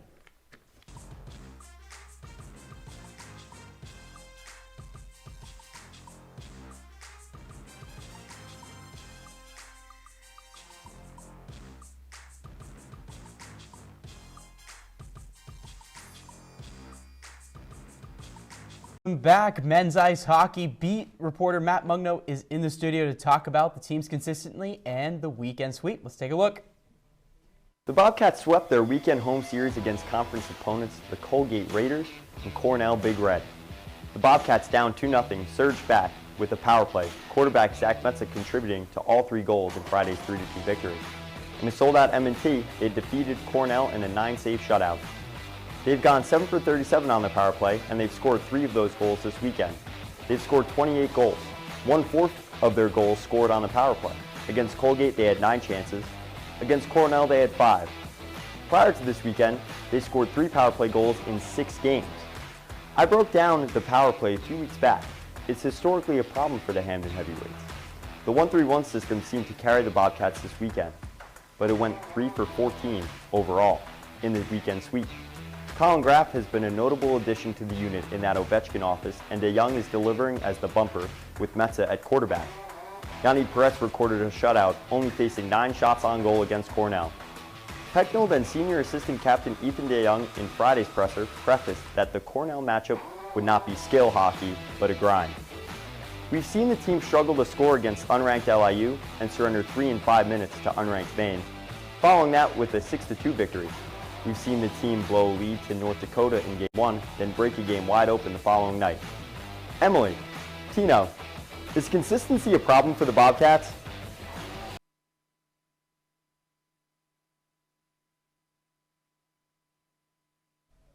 Tonight, we're back for another semester with a recap of the biggest stories from winter break, plus men's and women's ice hockey debate and the latest in Quinnipiac hoops. The sparks will fly, so let's ring the bell. Bobcat Breakdown starts right now.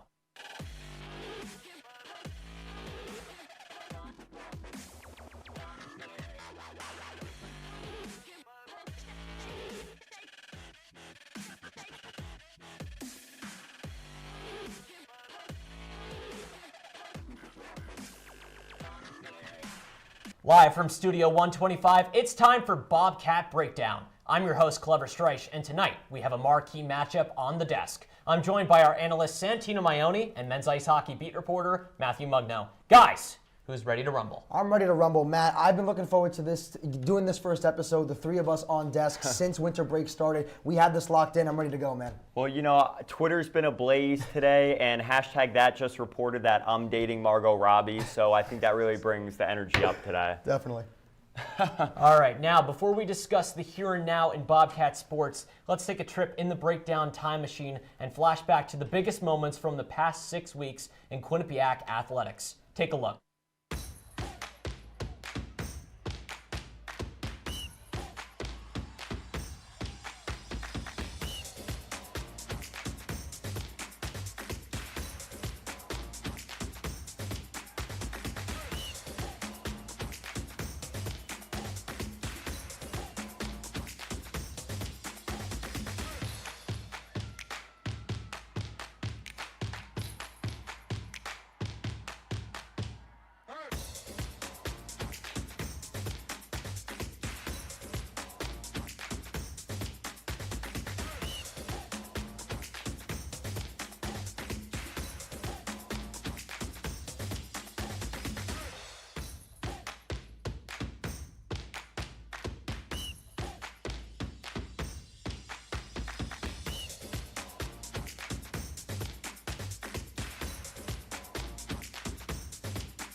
From frozen Fenway to #1 rankings in the poll, it's been a crazy time in Quinnipiac sports. So guys, in your opinion, what was the biggest moment from winter break? We'll start with you, Matt. I have to go with the Wisconsin victory for the women's ice hockey team. They split the series, but they won on home ice at M&T Bank Arena. First win in 10 games in the program's history head-to-head with the Wisconsin Badgers. Katie Boudiette, her 5th shutout of the season at the time, was the star of the game, and that really brought her into the fold as one of the starting goaltenders, splitting it into a tandem with Logan Angers. And I would say that propelled them into the frozen Fenway game, and that they really stepped up in that game as well at Fenway Park. Consolation, I would say, was the men's hockey game against Harvard at #1, but rebuttal, I think that we've seen the men's hockey program reach that level before, and also the men's basketball game against Iona, but they had also lost Iona a few weeks back. So I do think that the women's hockey program defeating the Wisconsin Badgers on home ice really takes the cake for me. Yeah, so you didn't even mention my biggest moment as like one of your honorable mentions, and I'm going to tell you that right now the Quinnipiac men's soccer transfer portal, that whole situation, losing Sam McCann, losing Jared Smith, and losing Alexander Sterngard, through the transfer portal. All 3 of them transferred out. I have the stats right here. Sterngard as a rookie, or as a first year I should say, 21 games played, 4 goals, 13 assists, which led the team. He had 21 total points. He played almost 1,800 minutes, and he was awarded MAC Rookie of the Year. Jared Smith, 20 games played, 6 assists, 1 goal, 8 points. He played almost 1,500 minutes. And Sam McCann, 18 games played, 6 goals, 12 points with over 570 minutes played. That is 3,807 minutes total gone from that team from last season. Now, they did bring in Philip Kangman and Noah Cabeza, so they brought in a few midfielders to kind of soften the blow of losing those guys. But even though soccer's not, it's not happening right now, obviously we're going to wait till the fall, fall semester next year. But I just think that losing those big key time players, especially, again, a first year like Sterngard, leading his team in assists, really controlling that midfield, losing those guys, such a big deal. For me, that was the biggest moment. Now I have a question. With the losses, though, do you think that a program that succeeded and won, do you think it's easier to replace players when you've won and you have that program, you have the systems in place to defeat conference teams, to defeat your opponents, and also to keep things within your structure, within your brand of soccer? I mean, I get what you're trying to say, but again, when you have a guy who's that young, who was such a key, and not even all 3 of them, I'm focusing just on Sterngard here, because Smith, he brought the aspect to the team of being able to have those long runs from one end of the field to another, which not a lot of other players did. I think he traveled, he was one of the top players in terms of distance traveled on that team. But Sterngard's control in the midfield, being able to set up big plays for other guys on the team, like Brisedo, set up goal, opportunities for him. Losing that player, a guy that's that young, that talented, that is a massive deal for this team. And even though it's a good program, it's going to be tough to recover from that kind of loss. Do you think it's more difficult to play? Do you think it's more difficult to replace a defender or a goaltender? I think what I noticed with Katie Boudiette and that performance was that everything in hockey starts from the goal out, right? I get it. And I know I figured you were going to go, whether it was men's or women's hockey, I knew you were going to go with a hockey pick. I just disagree. I think that even though, again, it's not happening right now, they weren't playing a game, this moment in the transfer portal, all that stuff that happened, biggest moment of the break. All right, speaking of hockey, let's move on and hit the ice. This past weekend, the men's ice hockey team took home their 2nd straight CT Ice Championship by beating UConn and Sacred Heart. So, Tino, does this mean that the Bobcats are back to their winning ways after tough losses to Cornell and Colgate? Yeah, Clever. I do think they're back to their winning ways. Because I believe, those 2 losses to Cornell and Colgate, those were the first 2 losses that the Bobcats suffered in ECAC play. It was bound to happen eventually. Obviously, the men's ice hockey team this year, they've been dominant. They've played extremely well all year long with leaders like Ethan DeYoung, Skylar Brindamore. They've had a lot of key players step up for them. They were bound to lose at some point. Again, when you had not lost a game in ECAC play, a very tough conference that, and no matter where the teams are ranked, whether they're ranked in the top 25 in the country or not, you're usually going to see each team play the Bobcats or whoever they're facing. They're going to play competitively, and it's going to be a tough matchup. So I don't think it was that big of a deal, those 2 losses they suffered. Again, they were bound to lose 2 at some point. The way that they were able to come back against UConn in the championship game, down 3-2, they let up 2 goals, I think in the span of 4 or 5 minutes, something along those lines. A minute 40. It was a minute 40, even less than what I said. But, you let up those goals at the end of the 2nd period, come out in the 3rd, and you end up winning the game 4-3. All of that said, I think that momentum of that comeback win is going to lead them back to their winning ways heading out of it. I agree. And where I agree is that CTI showed that they can respond to adversity. And I think it's more important that you can respond to adversity than if you just put together long win streaks and lose every now and then. Now, I will disagree that those losses were pretty substantial. I think that the loss to Cornell, they had a difficult time getting to the middle of the ice. They had a difficult time generating offense, and that's against a team that's on the rise, a team that they might see in the ECAC playoff. Now, I do agree, though. I think they will be back to their winning ways because they play Harvard on Friday. That's a huge matchup. And after that, they play all below 500 teams. So I think it won't be difficult for a team that was ranked number 1 in the nation, now ranked number 2, to defeat teams within their conference that don't have a 500 record, that don't have the weapons that Harvard has. A lot of alumni from ECHL, USHL that played with the Sam Lipkin, who just won bronze for the World Junior Championship team. And for CT Ice, 5-0 shutout in the first game, right? And we saw that they responded to adversity in the second game. So an instant classic against number 12 UConn, a really good program that's always been on the rise. Coach Mike Cavanaugh, they've never regressed, UConn. So I think defeating the Huskies was big. And UConn had 3 10-plus goal scorers, so they were able to shut those guys down. Now, something I also noticed with Quinnipiac was that line of Sam Lipkin, Colin Graff, and Jacob Quillen was shut down. It really came down to that senior leadership. So we'll see how that plays out going down the pike. But I will agree that I think they bounce back, and they will be back to their winning ways for the last stretch. But I also think that those losses were substantial. But so I want to ask though, again, with you're saying the losses are substantial. When Yes. they hadn't lost a game in ECAC play yet, and again, whether it's no matter what the conference is, you don't think that being in conference play, like, okay, they're expected to lose a few. Like, do you really think that? Like, why are they that big of a deal? You can lose a few, and I do think that there is more parity in the game of hockey. There's more players that can kind of play that hero role, but I also think that the loss to Cornell was tough. They only allowed 9 shots on goal in the game at home, where they won 2-0, and then they got smoked when they went to travel to Cornell. They lose 2 in a row. Not very convincing wins, not very convincing losses. Gentlemen, we'll see if the strength of schedule helps the Bobcats in the long run. After 2 years in Total Mortgage Arena this year, CT Ice moved to M&T Bank Arena as the start of a yearly rotation between the 4 teams of Connecticut. Matt, do you think it is limiting the growth of the CT Ice brand by moving out of larger arenas, or is this move for the best? I think right now it's the correct move to stay within that circuit, to go from M&T Bank Arena, then to Martieri Family Arena, then to UConn, before they move to a larger venue like XL Center. Why? Because SHU just put $7 million into an arena. We're not going to showcase a new arena in Connecticut. We're not going to showcase a new Toscano Family Ice Forum, $7 million, 2,600 seating capacity, very similar to Quinnipiac. SHU and UConn modeled their arenas to be like M&T Bank Ice Arena, and XL Energy Center, that hosts 16,294 fans.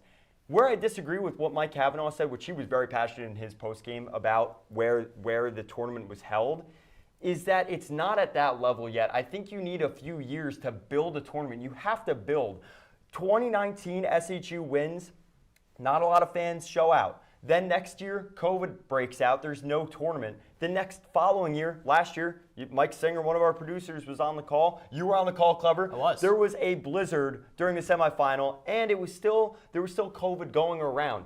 And a lot of restrictions because of it. So I think it's going to take time before this takes flight, and then you can move to a larger venue. Yeah, and you referenced Mike Cavanaugh's postgame interview. I have the quote right here. He said, "I think Quinnipiac did a great job, but I went on record last night, and I'll stay on it. I think this should be played at the XL Center. I think it should be played at a big venue. I think we're shortchanging ourselves by limiting it to 3,600 fans. I really believe that this tournament would get 8,000 to 9,000 fans at the XL Center."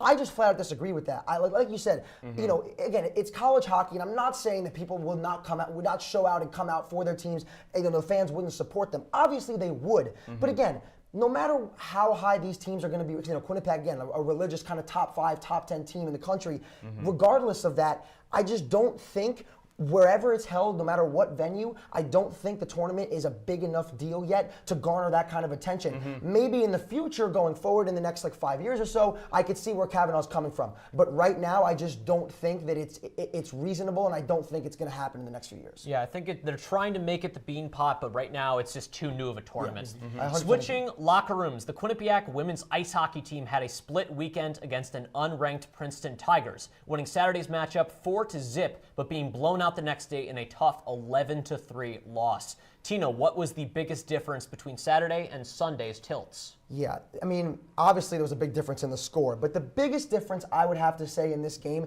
was more so the play of Logan Andrews in goal. I didn't think, you know, she got rattled early because Princeton, they scored right out of the gate less than 3 minutes into the contest. They put 5 goals on her in the first period alone on that Sunday game. I just think once those first few shots went to the back of the net looked like an ocean to Princeton. They could not miss. It was like Steph Curry from 3-point range. When Steph gets a few to go in the basket, again, the basket is wide for him. He's not going to miss. It was the same thing for Princeton. The goalkeeping play was not up to par as it was on Saturday. And overall, Princeton, I think, just dominated the entire game. Possession of the puck. Quinnipiac couldn't get any kind of offensive rhythm going. And Princeton just came out, and because Princeton came out on Sunday and just really showed they can hang with a team like Quinnipiac. And honestly, when you look at the Saturday game, despite Quinnipiac winning 4-0, there were parts of that game where Princeton looked like they were the better team, looked like they were outplaying them. The scoreboard didn't indicate that, but I think that Princeton showed overall in the entire weekend, despite getting the split 1-1 with Quinnipiac, they were the better overall team that weekend, and the scoreboard reflected that on Sunday. Yeah, now I do agree, right? Goaltending, it starts from the net out. But I do think that overall, I think it came down to more of what you alluded to, that Princeton seemed to have a hold on Quinnipiac even when Quinnipiac had won the first game of the weekend. Puck management and fundamentals, I think, were key. 5 goals were on turnovers or failed defensive zone clears through the first and second period alone. There was no protection in the slot or the danger zone in front of the net. None at all. I think the goaltending, although they struggled in net. Big time, yeah. I think the defense failed the team as well in terms of the danger zone. Like, pucks were going to the middle of the ice. There were failed clear attempts. But hold on. So you're blaming the defense more than the goalkeeper when you just said in one of our previous questions that the goaltending is the most important aspect of any kind of hockey It is one team. of the most important aspects. So how is it not on her more so then? You can't expect a goaltender to make 20 saves when your team is. She did it against Princeton the day before. If you're clearing pucks all into the slot, into the danger zone, where an opposing player is going to be wide open instead of getting a breakout pass going, I think it's difficult for your team to play team defense. And if you don't have team defense in front of you, then goaltender is going to surrender goals. It's funny. You said the most important. You're blaming the defense, but that's fine. Okay, Tino concedes. The debate has been heated, but we'll take a quick step away from the Flames. When we return, we'll hit the hardwood floor for some QU basketball talk. Keep it here on Bobcat Breakdown.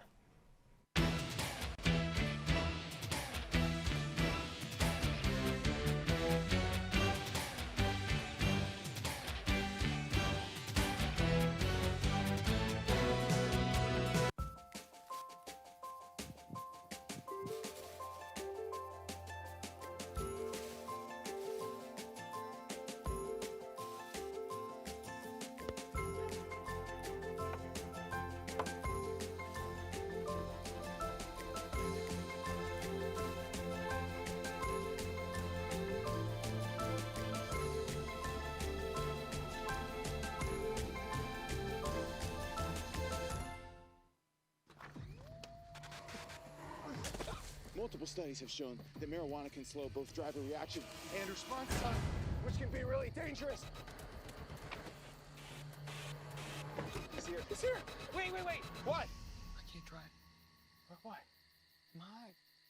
Oh.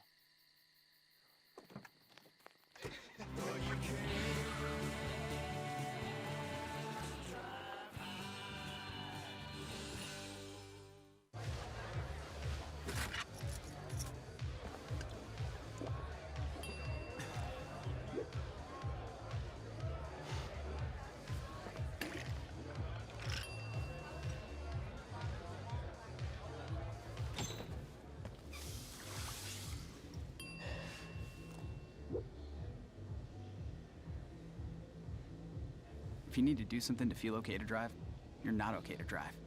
Don't drive buzzed.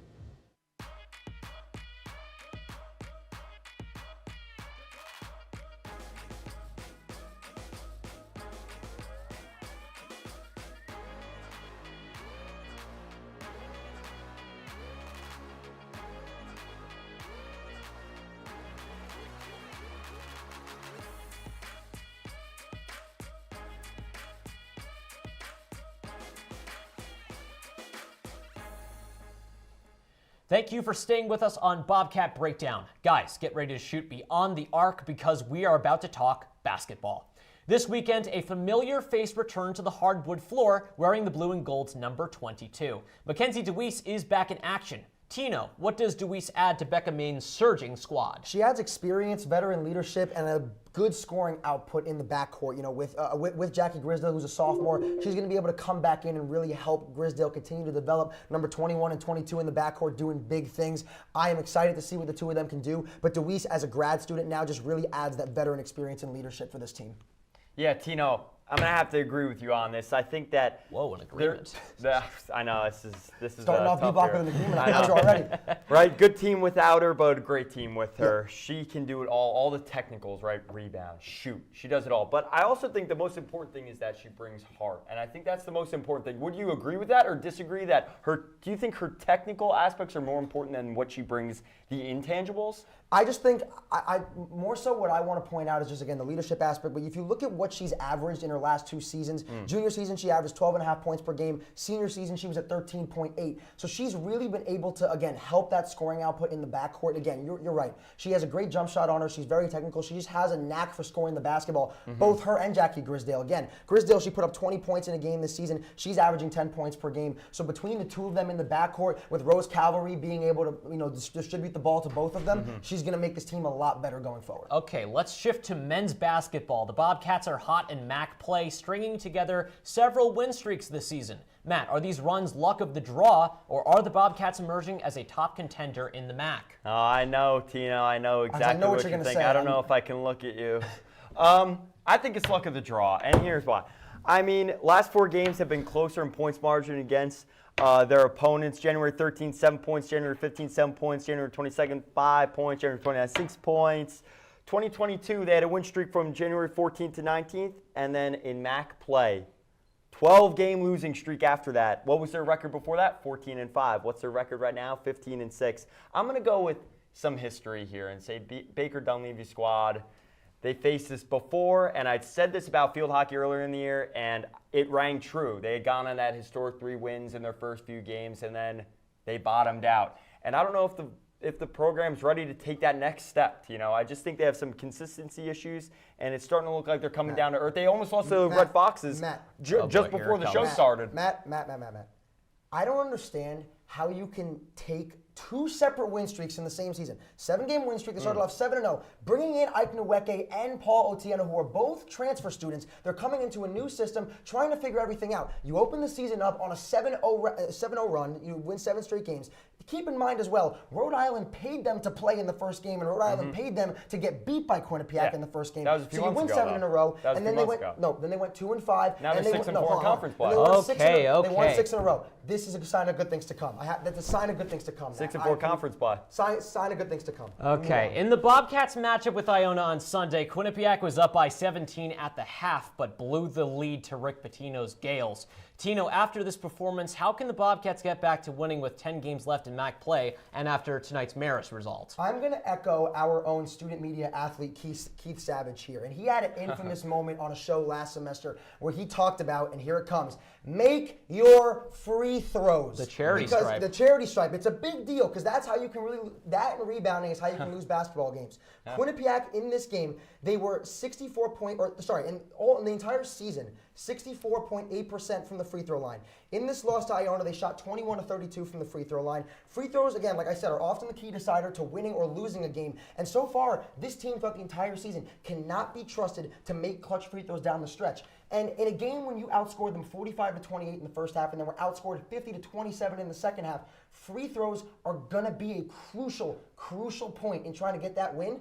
And down the stretch in these final 10 games, and even going into MAC play, again, they're a much better team than they were last year. If they don't make their free throws, mark my words, this team could be a first or second round exit in the MAC tournament. No, I agree. I think you do win at the free throw line, right? Like, famous quote. That's what everyone talks about. Yeah. I think there's a few other things, though, that also build up to this. I mean, when they face an opponent that has a consistent 20-point scorer per game, Quinnipiac has lost every game that they faced a consistent 20-point scorer. They had 17 turnovers against Iona. Yep. These are some just consistency problems that I think support that you have the ball. When you have the ball in your hands right at the free throw line, you have to win off of that. But I do also think it comes down to the other factors, like turning the ball over. If you don't have the ball, how can you draw a foul and then get that free throw, right? You have to maintain possession of the ball. You can't be giving it away. So I do think consistency does come into the conversation there. I think it's something that you can be ignorant when you're winning and say, all right, well, they're winning, 17 turnovers, whatever, offense going through Nweke at times and not, okay.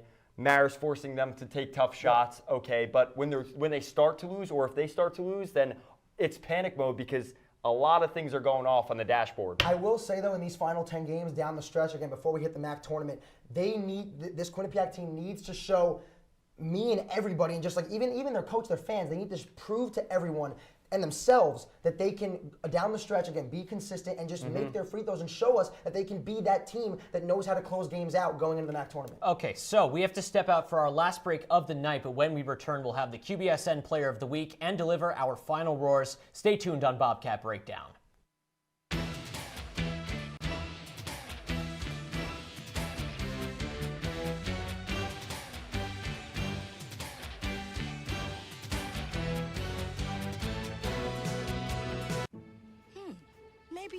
can make retirement happen. After all, you made home ownership happen. Homeschooling yourself on loans, beefing up your credit score. So I'm pre-approved. You were like, yes! Sorry. Color coding listings, ticking boxes, and flushing every toilet in a 20-mile radius. Home sweet home. You aced house hunting. Now get the tips you need to get on track at aceyourretirement.org. What do you think you're doing, Kevin? Was just gonna drive home. There are several warning signs present that you shouldn't be driving. Like hearing voices? Like your text-to-emoji ratio? Oh man, the selfies. Selfie nailed it. We all have warning signs that let us know that we're probably not okay to drive. Mine is pretending to be your subconscious. Craig, come on man, let's split a ride home.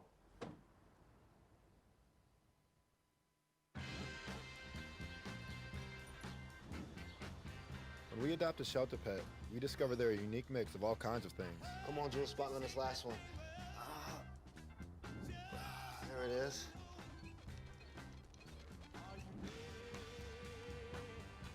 Keep going with it. Leo! They're a little bit of a lot of things, but they're all pure love. I know what you're thinking.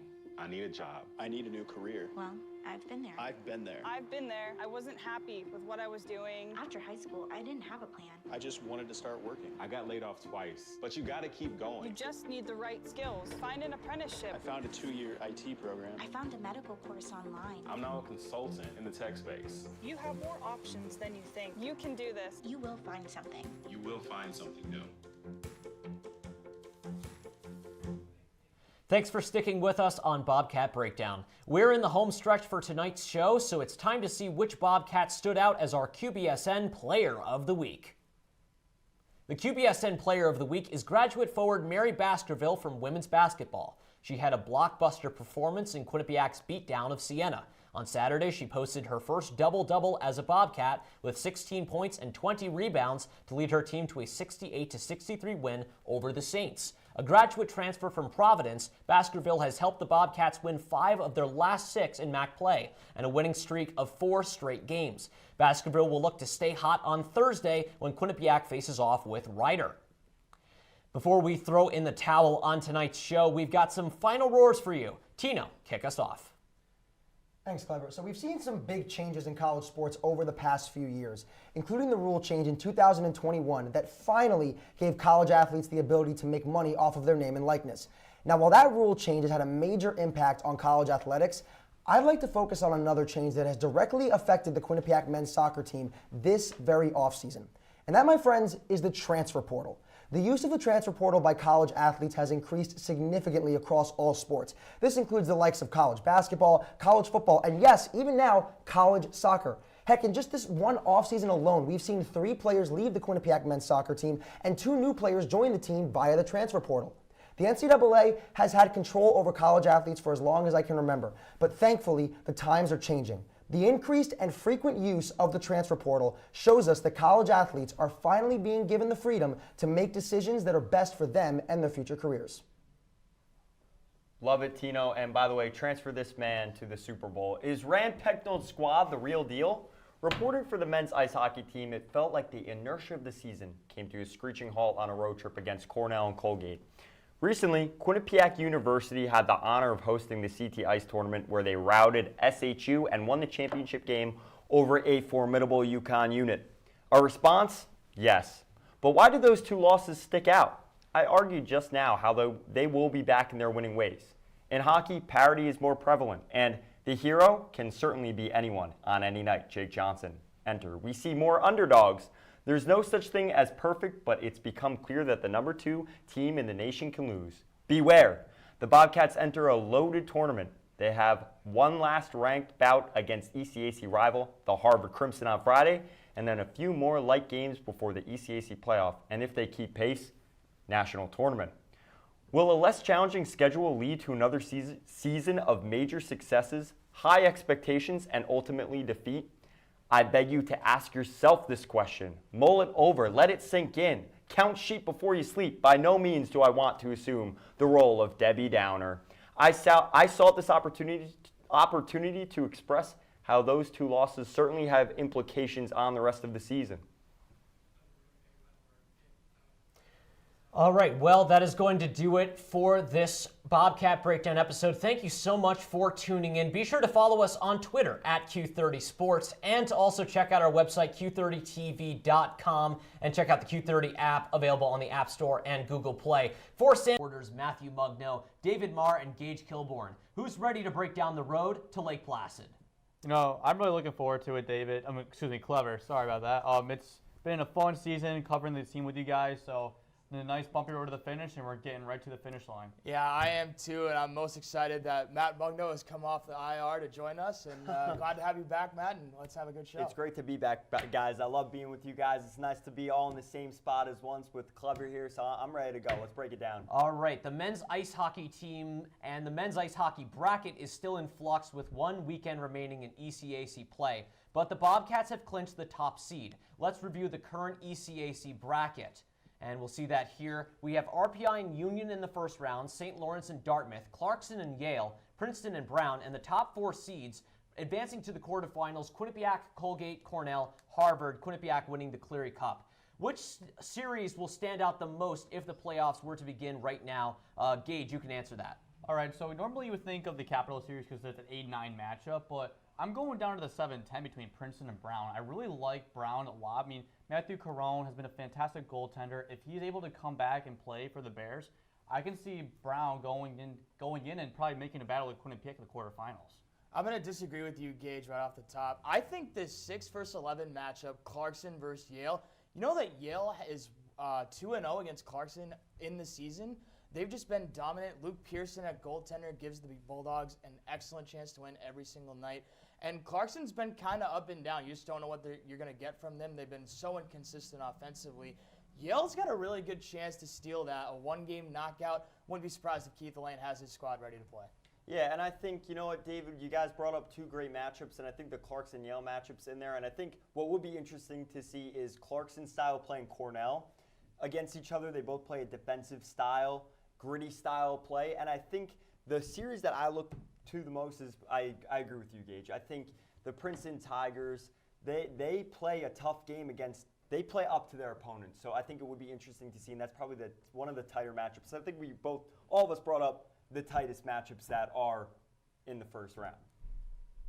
Well, the last weekend, we just saw the Bobcats clinch the Cleary Cup as ECAC regular season champions and a bye into the quarterfinals, like I just mentioned, of the ECAC tournament. Out of all the teams Quinnipiac might face in the quarterfinals, which matchup would be the most favorable for the blue and gold? Matt, we'll start with you. Well, they're kind of coasting in because they have that bye. So if they play RPI, if they play Union, I mean, RPI, they smoked at home 8-3. Union, they also smoked at home in that same weekend. And their top line in Graf, Lipkin, Quillen put up monster numbers against Union. So I do think that at the end of the day, each matchup, I don't think there's really one that you say you favor or don't favor. I think if they were drawing a team that maybe is on the come up right now, maybe you'd worry about it, but I don't know what you guys feel with this quarterfinal, but I feel like it's going to be a breeze. I actually am a little bit worried about a few of the teams, like Brown, as I mentioned, because they gave Quinnipiac a fight back in Providence. But that's why I'm going with RPI. I really think RPI is probably the best option, not just the best, but the most realistic choice by how this bracket has gone so far. As to get an idea, their goaltending situation has a .891 save percentage. And like you said, they blew the Engineers out of the water in Hamden last time, and yet they're going to play them again this upcoming weekend. So I feel like with that much confidence going in, especially in the ECAC tournament, with how it's going to shape up, with a poor goaltending situation they have over in Rensselaer, I really think it's going to be an easy, that's the best case scenario if you want to make it to Lake Placid in just 2 games.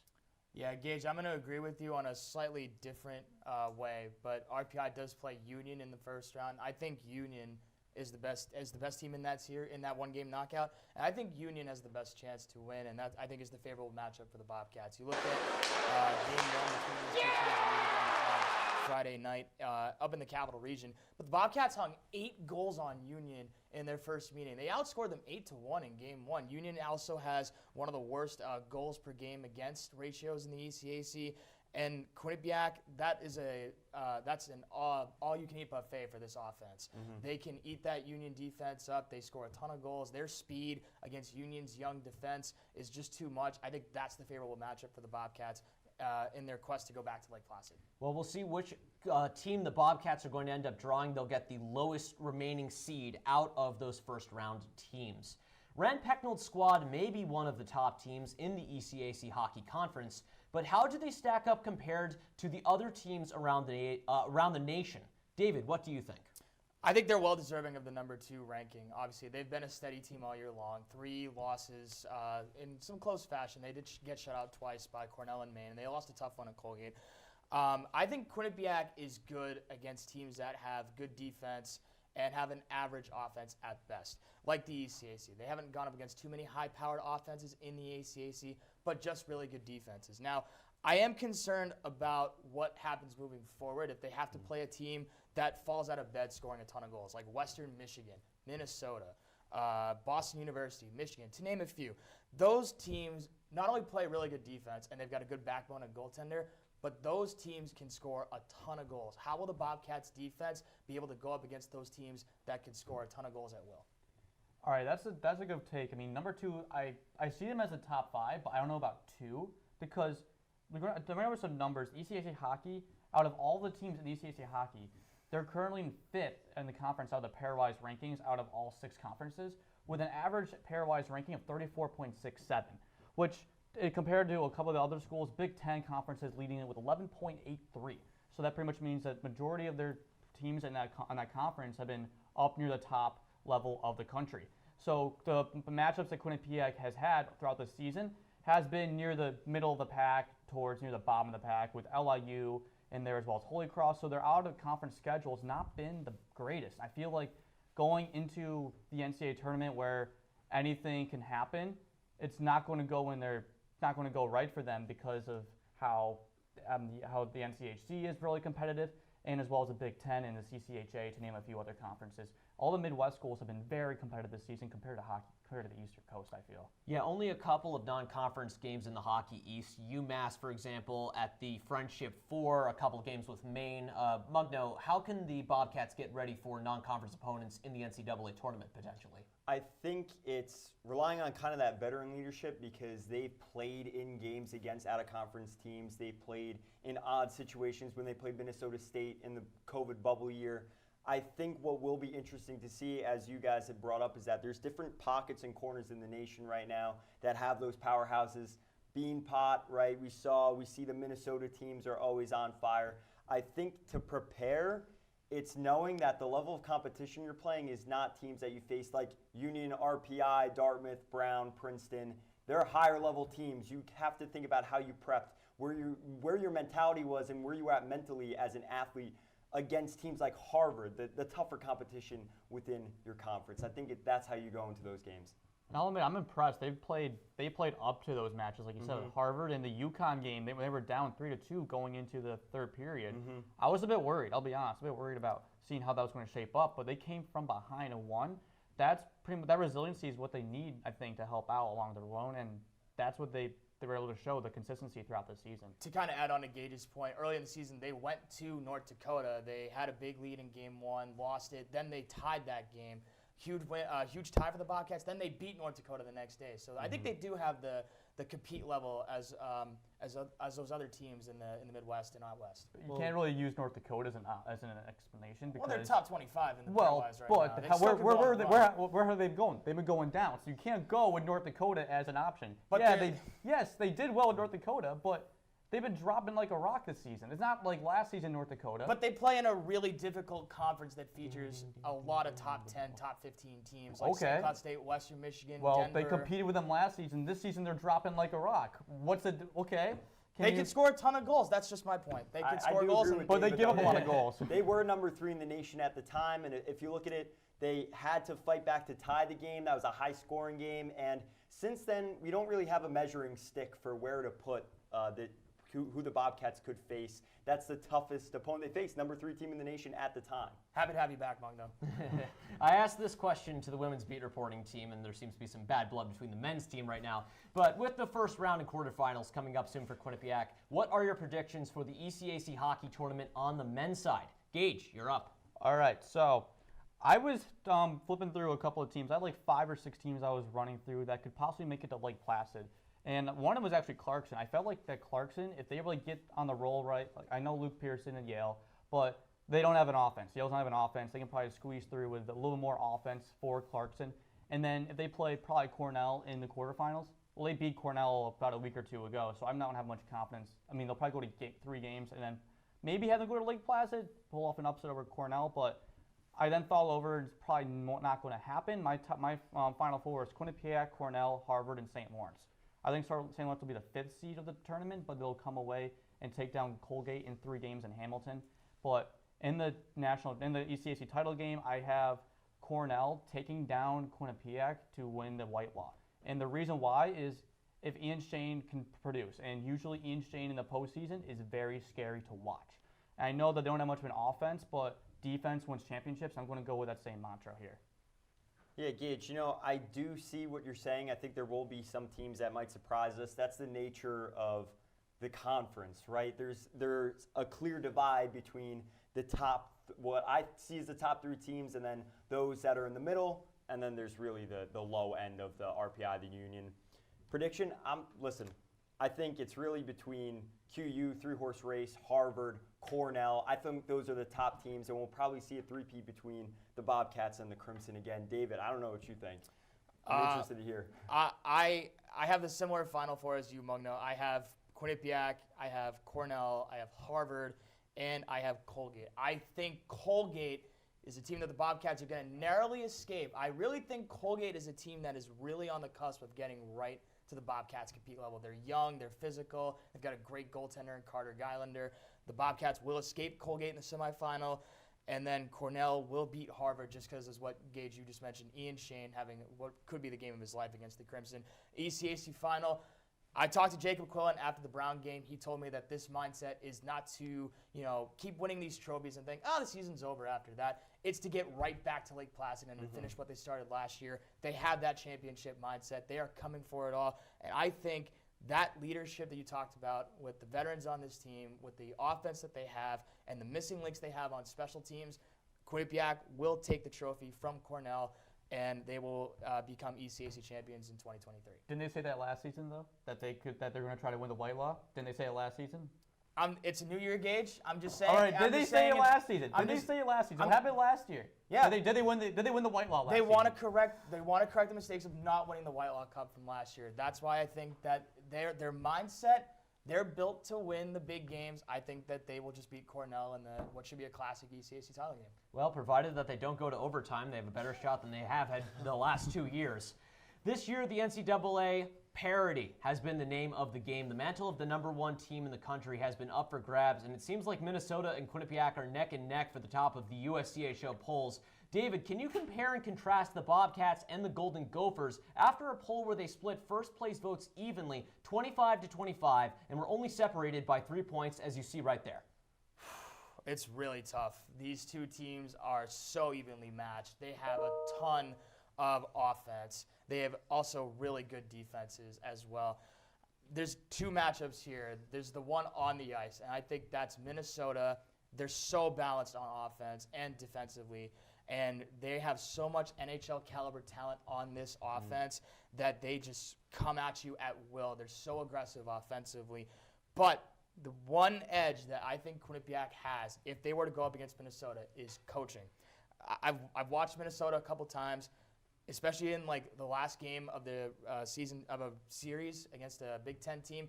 They really struggle. They don't really have a game plan. Bob Motzko, I feel like, is just putting a talented group of players out there and doesn't really have a game plan.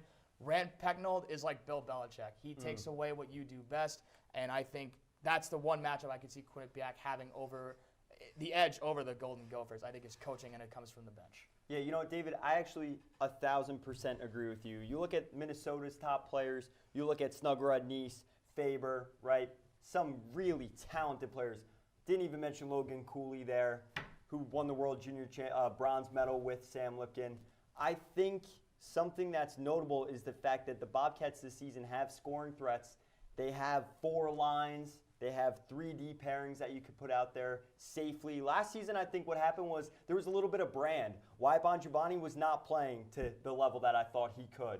Ty Smolonic did not play to the level I think that everyone thought he could. This season, you have more of a team effort. You have guys that have been there. You have the younger guys contributing. And as you mentioned, they're not these brand names. And that's sometimes what I think comes away from Big Ten hockey is players like Cole Caulfield, Keandre Miller, they're on a team, but they're not really playing as a great cohesive unit as Rand Pecknold has the ability to roll 4 lines out, roll his 3D pairs out, and Peretz is playing great. So I do think if you're measuring them up, that it comes down to the talent versus the team play. And it's developing for the NHL versus developing for a national title. That's really the point that Mugna's trying to make, I think. Yeah, it really, going off of what you said about how it's more about the team aspect, to get you an idea, Colin Graff, that they say Logan Cooley is like, you know, the next great thing. Colin Graff has more points on the season than Logan Cooley does. He has 47 compared to Cooley's 44. And another big difference I noticed, I was crunching some numbers here, Cooley has scored a point in about 25 of the games that the Gophers have played. That's 78% of their games. Well, Colin Graff has scored in 84% of the Bobcats games, and when they score, they win. They're Quinnipiac's 24-1 and 2 when Colin Graff gets on the score chart. Meanwhile, whenever Cooley scores, they're 21-4 for Minnesota, and when he does not score, they're 2-4-1. So if they end up facing each other in the national title, I mean, they got to try to find a way to get Logan Cooley off the score sheet, and if they do, they'll probably have a better chance of coming away with a victory. That's like their main strategy, and like how you said about Rand Pecknold taking the game away from them, it's Logan Cooley's the one to mainly go for. Well, at the end of the day, Whitelaw Cup aspirations aside, there is still a national title up for grabs. The Bobcats are on a mission to clinch a berth to the big dance in Tampa Bay. Gage, how can Quinnipiac travel the road and make a return to the Frozen Four for the first time since 2016? Well, it's going to be very special, and I'm going to say special quite a bit because it's a special teams unit that's a really step up. And the main way is this season, the special teams unit has gone 20. Last season they went 20 for 139. That's a 14.4% in the power play unit. This season they jumped up 10% to 3rd in the ECAC conference. They've really turned around the power play unit. And it's been started by Colin Graff alongside Ethan DeYoung and Zach Metzler, like leading the charge. And that power play unit has been very lethal on the attack. And that's the thing going into the NCAA tournament, talking about the last time they went in 2016, the Frozen Four. They went 3-4-11 en route to the Frozen Four in 2016. That is around the same numbers that they're seeing right now. If they keep up with their power play unit and keep scoring that amount of goals in the tournament, in the NCAA tournament, they'll have a good shot at making the Frozen Four and possibly making a run for the national title. Gage, I couldn't agree with you more. I think special teams is absolutely the key for the Bobcats when they get to the Frozen Four. I go back to last year against Michigan. They were horrible on special teams. They were 0 for 2 on the penalty kill. They were 3 for 3. The Wolverines were 2 for 2 on the power play. They were 3 for 3 on the penalty kill, including a shorthanded goal in the first period. That's embarrassing. And I know that Michigan is really talented at that time. They had a ton of NHL caliber talent. But the Bobcats were in that game. They came back from 4 goals down to cut it to 1 with just over 10 minutes to go in regulation. They had a chance to win that game, and they had a power play late in the game. They couldn't bury it. As a result, they ended up losing that game. But I can't help but wonder if they were able to get 1 power play goal, that would have changed the entire complexity of the game. Now they have Colin Graff on special teams. He's the missing link that they have. If their special teams can be the X factor that gets them forward in the postseason, they certainly can make a long run to the national championship. I see where you guys went, and I do agree. I think special teams is everything. When you have the extra man, you have to capitalize, especially against the top teams in the nation. I think it really comes down to new blood. You brought up Graff, David, total mind-blowing. You brought up Colin Graff. And I think he is key on the power play, and their power play has been running like a machine. But something that I do think is overall, that line in 5v5 play is going to be crucial because I think last season, the season before, they played a really talented Michigan team. That's a tough draw. And the season before, they were playing teams that really weren't that talented. The Ivies weren't playing in the ECAC. They go and they draw Minnesota State. They have the lead and they blow it. a few strange years the last few years. I think whoever they draw, it really comes down to, can those lines produce? Can they produce? They're young. We'll have to see, because in the CT Ice tournament, although they defeated UConn, they did not produce against UConn. And that was something that interesting that I noted from that game, was that the Graf Lipkin-Quillen line did not come through in that game, despite the fact the team won. Now, granted, small sample size, but it'll be interesting to see what these guys do on the bigger stage as first years and sophomores. Well, that is it for tonight's show. Thank you so much for watching Inside the ECAC. A special shout out goes to our great beat reporting staffs and to everyone behind the scenes for making this show possible. To follow for more Q30 content throughout the ECAC postseason, as well as our weekly shows, Sports Paws and Bobcat Breakdown, visit our website, Q30TV.com, and follow us on Twitter at Q30 Sports. For our beat reporter teams, I've been your host, Clever Streich. Good night from Hamden.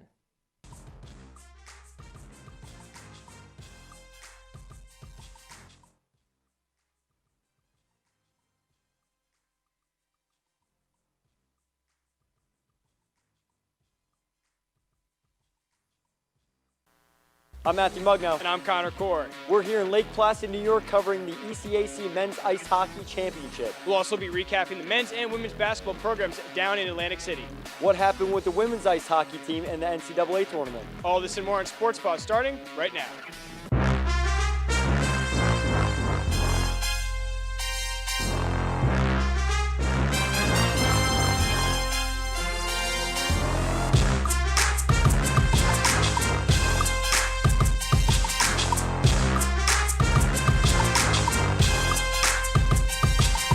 Just got back from Lake Placid. Welcome to Sports Paws. Connor, we have a lot to get in our first show back from break and that long road trip. That's right, Matt. All 4 winter sports were in the tournament action, plus some spring sports too.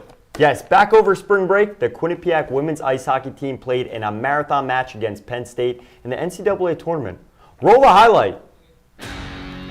Nittany Lions, Quinnipiac Bobcats, they handed heavyweights against PSU. Jumping into the first period of action, it will be the Bobcats who will get the first blow. Shea Maloney crashes the crease and puts the biscuit in the basket on the second shot on goal.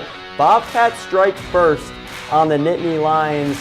Navy blue surrender in the first goal on the second shot, but the Nittany Lions find themselves on the odd man rush, and Olivia Wallen passes it to Kier Zanon, who capitalizes on the opportunity, giving PSU their program's first NCAA tournament goal in fashion. What other way to do it than on a beauty 2-on-1? Later in the second, the Nittany Lions are not done as they are on the power play when a shot from the point ricochets off of Wallen, and the Nittany Lions take the lead. They'll take that into the third period. They were up 2-1. Third period of action here. It is do or die time for the Quinnipiac Bobcats, and Kate Riley puts the team on her back and delivers. Wow, what an individual effort to keep her team in the game with 6:44 remaining, and now she pumps up the bench. Eva, Kate Riley's in the building. 2-2 tie. There was not 1, not 2, but 3 overtimes. And who else? Madison Chandler calls game. Wow, clutches up, sends the team back to the regional final, and the Bobcats win the third longest game in women's ice hockey NCAA tournament history. The Bobcats would advance after the triple overtime triumph to take on the Ohio State Buckeyes for a second consecutive season. Let's see how they fared. The women's ice hockey team was eliminated by the Buckeyes by the score of 5-2.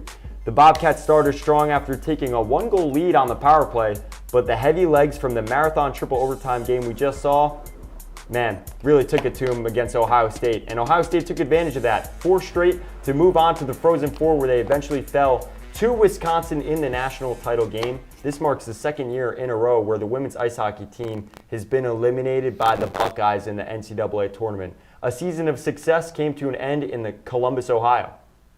Switching sides of the ice, the men's ice hockey team took control of Whitney Avenue in a quarterfinal series over Yale and advanced to the ECAC semifinal game against the Colgate Raiders. Roll it! Here we go. Quinnipiac men's ice hockey taking on the Colgate Raiders. They look to make it 3 straight appearances in the ECAC championship game as they took on Colgate in Lake Placid, the ice sheet of miracles. Early in the first period, the Bobcats are on the power play, and off of an initial shot by Sam Lipkin, Skylar Brindamore on the doorstep. Carter Gounder making a huge save. Now later in the first, Jaden Lee, costly turnover. Bang! Daniel Pineda makes a play, makes him pay, and it's 1-0 Colgate Raiders. Entering the second period with the Bobcats trailing, they find themselves on an odd man rush, and Gounder makes another huge stop there, right to his crest. Another Bobcat chance off the turnover from Colin Graff. TJ Friedman looking for open net, doesn't find it. Gounder, another huge save. Man, Gounder put on a performance here. Now in the third, 5 minutes into the final frame, or what could have been, the Bobcats finally figured out Gounder. Ethan DeYoung crashes the net, finds Twine on a lucky bounce off the post in the back of Gounder's pad, and that's a tie game. The Raiders are trying to find a late period attack, but Yanni Peretz keeps the puck out. Goaltender of the year there keeps it tied. Now we go into double overtime. Verboon around the net, a one-timer. Ross Mitten finds the open net. The Mitten miracle sends the Colgate Raiders to the ECAC championship. Dab on a Mitten, and they would go on to win in their Cinderella run. After the Bobcats lost to the Raiders, men's ice hockey beat reporters David Marr and Gage Kilborn broke down the team's early exit up in Lake Placid. We're currently standing right next to the Whitelaw Cup, which is given to the ECAC Hockey Tournament champion, but unfortunately Quinnipiac will not be receiving that as they had a 2-1 double overtime loss to Colgate. For David Marr, I'm Gage Kilborn, and this is The Rebound on Q30 Sports. Now, David, we saw a heartbreaking loss for the Bobcats as their season ends in the ECAC semifinals this year to the Colgate Raiders 2-1. What is your takeaways from the special teams unit so far? Yeah, special teams, I think, wasn't really the deciding factor in the game, but it certainly kept the Bobcats in the game. They were 1 for 5 on the power play today. They killed a lot of penalties, including a major penalty assessed to Skylar Brindamore for kneeing in the second period to really keep the pressure off of Yanni Peretz, who made a career-high 44 saves despite the loss for the Bobcats. Fortunately, not enough, but special teams did keep the Bobcats in it. We saw a lot of good puck movement from the Bobcats on special teams, but unfortunately, again, not enough in this double overtime loss to the Raiders. Now, David, we talked about how Colgate defeated Quinnipiac 2-1 in double overtime a little too much. Now let's talk about looking ahead to next weekend when the national tournament kicks off. Who do you see Quinnipiac playing in the opening round of the tournament? I think they're going to stay in Bridgeport as the number 2 seed. There's a 90% chance Quinnipiac will be the number 2 seed, and it's going to sound a little crazy, but the University of Alaska is going to be the Bobcats' first-round opponent in the tournament. Alaska's a solid team. They've got a very balanced offense in Fairbanks. They do a lot of good job in puck movement through the neutral zone. Defensively, very solid as well, balanced. They've got a great graduate goaltender in between the pipes. Alaska's a solid team, and I think Quinnipiac is going to draw them in round 1 of the tournament in Bridgeport. Yeah, there should be an exciting game, and hopefully we'll see that turns out the way that you imagine it would. And for The Rebound, this is David Marr. I'm Gage Kilborn, Q30 Sports. This past Thursday, ECAC Hockey announced the Coach of the Year ahead of the semifinal games on Friday. For the 3rd straight year and the 5th time in his career, Rand Pecknold has been named the Tim Taylor Coach of the Year. Pecknold led the Bobcats to a 33-3 overall as of Thursday's ceremonies. This is the 4th time that Pecknold has won more than 30 games in a season in his career. The Bobcats also protected home ice under Pecknold, finishing the regular season with a record of 15 wins, 0 losses, and 1 tie. It was the first time the Bobcats have reached this milestone for the first time in almost 25 years. Throughout this season, 2 Bobcats stood out from the rest. One puts pucks in the back of the net, and while the other stops them. Forward Colin Graff and goaltender Yanni Peretz were named top 10 finalists for the Hobie Baker Award, given the best player in all of college hockey. Graff is currently one of the top scorers in NCAA with 55 points, which is good for 3rd all-time points in one season at Quinnipiac. Peretz recently broke the all-time ECAC career shutout record with 20, passing Quinnipiac alumni Michael Gartigue. He was also named the finalist for the Mike Richter Award, given to the top college collegiate goalie in the country. Peretz and 2 other Bobcats were also awarded regular season conference awards this past week. Peretz was named Goaltender of the Year for the 2nd straight year. Senior Skylar Brindamore was named ECAC Best Defensive Forward after 46 block shots this season. Brindamore closed out the regular season 6th on the team with 31 points off of 13 goals and 18 assists. Also, first-year Sam Lipkin has been named ECAC Rookie of the Year. The Pennsylvania native has recorded 12 goals and 23 assists, which ranked 3rd on the team and 4th on the team in ice ratings at +25. Now that's impressive. Staying on the theme of awards, the year-end ECAC all-conference teams have been revealed. How many Bobcats made the list? 6 Quinnipiac skaters were named to all-conference teams. Two Bobcats we just highlighted, Colin Graff and Yanni Peretz, were given first-team honors. Graduates Ethan DeYoung and Zach Metza were named to the second team. Metza, the Bobcats' 49th captain in history, was also named to the All-ECAC tournament team as a standout defenseman in Lake Placid. Skylar Brindamore received third-team recognition, and of course the ECAC Rookie of the Year, Sam Lipkin, found himself on the all-rookie squad. The Bobcats' regular season status buoys the team into the national tournament where they are set to face Merrimack in the regional semi-final at 5:30 p.m. on Friday in Bridgeport, Connecticut. Men's ice hockey beat reporter David Marr has the latest on what to expect in the national tournament. Thanks very much, guys. It's great to be back in the suite after spring break. We're getting set for the men's Frozen Four as we take a look at the Bridgeport Regional, where the number 2 Quinnipiac Bobcats will head this weekend. They'll take on the Merrimack College Warriors in round 1. Before we take a deeper dive into that game, let's take a look at the other side as Ohio State and Harvard will meet in the other game in Bridgeport. Harvard, the runner-up in the ECAC after a 3-2 loss to Colgate, will head to Bridgeport. They will meet the Ohio State Buckeyes, who took a tough loss at the hands of the eventual Big Ten champion Michigan Wolverines. Both these teams are stacked with talent. Harvard has the most NHL prospects on their roster in the country. Going up against an Ohio State team that I think is the most complete team in the Big Ten certainly could be an excellent round 1 game. Quinnipiac themselves will be licking their wounds after 2-1 double overtime loss up in Lake Placid last week to the eventual conference champion, the Colgate Raiders. Quinnipiac comes in with the best offense in the country, scoring more than 4 goals a game. Going up against a very talented Merrimack defense will be one side of the story. The other is Quinnipiac's defense. They are big and physical up front, and of course, Yanni Peretz, the backbone in between the pipes. Certainly going to be a matchup as Merrimack's offense still trying to get in shape after a tough weekend in Boston against Boston University in the championship game. Now let's take a look at the 3 keys to the matchup between these two teams. Key number 1, it's a bounce-back game for both these teams, both teams losing in overtime. Merrimack probably taking the harder shot in their 3-2 overtime loss to Boston University last week in Boston in the championship game. How can these teams right the ship a little bit as they both look to bounce back from last week?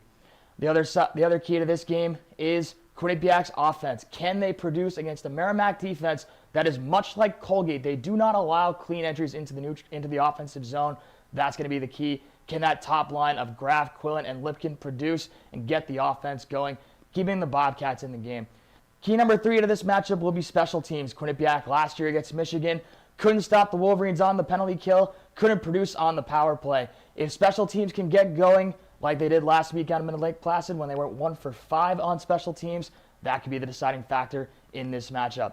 These are all the keys to what should be a fantastic weekend of hockey across the country, particularly in Bridgeport as the number 2 Bobcats gear up for what should be a great game against the Merrimack Warriors. Let's send it back to the desk with Matt and Connor. Guys? Thanks, David. We have to step away for our first break of the night, but when we return, we'll flash back to the MAC basketball tournament in Atlantic City. How did the Bobcats fare in Boardwalk Hall? Find out when Sports Paws returns.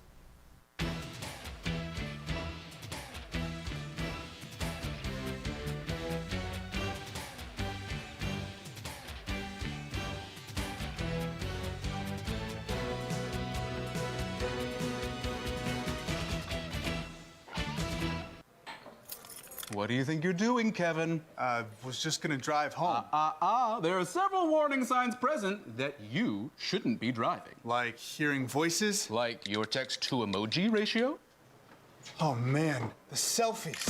Selfie, nailed it. We all have warning signs that let us know that we're probably not okay to drive. Mine is pretending to be your subconscious. Craig, come on man, let's split a ride home.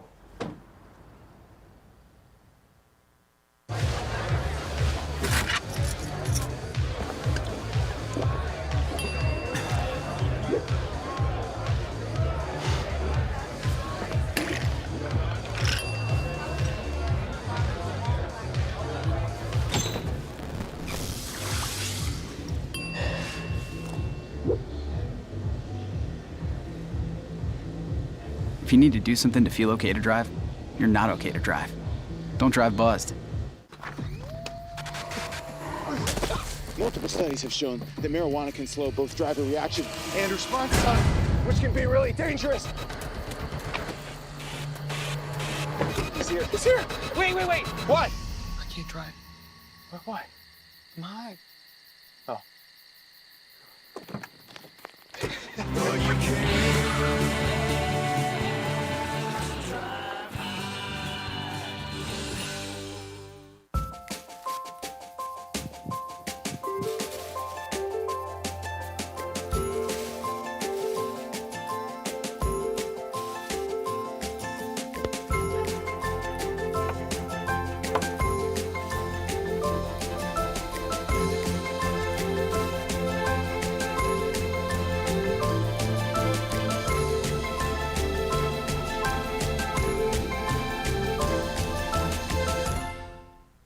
Thanks for sticking with us. Let's drive down from Lake Placid down to Atlantic City as the women's basketball team faced Manhattan.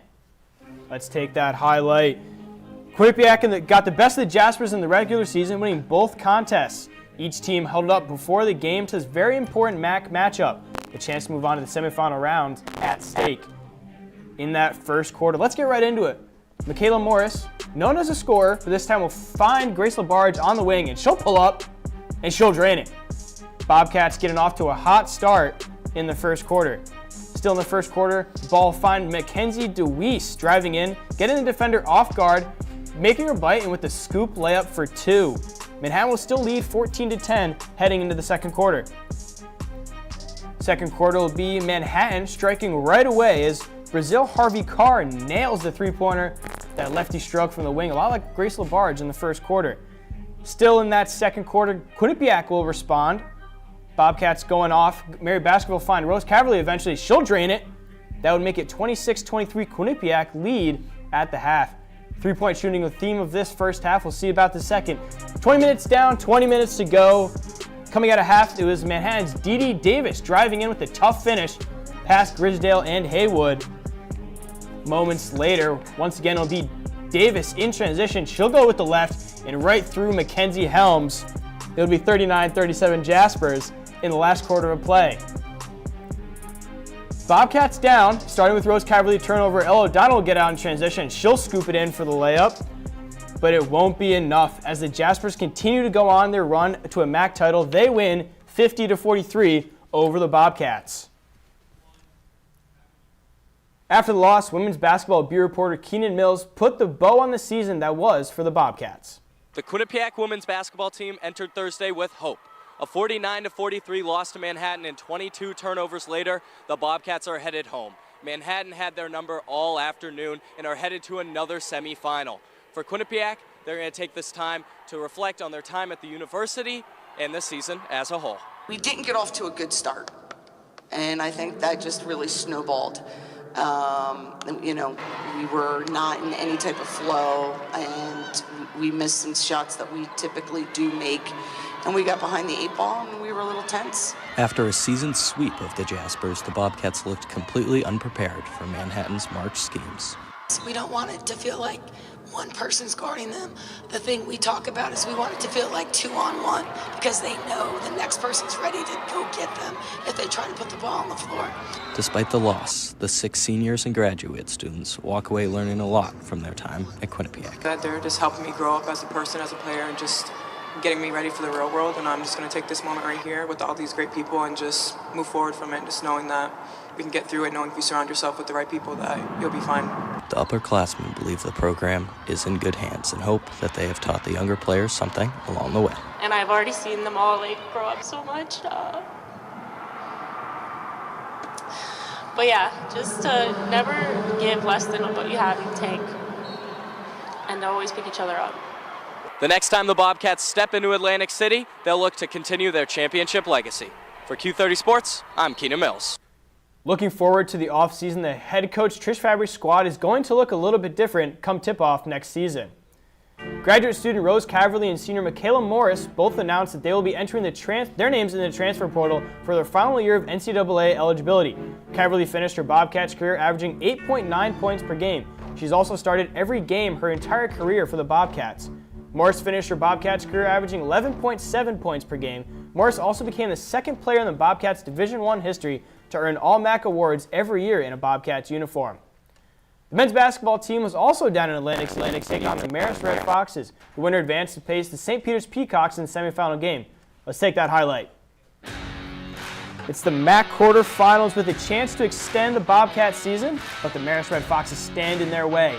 Bobcats beat them twice in the regular season by a combined 20 points. We'll see how they do in this game. Let's hop right into the first half. Patrick Gardner, we're going to hear a lot from him. The over 7-footer can still dribble like that, but he rolls to his left, finds a wide open Isaiah Brinkner. We're going to see him nailing not one, but a similar 3 just a little bit. Quinnipiac guard Desi Jones will get the floater from about 8 feet out, trying to keep the Bobcats in this game. After a crazy ball movement, inside and out, perfect ball movement, Brinkner once again from the top of the key, bang. He's starting to feel it from down below. Louis Corey a little bit later fades away for the deuce, and that'll be all for the first half. 20 minutes down, 20 minutes to go. We're going to be seeing a lot more of Patrick Gardner. This was his half. Desi Jones trying to get defenders to bite, but Gardner will block it right there. A little bit later, that lefty stroke over number 33, Paul Otieno. The Bobcats trying to get back. We'll see Brinkner once again from the same spot, but in the second half on the opposite side of the court, Brinkner once again hits a three. He'll finish over double-digit points. Desi Jones also tries to keep the team back in, but it's just not enough. Your final score in Atlantic City, 75-59. Marysville Foxes advance. Atlantic City was the end of the line for Baker Dunleavy's squad. Q30 men's basketball beat reporter Keith Savage recaps the Bobcats' collapse against the Red Foxes. The MAC championship was something the Quinnipiac men's basketball team hopes to achieve, but the Marist Red Foxes proved to be their kryptonite. Their intensity maybe was just higher than ours tonight. We didn't attack the glass defensively like we talked about before the game. I thought our guys were ready mentally. I just really think Marist was the best version of themselves tonight. We probably can't say that about ourselves. The Marist Red Foxes defeated the Quinnipiac Bobcats 75-59 in the MAC quarterfinals, even though the Bobcats defeated the team twice during the regular season, including defeating the Marist Red Foxes on Saturday during the team's senior day. But head coach John Dunn talked about how the energy was different. We just played harder. I mean, really, it was the same game plan. Sometimes people make the biggest deal about adjustments, and sometimes it's just urgency and effort, and our urgency was there. It really was, and it wasn't on senior night. And, fortunately for us, it was there at the right time. Last season, the Bobcats defeated the Red Foxes by 25 points in the opening round as the 11th seed. But this year, the Red Foxes were the 11th seed and found themselves with an upset. They put a young team together, and then bringing in a guy like Gardner. I would say playing around a big guy with his skill is probably the main difference in terms of the matchup. We'll have to wait and see what the future of the Quinnipiac men's basketball team looks next season. Reporting from Q30 Sports, I'm Keith Savage. Despite the team's failure to win the MAC conference, senior guard Matt Belanc is set to return to the court for the Bobcats in 2023-2024. The redshirt senior announced that he will stick around at Leonard Court for another season earlier today. The Silver Springs, Maryland native was second on the team in points this season, averaging 12 per game.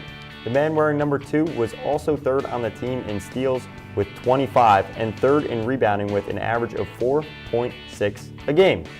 The Quinnipiac Bobcats acrobatics and tumbling team competed on Saturday, marking the halfway point of their season.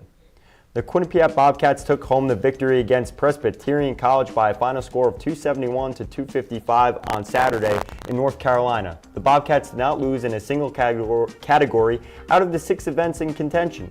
The Bobcats are now 2-0 against Presbyterian. And with the victory, Quinnipiac's overall record improves to 3-0 on the season. The Bobcats return to action against Baylor on Friday. It's time for another commercial break. When we return, we'll flip seasons to spring sports action. Plus the top 5 plays you won't want to miss. We'll be right back after this.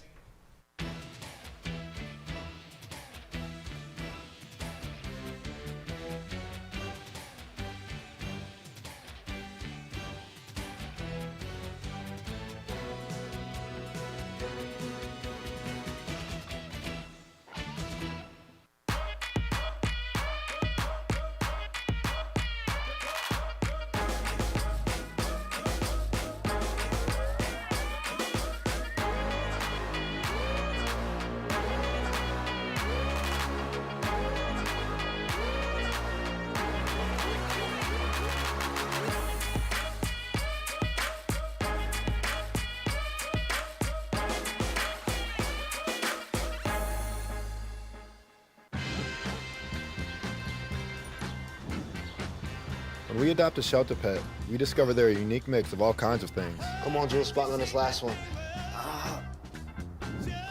There it is.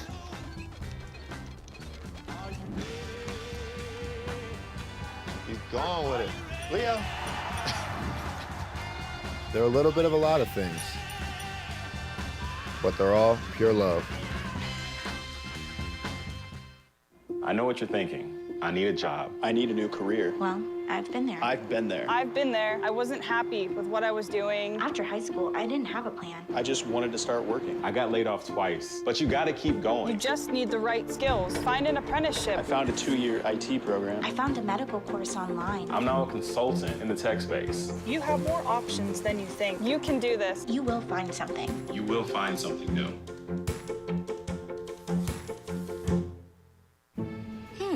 Maybe you can make retirement happen. After all, you made home ownership happen. Homeschooling yourself on loans, beefing up your credit score. So I'm pre-approved. You were like, yes! Sorry. Color-coding listings, ticking boxes, and flushing every toilet in a 20-mile radius.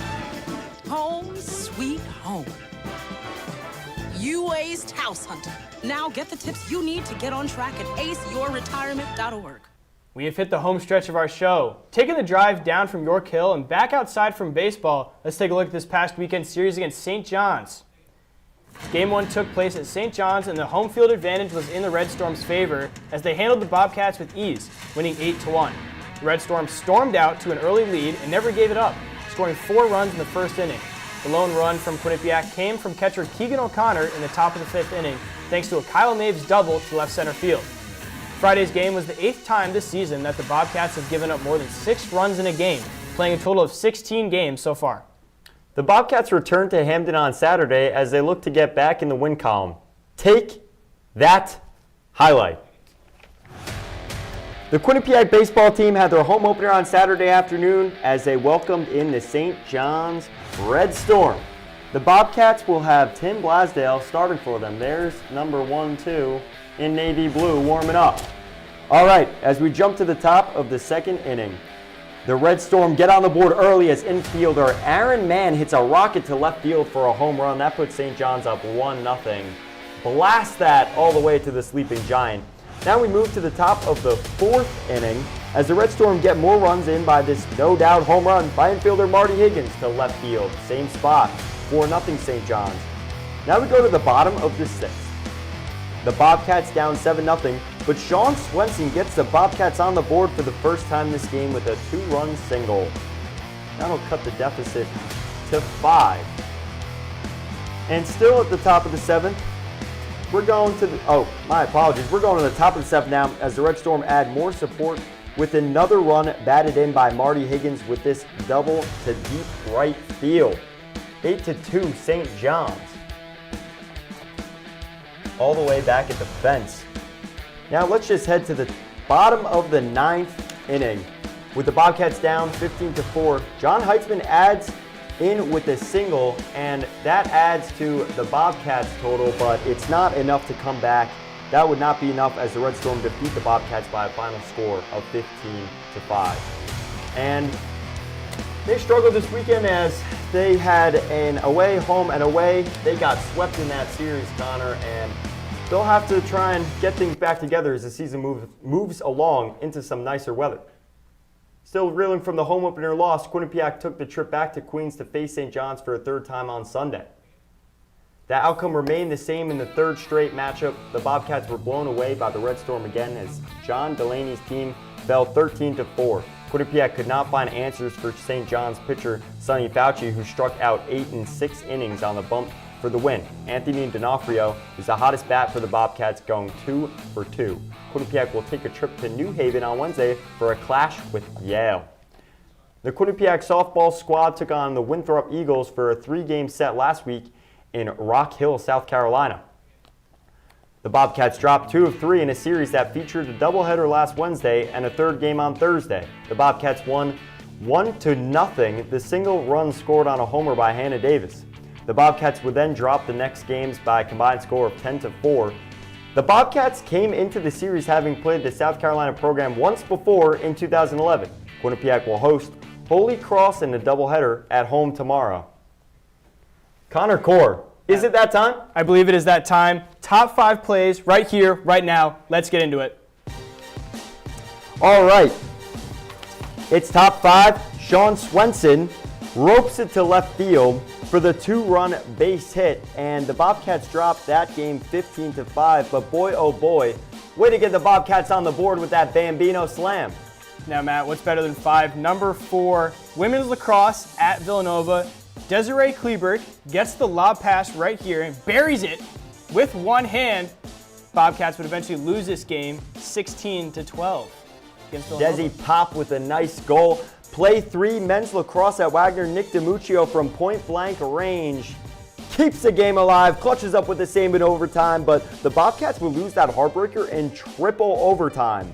Back to the diamond, it's Keegan O'Connor laying it all the way out for this wild catch in no man's land down the right field line.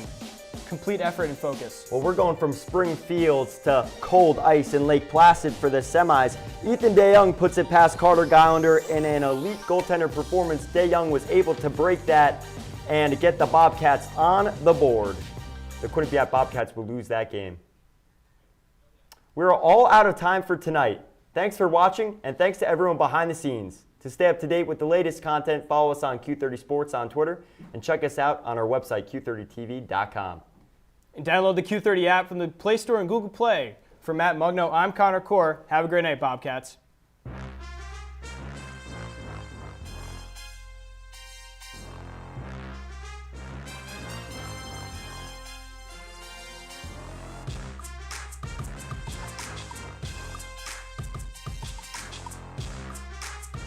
Here from the QBSN broadcasters of the Michigan versus Quinnipiac game this Thursday. Matt Mugno and Eric Zank are here to preview the matchup. Let's take a look. I'm Matthew Mugno alongside Eric Zank. We will be in Tampa, Florida, Amalie Arena to call the Quinnipiac Bobcats versus Michigan Wolverines Frozen Four matchup en route to a potential national championship on Thursday night. That will start for the Bobcats. They got things kicked off here with a pep rally right in front of Arnold Barnhart Library. Eric, that's everything that's happening off the ice, but what's going to go down on the ice on Thursday? Well, on the ice for the Bobcats, potential redemption for Quinnipiac. Last season in the quarterfinals, they faced off against the same Michigan team that they'll be facing on Thursday. They lost 7-4, so this year Quinnipiac is going to want redemption. No question about it, and a shot at what would be their first national championship. Now the first overall pick and another top pick in the draft were Owen Power and Maddie Beniers. They were seniors that were graduating. A lot of those players return to the program and have. Who are those namely players? Well, some of those players include Luke Hughes.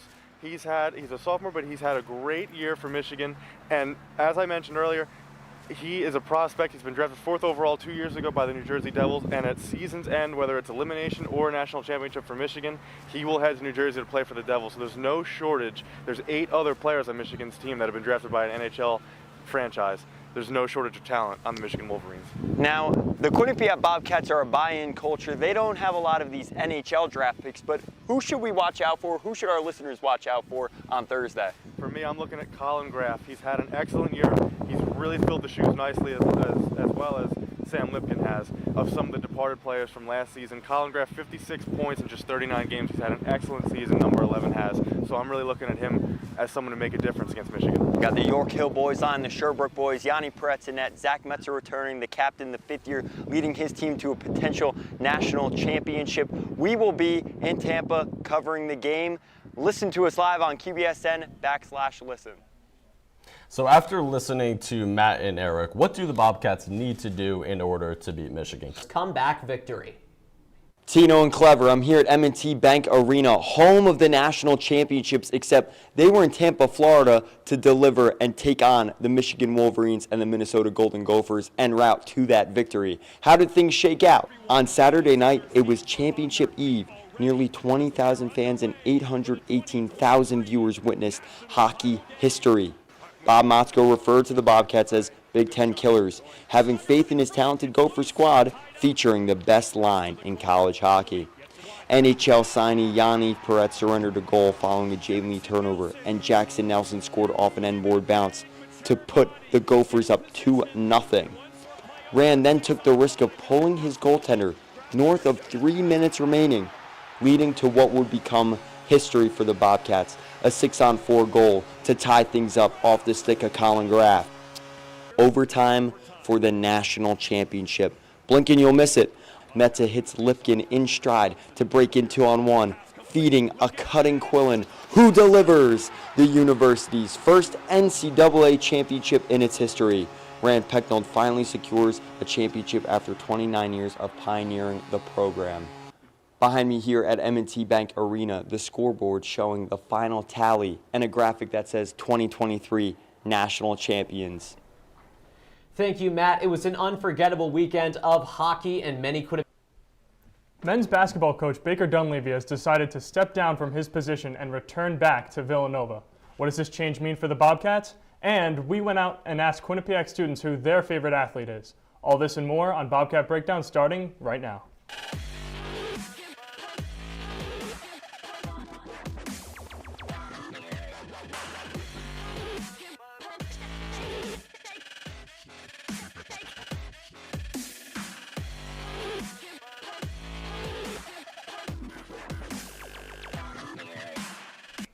Welcome to Studio 125. I'm your host, Ryan Blake. Alongside me are two talented guys who are going to battle it out for one final time, Joey O'Donoghue and Matt Mugno. How are you guys feeling tonight? I'm ecstatic, Matt, to have you on for my final show. And Ryan, we're going to show you the ropes. It's going to be a heated debate. Listen, there's always a rookie in the Legends final game. Joey, my man, alongside. Listen, it's hard to debate you, but I think I got to say, to close things out here for the Quinnipiac career, one last time ever, Mr. Mugno is in the building. All right, let's jump right into it. Baker Dunleavy has decided to step down as head coach for the men's basketball team and heads back to Villanova, where it started it all. Joey, you're all about basketball. Let's start with you. Tell me, what's the current state of the team now that Baker has left the picture? Yeah, Ryan, I'm going to use a word that the kids like to use. It's mid right now, meaning it's not bad, but it's not good either. You know, they're not going to have their leading scorer next year. They're not going to have their third leading scorer in Louis Courtwright, who's transferring. They're not going to have their fourth leading scorer in Ike Nweke. So they might even lose Taimu Shenry as well, who's entered the transfer portal. The offense is going to take a hit. They've already had defensive issues. So the only reason I'm not saying it's a terrible state is just because I think they can bring in some big new recruits. You know, they also have Elijah Taylor, who we didn't get to see this year. That was supposed to be a very talented recruit.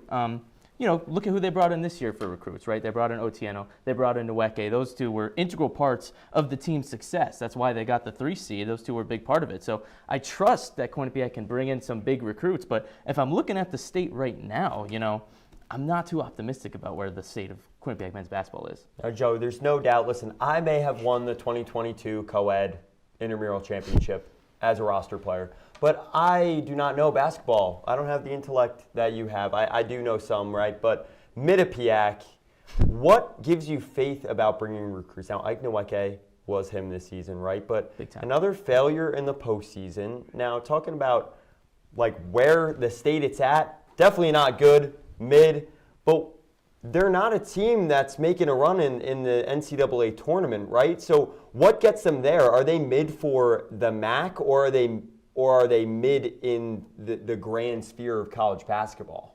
That's the state of Quinnipiac men's basketball right now. Yeah. Mid. But I do think that, you know, we can't totally write this team off. You know, they got Pecora to slide into that head coach role right away. Savion Lewis is going to come back. He's an incredible passer. I've watched him play for a few years now, and I think he can man that role. They're still going to have Otieno. Like, they'll have guys, right? So I'm not totally out on them. Just kind of middle of the pack is where I'm at. Yeah, I think it's hard. Like, I think not good, like mid is right, but I think it all depends on what comes next. Taimu Shenry, I think just a few hours ago, committed to Binghamton University. So, like, he's gone. He's out of the portal. He went through the portal and he ended up somewhere else. So I think it really comes down to who can they bring in, because it's kind of left in a tough spot. Like, Dunleavy really left us in a tough spot.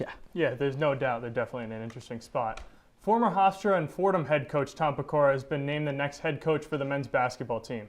Matt, what direction does he need to take next year in order to make a statement with this program?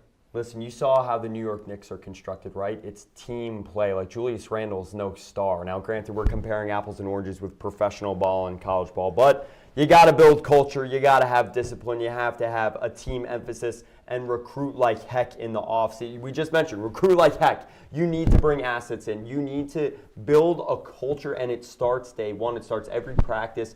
I think what happened in the Dunleavy era was they were going I guess the distance, you could say, like they were competing, but they weren't really playing that well. Like, they had these assets that didn't look a little bit disjointed. I think they need to build a culture. There has to be a buy-in. Like, Literally, Rand said it every single game. And it's something that for the men's hockey team who won the championship this year for men's ice hockey, like, it's the same deal. You have to come in, it's the same compete. You're playing with the team unit. It should be working like fine motor. It shouldn't be, this game we saw the big Fairfield match. They smoked Fairfield, and then they're a postseason upset, just a few weeks later. So granted, that's the nature of sports, but at the same time, I do think it starts within the building. Like, what's the team construct like? It's not necessarily about how they're performing as individual assets and their skills, but it's how that comes together and builds into a big product. Yeah, it's not a bad take, but to me, he's got to emphasize defense. That killed the Bobcats this year. Opposing guards were tearing them up inside, and I know I talked about a lot of the scorers that are leaving, but they have guys that can get buckets, right? Matt Belanc is just a pure scorer. Otieno had a stretch where he was averaging double figures for multiple games in a row. Like, they have guys that can score, but the defense has always killed them, and so Pecor is going to need to emphasize that, if anything. You look at their most recent losses, too, right? There's always a guy that had 20-plus points. Even that big upset you talked about in the first round of the tournament, 2 guys went for 20-plus. It was Gardner and Brickner who had 21 and 22 points apiece. So Pecor's really got to get his guys to lock in defensively. Mm-hmm. Otherwise, they're just going to get carved up by the best guards in the MAC every year. I think that fits into that team culture. I think the team buying on defense, too. Like you're saying, I do see what you're saying, that defense is the number one emphasis, but I think it starts within the locker room, the buy-in. Every guy on the court has to buy into that team defense, and if they don't do that, if they're not really bought in, yeah, they could shoot all day, but if they're shooting the lights out and they're not playing defense, you're going to lose games. Yeah. Also, can he emphasize free throw shooting? I mean, they had the second worst free throw percentage in the MAC. They got to score from the line. You win and you lose at the free throw. Yeah, there's no doubt it's going to be a new look for the team next year. Switching from the hardwood to the ice hockey season for both men and women's has come to an end, with a historic year for both teams. Joey, give us your all-star lineup. All right, I'm a big hockey guy now, Matt. You ready for this? Yeah, that's right. That's right, you are. Here's who we got. Colin Graff, Sam Lipkin, Olivia Mobley. Those are my forwards. Then, the defensemen, Zach Metza, Kendall Cooper. And in net, undoubtedly, is Yanni Perez. I don't think we'll have much debate there. So, Graff, third in the nation in points, right? Mm-hmm. He led the men's hockey team in goals, assists, and points. No debate there for me. Pair him with Sam Lipkin again, who's got an incredible passing ability, right? Second on the team in points and assists behind Colin Graff. They proved to be lethal together. They're going to be lethal together on my squad. Olivia Mobley leading her team in points and assists as well, tied for second in goals. Then we go into my defenseman here. Zach Metza has got the second best plus-minus on the roster, plus 34, only behind Jacob Quillen, and he is the captain, my captain. And then Kendall Cooper. I think she is the best two-way defenseman on that women's ice roster, right? She's got 17 assists. That's tied most out of any defenseman on the team. She has scored 6 goals, 23 points, which is more than any other defenseman on the roster as well. So, not to mention the 26 block shots to her name. And then, of course, Yanni Perez. No debate, I don't think. He's literally led the nation in goals against average, and it's been phenomenal to watch. So, that's my all-star hockey lineup. What do you got? I'll start with the crease out to Yaniv, no doubt. And then we go to the defensemen. Metza and Boyd. I went with both captains here because they both play this very similar style of play. I think Boyd, great two-way weapon. Like you brought up the two-way game. I think Cooper definitely is more of an emphasis on that, but I like the way Boyd quarterbacks a power play, workhorse on defense. You need that balance, that counterbalance, because Metza can jump into the play, jumping on offense. I mean, the captain, Zach Metza, 3 assists in the championship game. No other guy you'd want to lead the way. Scored the backbreaker against Michigan as well.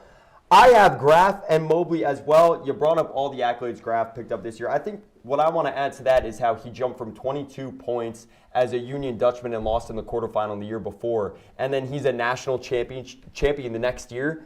The work and the exponential growth for Colin Graff has been tremendous to see. And he's coming back next year as a junior. For Jacob Quillen down the middle, though, I have him as my center because Lipkin's a great playmaker on that flank, but I think Quillen had one of the best postseasons in NCAA history. 5 goals, 2 assists, 7 points. He killed it, knocked it out of the park, and no one really expected this from any of these guys, but I thought out of the 3 on that York Hill boys line, Quillen really blew up in the postseason. I did not expect to see that from him. And Olivia Mobley, I mean, her stride, you see the way she drives play up center ice, is able to cut across, is able to fly up the wing. I think she would be a perfect complement on that championship team. Like if she wanted on the men's team tomorrow, I'd be like, Put her on the men's team. No, I hear you. I mean, I personally would take Lipkin over Quillen, but you look at Zoe Boyd, right? And I'm a fan of Zoe Boyd's game, of course, but Kendall Cooper, more assists than her, more goals than her, more points than Boyd. So I think clearly you have to slot in Cooper, right? Why not? I think the key for keeping Boyd in the lineup is 1, more leadership from the back end. 2, I love the way she quarterbacks. Like, workhorse, keeps her legs going, drives play, and she makes the smart plays in her own D and behind the net, starting play 200 feet down ice to get it all the way up ice. Yeah, there's no doubt this is a season to remember for both teams, for sure. Hitting the baseball field, Quinnipiac scored 46 runs this past weekend, including a staggering 24 on Friday against Iona. Matt, was it more of the offensive production for the Bobcats or the lackluster pitching by Iona? I think it's a little bit middle of the road. Not bad.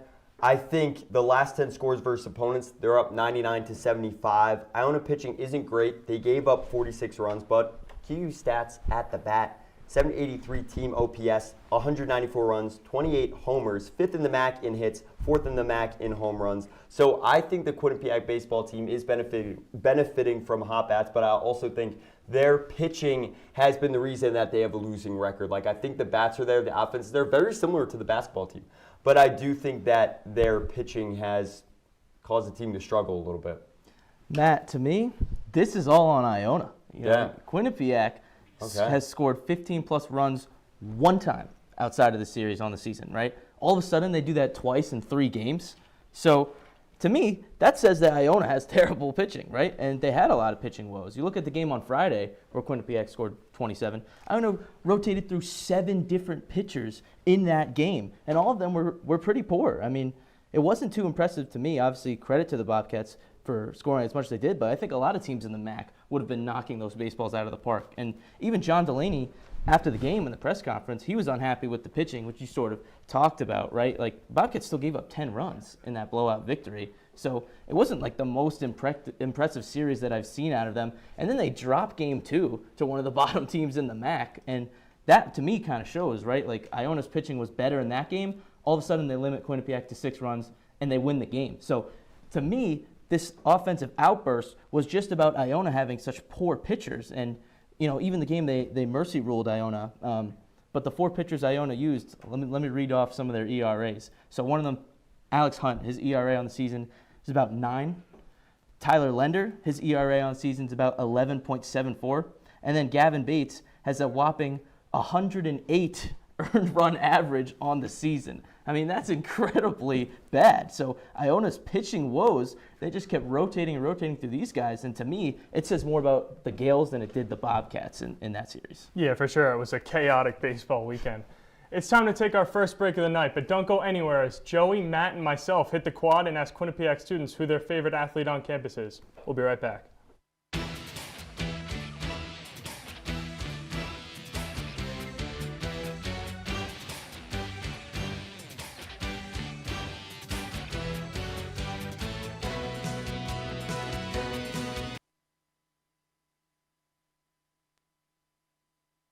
Type 2 diabetes can have a big impact on your life, but how can it be prevented?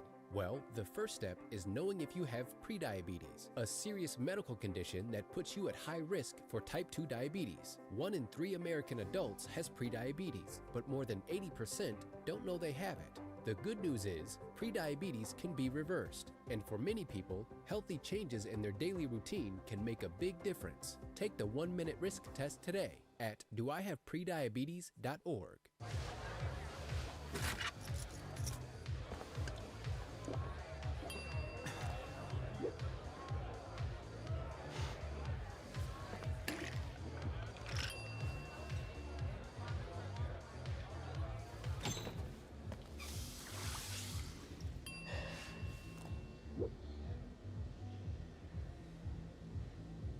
If you need to do something to feel okay to drive, you're not okay to drive. Don't drive buzzed. What do you think you're doing, Kevin? Was just gonna drive home. There are several warning signs present that you shouldn't be driving. Like hearing voices? Like your text-to-emoji ratio? Oh man, the selfies. Selfie, nailed it. We all have warning signs that let us know that we're probably not okay to drive. Mine is pretending to be your subconscious. Craig, come on man, let's split a ride home.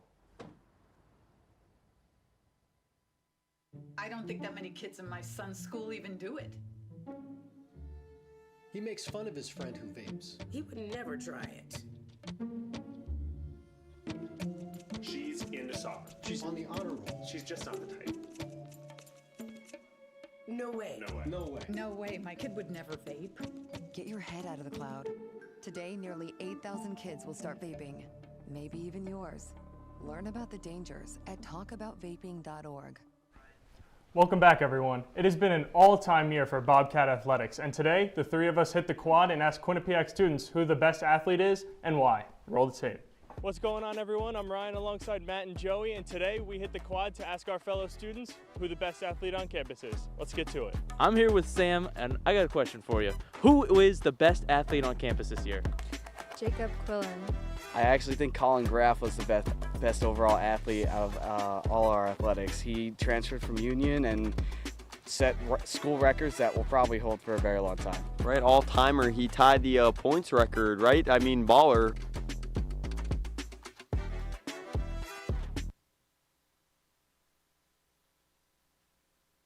I would say Yanni Vargoli for hockey.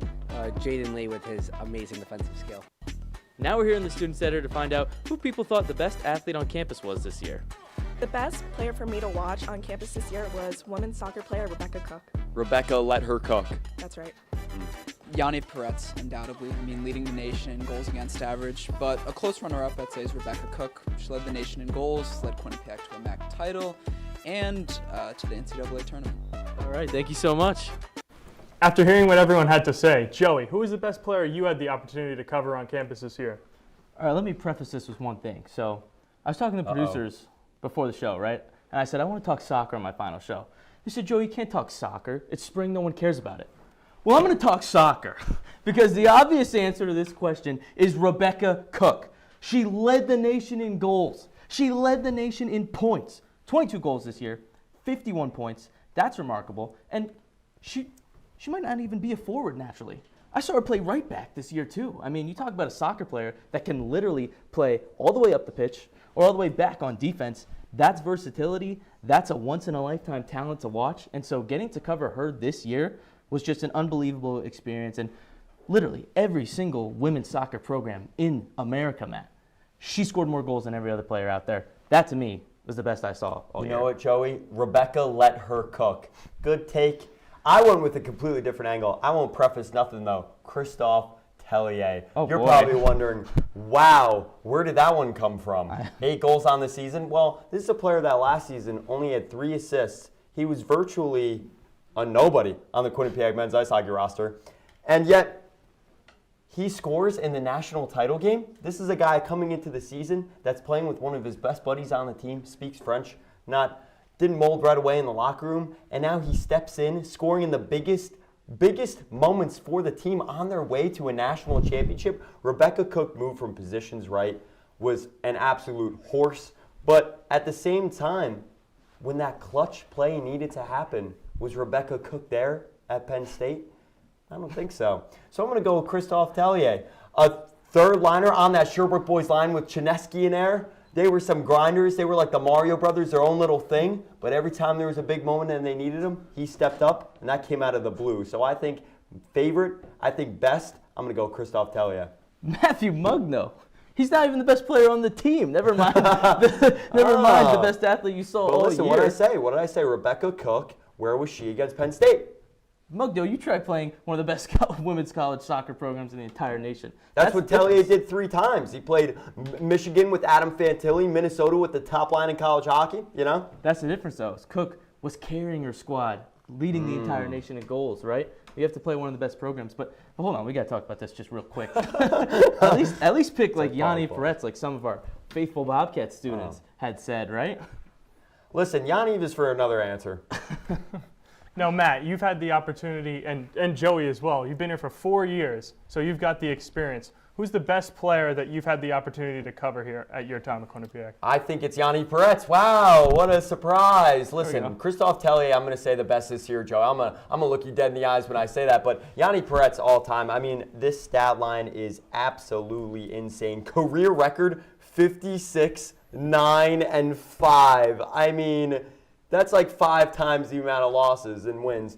935 and a 134 goals against average. 2023 ECAC goaltender of the year. National champion, now going on for his NHL aspirations in the AHL to professional level. You know what, Joey?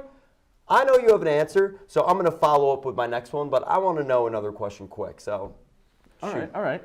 Well, it's not a bad pick, Mugno, but we're talking not bad. All 4 years. And I'm going to say one that I don't think the youngins in this room know too well. Mackenzie DeWeese. In her prime. She was her. In her prime. She made the All-MAC first team twice. She was the MAC Player of the Year as a junior. So not even talking about the best Bobcat that year, but literally the best player in the entire conference. She took home that award. She could do everything on the court. I mean, watching her was phenomenal. Her senior year, she was averaging almost 14 points, 7.3 rebounds, 3.3 steals. That was ranked 5th in the nation that year. 3.1 assists per game. I mean, she had 8 double-doubles as well. The year before that, 4 double-doubles. You talk about versatility and someone who puts their heart out every single game. Mackenzie DeWeese was amazing to watch all 4 years. Of course, 1,000-point club for her as well. Getting to watch her was phenomenal. And that year, she tallied 106 steals. That was the first time that any Quinnipiac player got over 100 in a season since Felicia Barron did in 2012 during the 2013 season. We got to witness that, Mugno. It was phenomenal. DeWeese was an all-around superstar. You know what the great thing about DeWeese and Peretz was they were also great people off the court and off the ice. Like the best. You could not get better. Now, I have a question, though. Is Yanni Peretz the greatest Quinnipiac athlete of all time?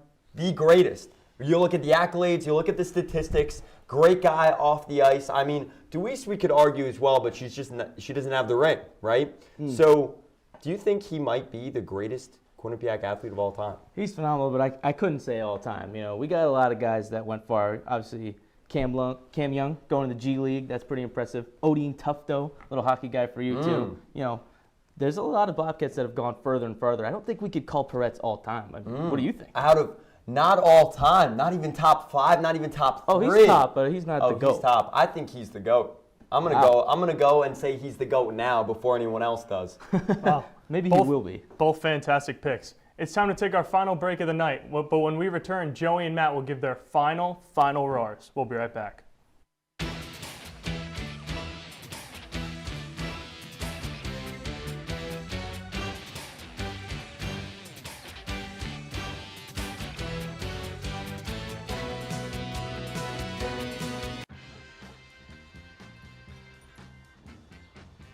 When we adopt a shelter pet, we discover they're a unique mix of all kinds of things. Come on, Jules, spot on this last one. There it is.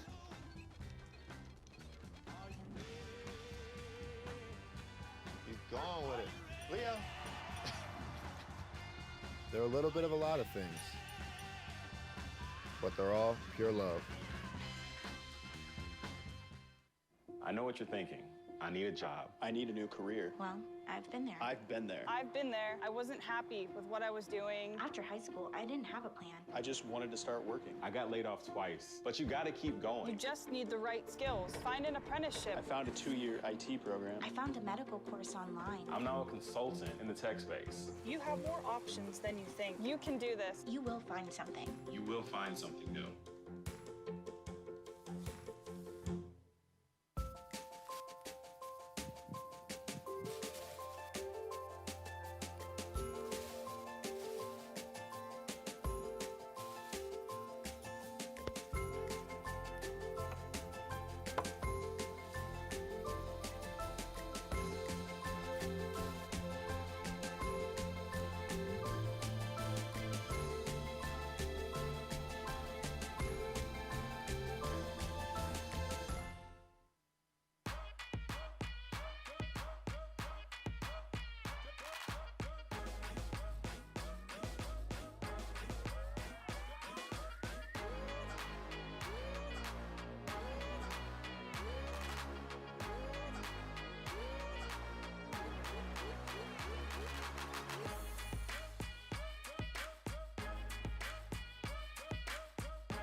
Welcome back. Joey and Matt, you guys have had the opportunity to call many games for QBSN together.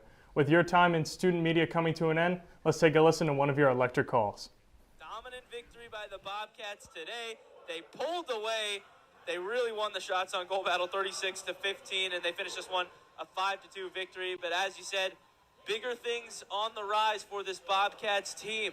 Yeah, they clinched the Cleary Cup, but that's not the cup that they want to clinch just yet, right? They've got bigger aspirations, bigger goals, and I really think this year is the year that they do it. Can we see the Bobcats go to the national championship? That's the question Joey and I will be asking. It's time for final roars. I'll start us off this time. As my first time on desk comes to a close, I'd like to start by thanking everyone involved for running a great show, not just tonight, but all year long. I've been either in the control room or manning a camera throughout this year, and being around people like Matt and Joey have been so valuable to me when it comes to learning new tricks and trades, and it has definitely been something to look forward to every Tuesday.